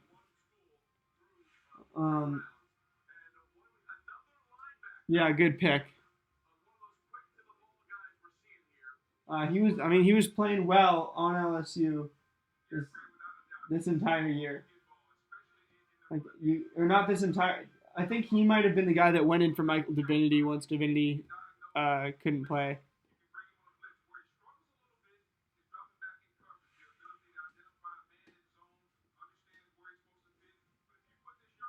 Good in coverage, good tackler. Tiny bit small, just a tad bit. He'll get bigger though.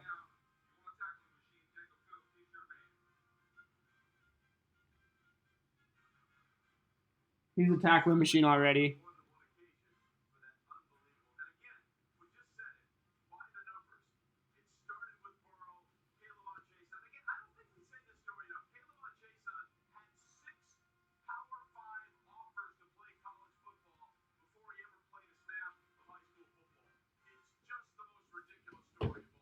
That's insane.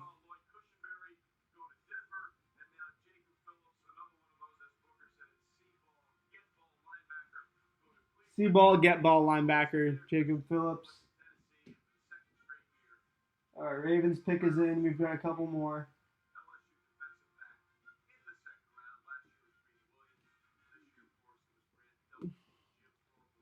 I'm going to say the Ravens here are taking Bryson Hopkins. I'll take another tight end at this point. Now they have Hayden Hurst and Mark Andrews. Or Austin Hooper and Mark Andrews. So they're going to take. They already took a tackle. They can take Curtis Weaver. Finally, we'll see my boy go. We can see Troy Dye go. Ben Barch. Malik Harrison is high on Mel's big board.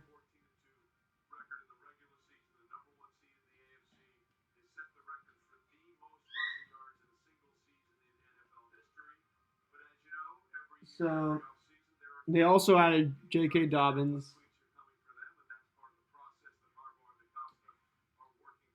Hayden Hurst left, for Hooper.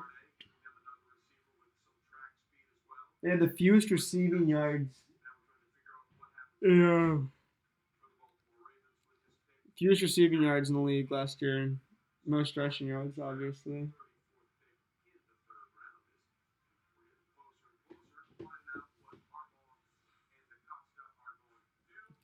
Dang, they're taking a lot of time with these last couple picks. I'm sorry, guys. I don't want to get out of here, as I imagine you do.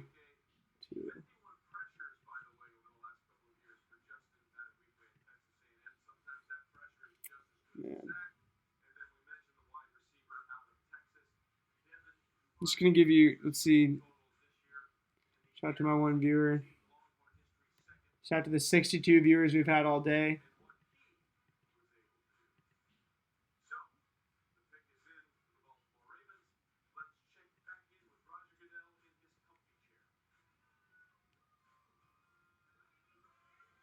I'll go Curtis Weaver for this one.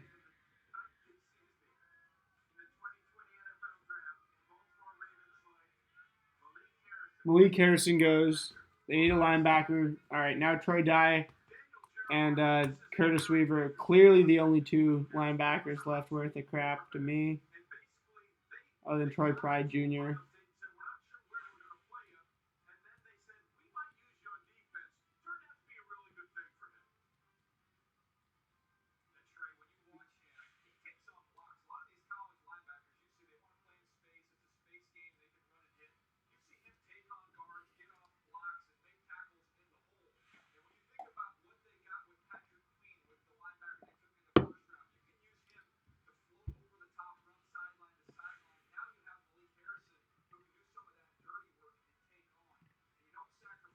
Okay.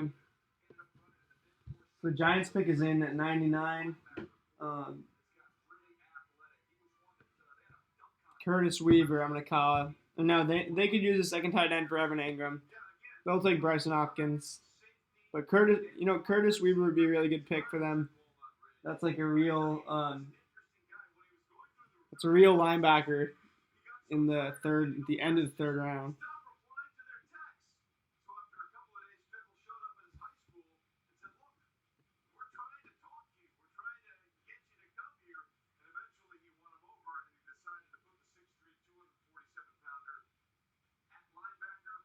All right, 2 linebackers for the Ravens. They got Patrick Queen as well.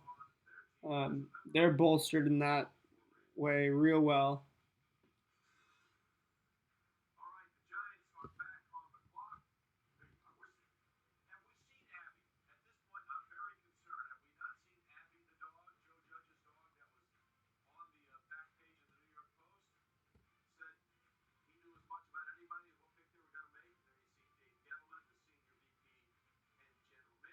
All right. Pick is in. Curtis Weaver.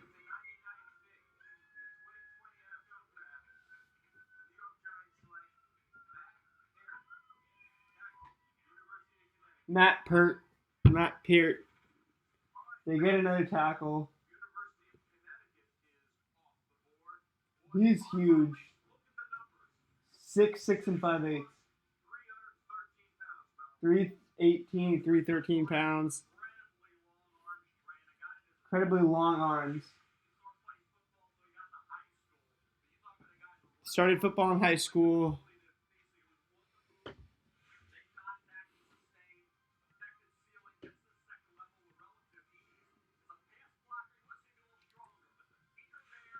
Yeah, so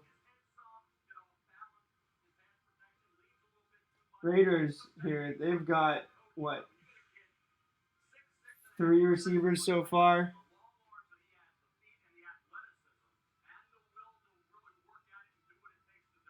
Yeah, I think they've got 3 receivers, if not more.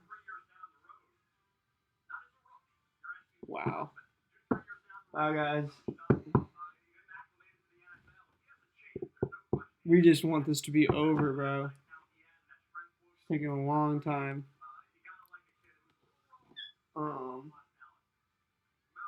The Giants get Matt Peart to go with Andrew Thomas. And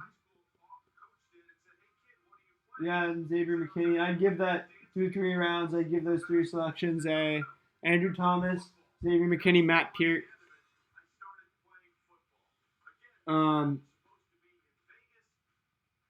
I'll give those a B. I'll give him a B. Xavier McKinney, I really like where they got him. Raiders, Curtis Weaver.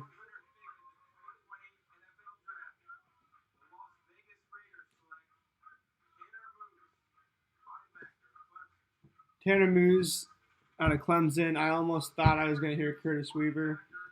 Of course not. Jets are on the clock. How many compensatory picks do we have, man? This is annoying.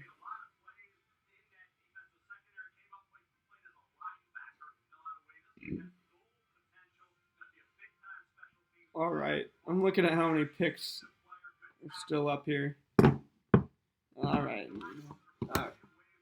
Jets traded their picks to the Patriots. Awesome.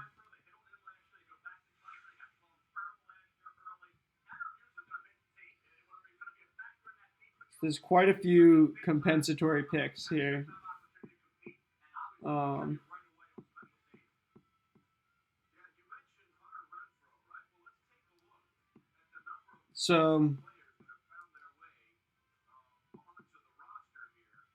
So yeah, there's 10 total extra picks this round.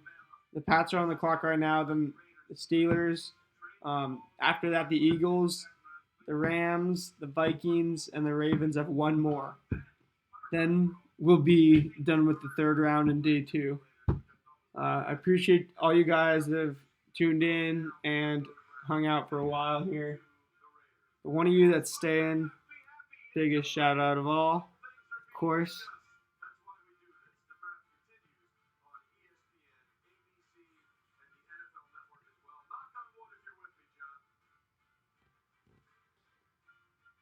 All right.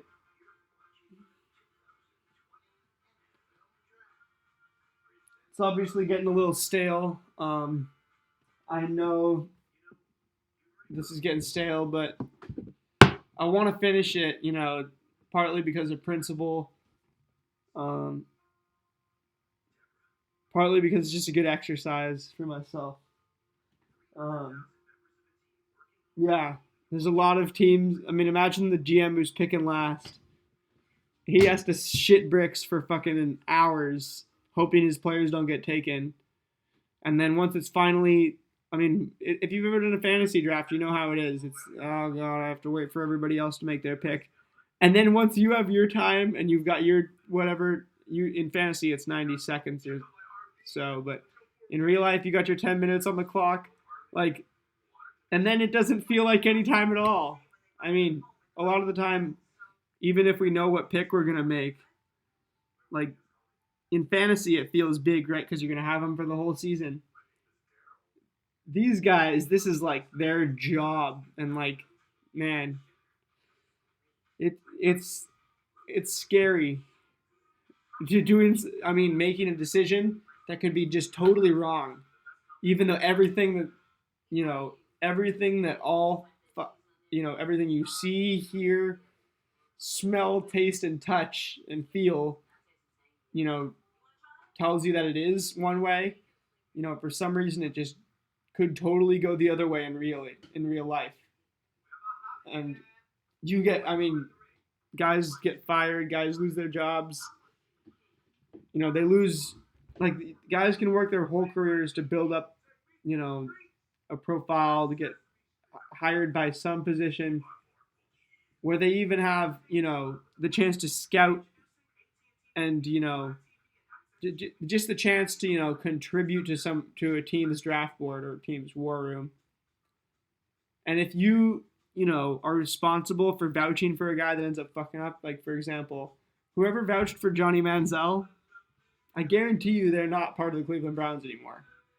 That might have got hired somewhere else, but whoever vouched for Johnny Manziel, like, it's going to be hard to sell yourself as a, just like, oh yeah, I vouched for this guy who ended up literally doing, like, he did really nothing. But there was guys saying that, and it's, and obviously the reasoning is one thing, the pick and the mood surrounding it and the circumstance. Like, there is a lot that goes into it, and you think they're just picking players, like, just get on with it. But I mean, I can tell you, there's some guys shitting bricks. Like, they wouldn't have a job, if they take this risk that they're super sure of. It could totally pay off. And Curtis Weaver's there. Antonio Gandy Golden. Of course, we've got 5 picks left after this Pats one. I don't know how many commercial breaks they promised the network, but or they promised. Yeah, I don't know how many commercials they've sold, but, like, I mean, the commercials, man, they're killing me.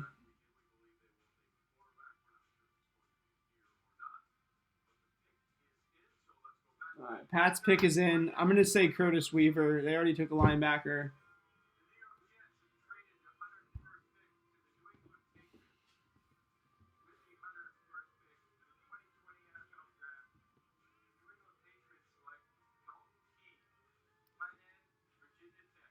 All right, we've got another tight end that I don't know going off the board. I've actually heard Dalton Keene's name. I watched, like, one Virginia Tech game this year. Don't remember anything from Dalton Keene. However, I wonder what the Patriots didn't like about Bryson Hopkins, Hunter Bryant, and Jared Pinkney. And Harrison Bryant, for that matter, is also a good tight end of FAU.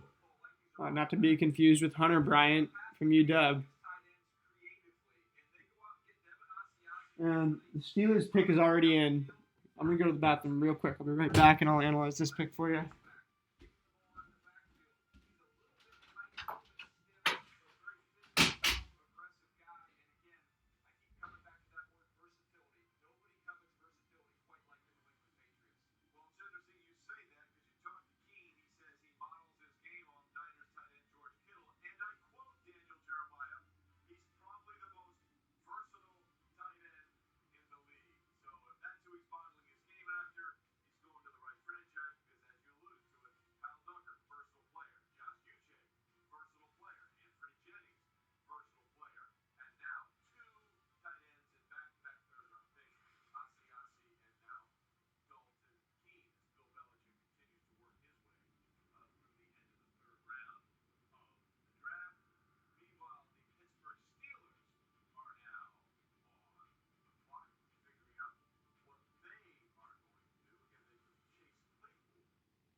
All right. Thank you guys for bearing with me. Steelers are about to pick. I'm gonna predict it's Curtis Weaver.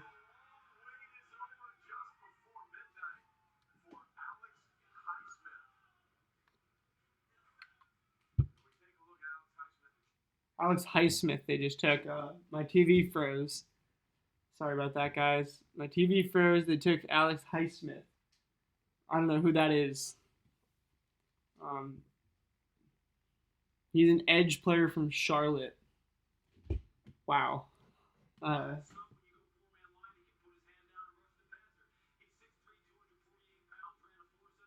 this is where the NFL is getting. I mean, you're gonna start to see, if if the University of Charlotte's gotten a good edge player, the NFL is gonna have found him, and man, they're gonna be, he's gonna be drafted in the fourth round these days, just because that's, the edge guys are already gone. If you want an edge guy from a big school, they're gone. If you want an edge guy at all, I mean, they might. I don't know. You tell me which edge guy you're drafting at this point, because there's not many left.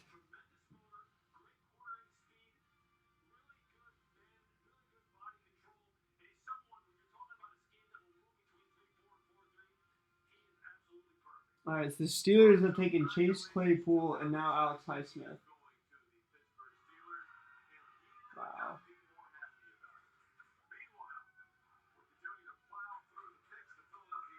Great moment for him.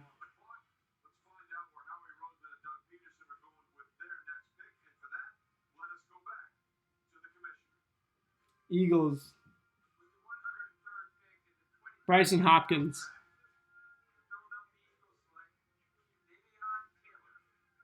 Davion Taylor out of Colorado. I have seen this guy in person and on TV.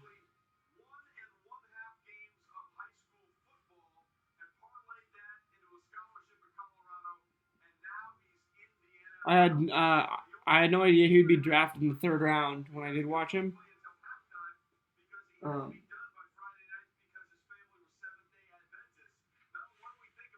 Wow.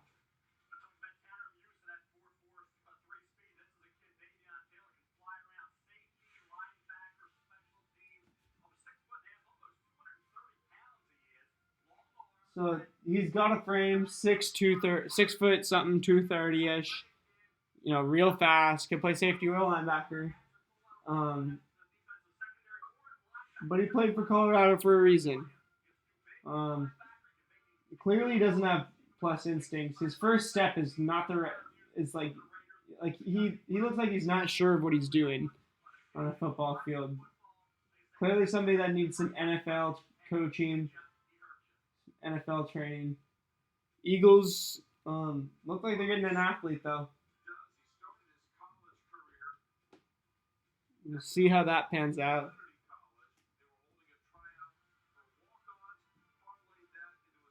And Rams pick is in. This is one of the last couple picks. I believe Baltimore is the last pick of the round.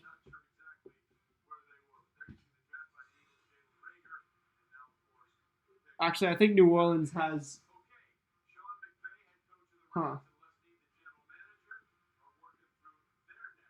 I guess it's no.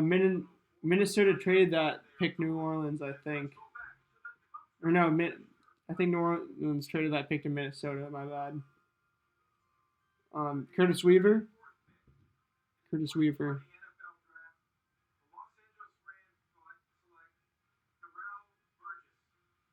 All right.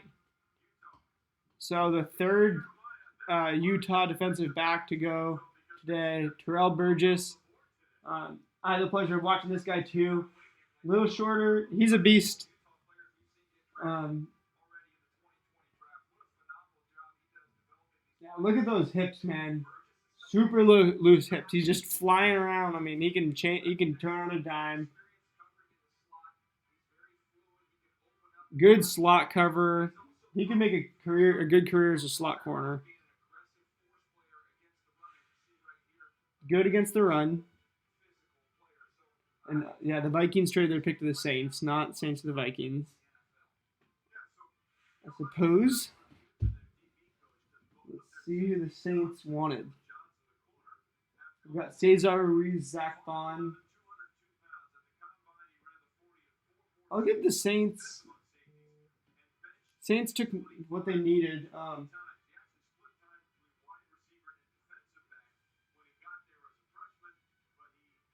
Getting Zach Bond in the second too. Cesar Ruiz may be a tiny bit of a reach, but if that's their player, then that's their player, and it's gonna fill a need and it's gonna fill it well.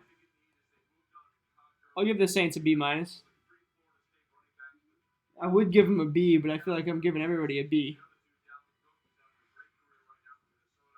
I don't think they've done quite as good as certain other teams. You know, I'm gonna give the Saints a B. I'm gonna give whatever team Vikings. I'm gonna move down to a B minus.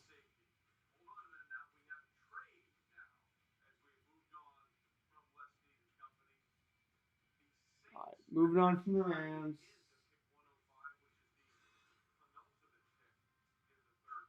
Penultimate pick of the round and of the day. We've all been waiting to hear that. Mickey Loomis's son or grandson, whatever. Probably his son. Wearing Alvin Kamara jerseys, dancing. The Zoom is lagging.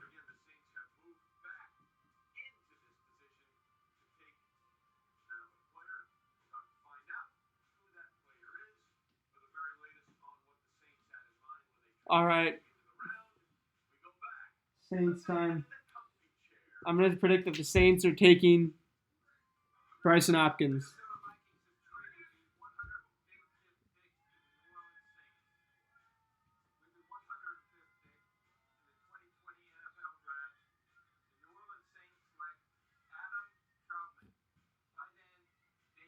He's been on the board for a long time. Adam Troutman, wow. All right, he wasn't on my big board either. Clearly, you shouldn't listen to me if you're drafting tight ends. As I based mine on Madden and the only ones that I know. Other than tight ends, I like to think I've done pretty well here. Teams that listened to me, they would have ended up with similar positional needs filled. I had different prospects for a lot of them, but I had good reasoning. Obviously, we don't know the reasoning behind all these NFL picks, NFL teams. You know, part of their job is keeping it secret. Since if everybody else knows it, doesn't do you any good really. It's not, it's not an advantage that you have. And the Ravens are finally on the clock with the last pick. I'm proud of everybody who's tuned in. My one viewer who's stuck through here with me. I've got 2 viewers now. What's up? Hey, shout out to my 1 like as well. Hey, Stephen Land. I appreciate you, man. I appreciate you. showing some support. That's my first like ever on my channel. Welcome in. Really, yeah, all I decided to do was cover the draft, have fun doing it. I may be back here day 3 tomorrow. That's the first like on my channel, man. Means a lot. I appreciate it. Never gonna forget you, Steven Land. And a sub, Steven. Shout out to you. I'm gonna shout you out at the beginning of the next video, actually. Also, all right, Ravens pick is in. Last pick of the round. Thanks to everybody that's tuned in, by the way, all 64 of you over the course of today. That officially doubles my channel's record. Hey, you're all good, Steven. You're not 4 hours too late. I mean, this is the biggest sports event we've had in a while, but you didn't miss anything crazy by missing this live. You can go through and watch my reactions here, and you can watch my reactions to yesterday's first round. Hey, thank you, man. I appreciate you. Absolutely. We're going to see the last pick of the draft here in a moment. Shout out to my second concurrent viewer. Welcome in. Anyway, we've got John Harbaugh sitting in the war room. I thought the Ravens were going to go with Xavier McKinney first and Neville Gallimore second, kind of just taking best player available both times. They ended up taking, we'll see, they ended up taking best player available probably on their board. All right, let's listen to these. Let's listen to these guys. I'm predicting, last prediction, Curtis Weaver. It's going to be Curtis Weaver.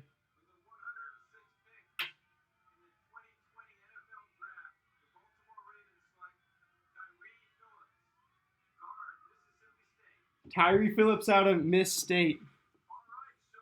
Wow. All right, don't know this guy. 6'5", 331 out of Miss State. Good SEC film, I bet. Maybe that's how we got drafted. Yeah, that was just a guess, but he does have some decent SEC film, it looks like. Okay, he's a good run blocker, big, incredibly long arms. Mel Kiper loves to use that phrase. He's probably said it 100 times today and over the last 2 days. All right, decent pass blocking. Looks like his balance is a little bit of a question. Decent feet. Could use some work. I think NFL weight program, NFL diet program, and just they're gonna force him to work on footwork and stuff like that every day. Force him to get more agile, faster. They'll also teach him stuff to he'll get way smarter. Wow. And now, message from the commish.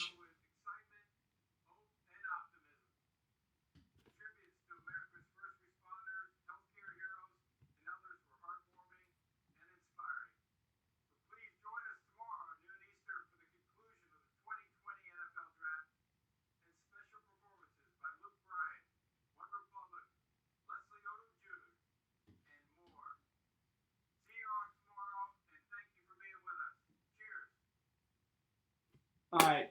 Thank you, Kamish. Hey, first of all, thank you again to everybody fighting COVID-19, working to get us sports again. Can't be said enough. Hopefully we can get rid of COVID and have the NFL season. But I really do appreciate everybody who's tuned in so far. It's been a little rough technically. Steven Land, thank you for my first ever like on my channel. I'm going to be sure to shout you out at the beginning of tomorrow's video. Hey, and I'm going to answer a couple questions now before I go, Steve, because as I've been saying, I love to interact with fans. First of all, my boy Steven asked me, he said, I hope you're able to get a fan base. It's hard to believe it is still going, honestly. I know it goes this long every year, but I usually don't see the whole thing. Yeah, was actually hoping to bring people some. I mean, I didn't expect anybody to tune in late, so it's a really nice surprise to see you here. Um, and basically, I just decided to keep going because I knew there would be. I don't know. I was hoping that maybe there would be some other streams that end, and it's paid off. What can I say? I got my first like. I've got some subscribers. Also, he asked me, how do you feel about the Seahawks next year? I feel real good about the Seahawks next year. Our offseason's been real good across the board. First of all, free agency, we signed 4 offensive linemen. Those guys are gonna step in and fix our team right away. We didn't have to draft any today. And I'm not freaking out right now because we have our O line secured from free agency. Through the draft, we just addressed defensive depth issues, linebacker. We got ourselves an edge guy, and then we got ourselves a we got ourselves this dude. We in the 3rd round. We got Damian Lewis, guard out of LSU. That's the only lineman we got. I thought we were going to get maybe Josh Jones or Austin Jackson first, or one of those guys, but I'm more than happy with Damian Lewis. It is a reach of a pick, but dude beasted against the SEC. Derek Brown may have destroyed him, but he'll be all right. He just won't have to face Derek Brown every game, and he'll get a little bigger. He also won't. As much as I love Lloyd Cushenberry, Lloyd also got destroyed that game, and his center will help him out more with guys like that. Darrell Taylor, I give that pick like a B+. Dude's a solid edge prospect. Has the tools, has the film, has the toughness, has the tenacity. I think he definitely shows a lot of promise, but he doesn't show. I mean, it's not. I guess I wouldn't say it's promising. I'd say he has potential. He's probably a 1 year down the line starter. And then looking at Jordan Brooks out of Texas Tech, I'd give that pick a B-. We obviously reached, but it's a great player. And we may not need linebacker as bad with recently re-signed Bruce Irvin. Ben Burke-Irvin I thought was going to take a step forward, and Cody Barton's actually serviceable as well. But I have to say, I think we're pretty loaded. We have got the toughest division in football. Cardinals are actually one of the biggest winners of tonight's draft. The Rams made the Super Bowl 2 years ago, and the Niners this year. I think we're a wild card team again, just because of our division. But depending on the steps forward that our O-line could take, and our secondary, namely, so Shaquem Griffin, Trey Flowers, if Quentin Dunbar plays like he is, some people expect him to, namely Pro Football Focus. Yeah, I think we're a wild card team due to a tough division and tough conference, but I think we could go as far as we can go as far in the playoffs as we want to. And I appreciate you coming on, Steven. I'm glad you came on. You're a Dolphins fan, and you were born in Stewart near Miami. So I actually will be doing a Dolphins video soon. You guys had one of the most interesting drafts by far. I'd be interested to see what happens with Tua. But I'm interested to see, Steven, what do you think of the Tua pick?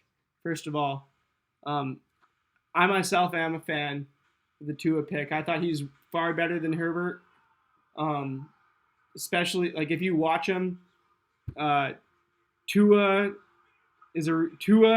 went into LSU, Death Valley in 2018 on a bad leg, on a bad knee, and he performed lights out. He shut down what was the number 3 team in the country at the time, put LSU away for another year until they proved that, they were real good. I also like your Dolphins' other, I think, 4 or 5 picks so far. I'll be discussing those tomorrow at length, um, and that's awesome. And yeah, we have postseason success. We're spoiled now, but we've had some bad years with like Tavares Jackson, rest in peace, Charlie Whitehurst, guys like that at the helm. We had some losing years. We had some bad defenses. Jim Moore was a bad coach for a year, and Pete Carroll had a couple years that it took him to turn it around. So we were no stranger to our fair share of losses. But since 2013, and since Russell Wilson took over in 2012, really, it's been all uphill. And since I have 3 viewers right now, I wanted to ask you guys, first of all, or last thing I want to ask you guys before I go, and respond to Steven's last comment, is on a scale of 1 to 3, or 1 to 10, I mean, not 1 to 3, 1 to 10, how would you rate the format of tonight's draft over Zoom? Um, Obviously, ideally we'd be in person, but considering the circumstances, considering we had to do the draft over online, how do you think how do you think we did? How do you think the NFL did?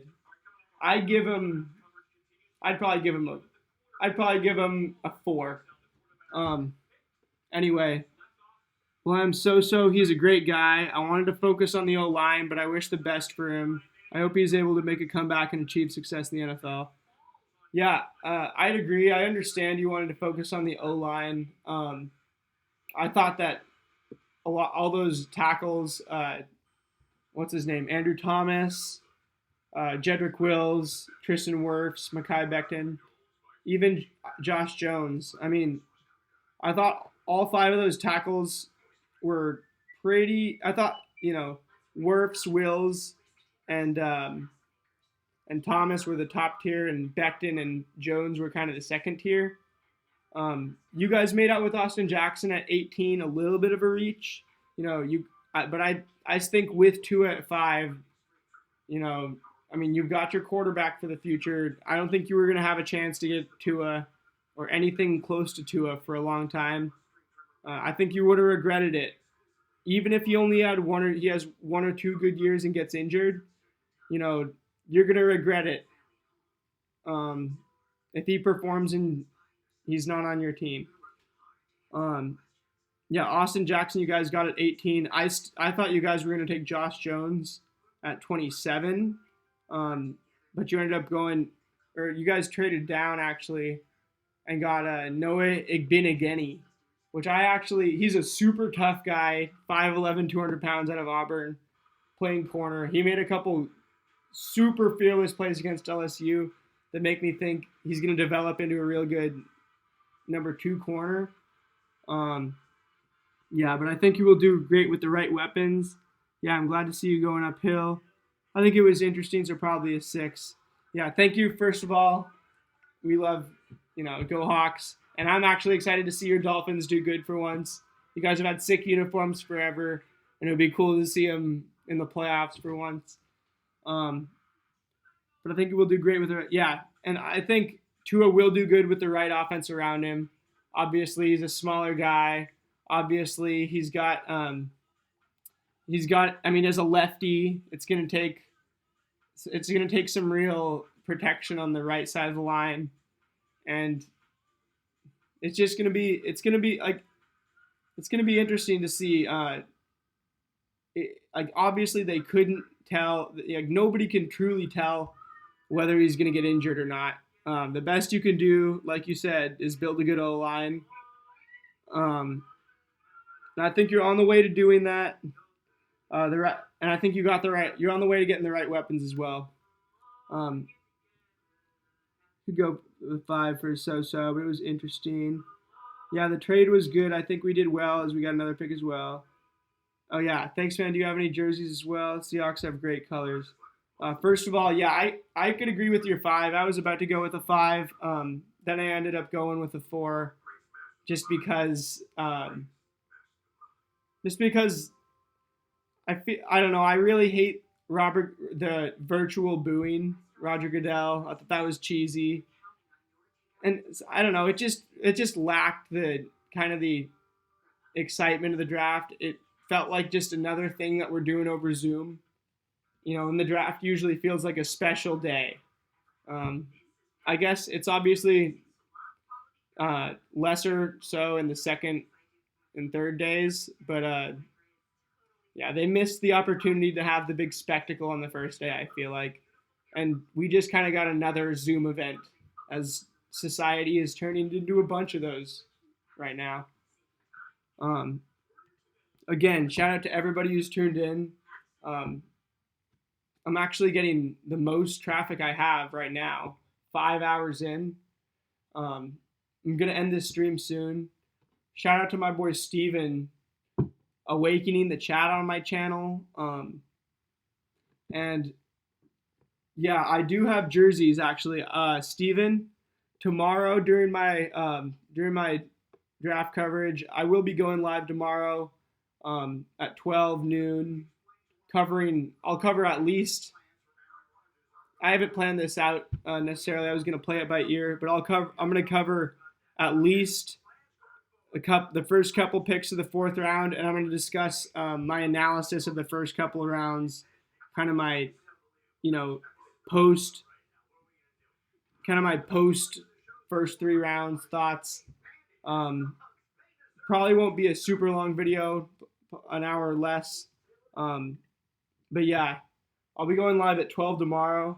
And Steven, just for you, I'm going to do a jersey collection video soon. Yeah, I think that's what I'll actually do. And I appreciate you for bearing with me as this is a learning experience, and obviously I'm getting better as I go. With that being said, as I do appreciate all of you, 3 concurrent viewers, I'm going to have to end the stream because we're 5 hours in. I've got to get some sleep before tomorrow, and I've got to do some homework as well. With that being said, it's been your boy Dom. Thank you all so very much for watching, and I'm out. And thank you for subscribing and liking Stephen Land. I would recommend. Yeah, the booing. Yeah, that was really weird to start with the boos. Yeah, the boos. I mean, it didn't work virtually. With that being said, it's your boy Dom. Thank you guys for watching. And I'm out. And I'm out. And thank you for subscribing and liking Stephen Land. I would recommend. Yeah, the booing. Yeah, that was really weird to start with the boos. Yeah, the boos. I mean, it didn't work virtually. With that being said, it's your boy Dom. Thank you guys for watching.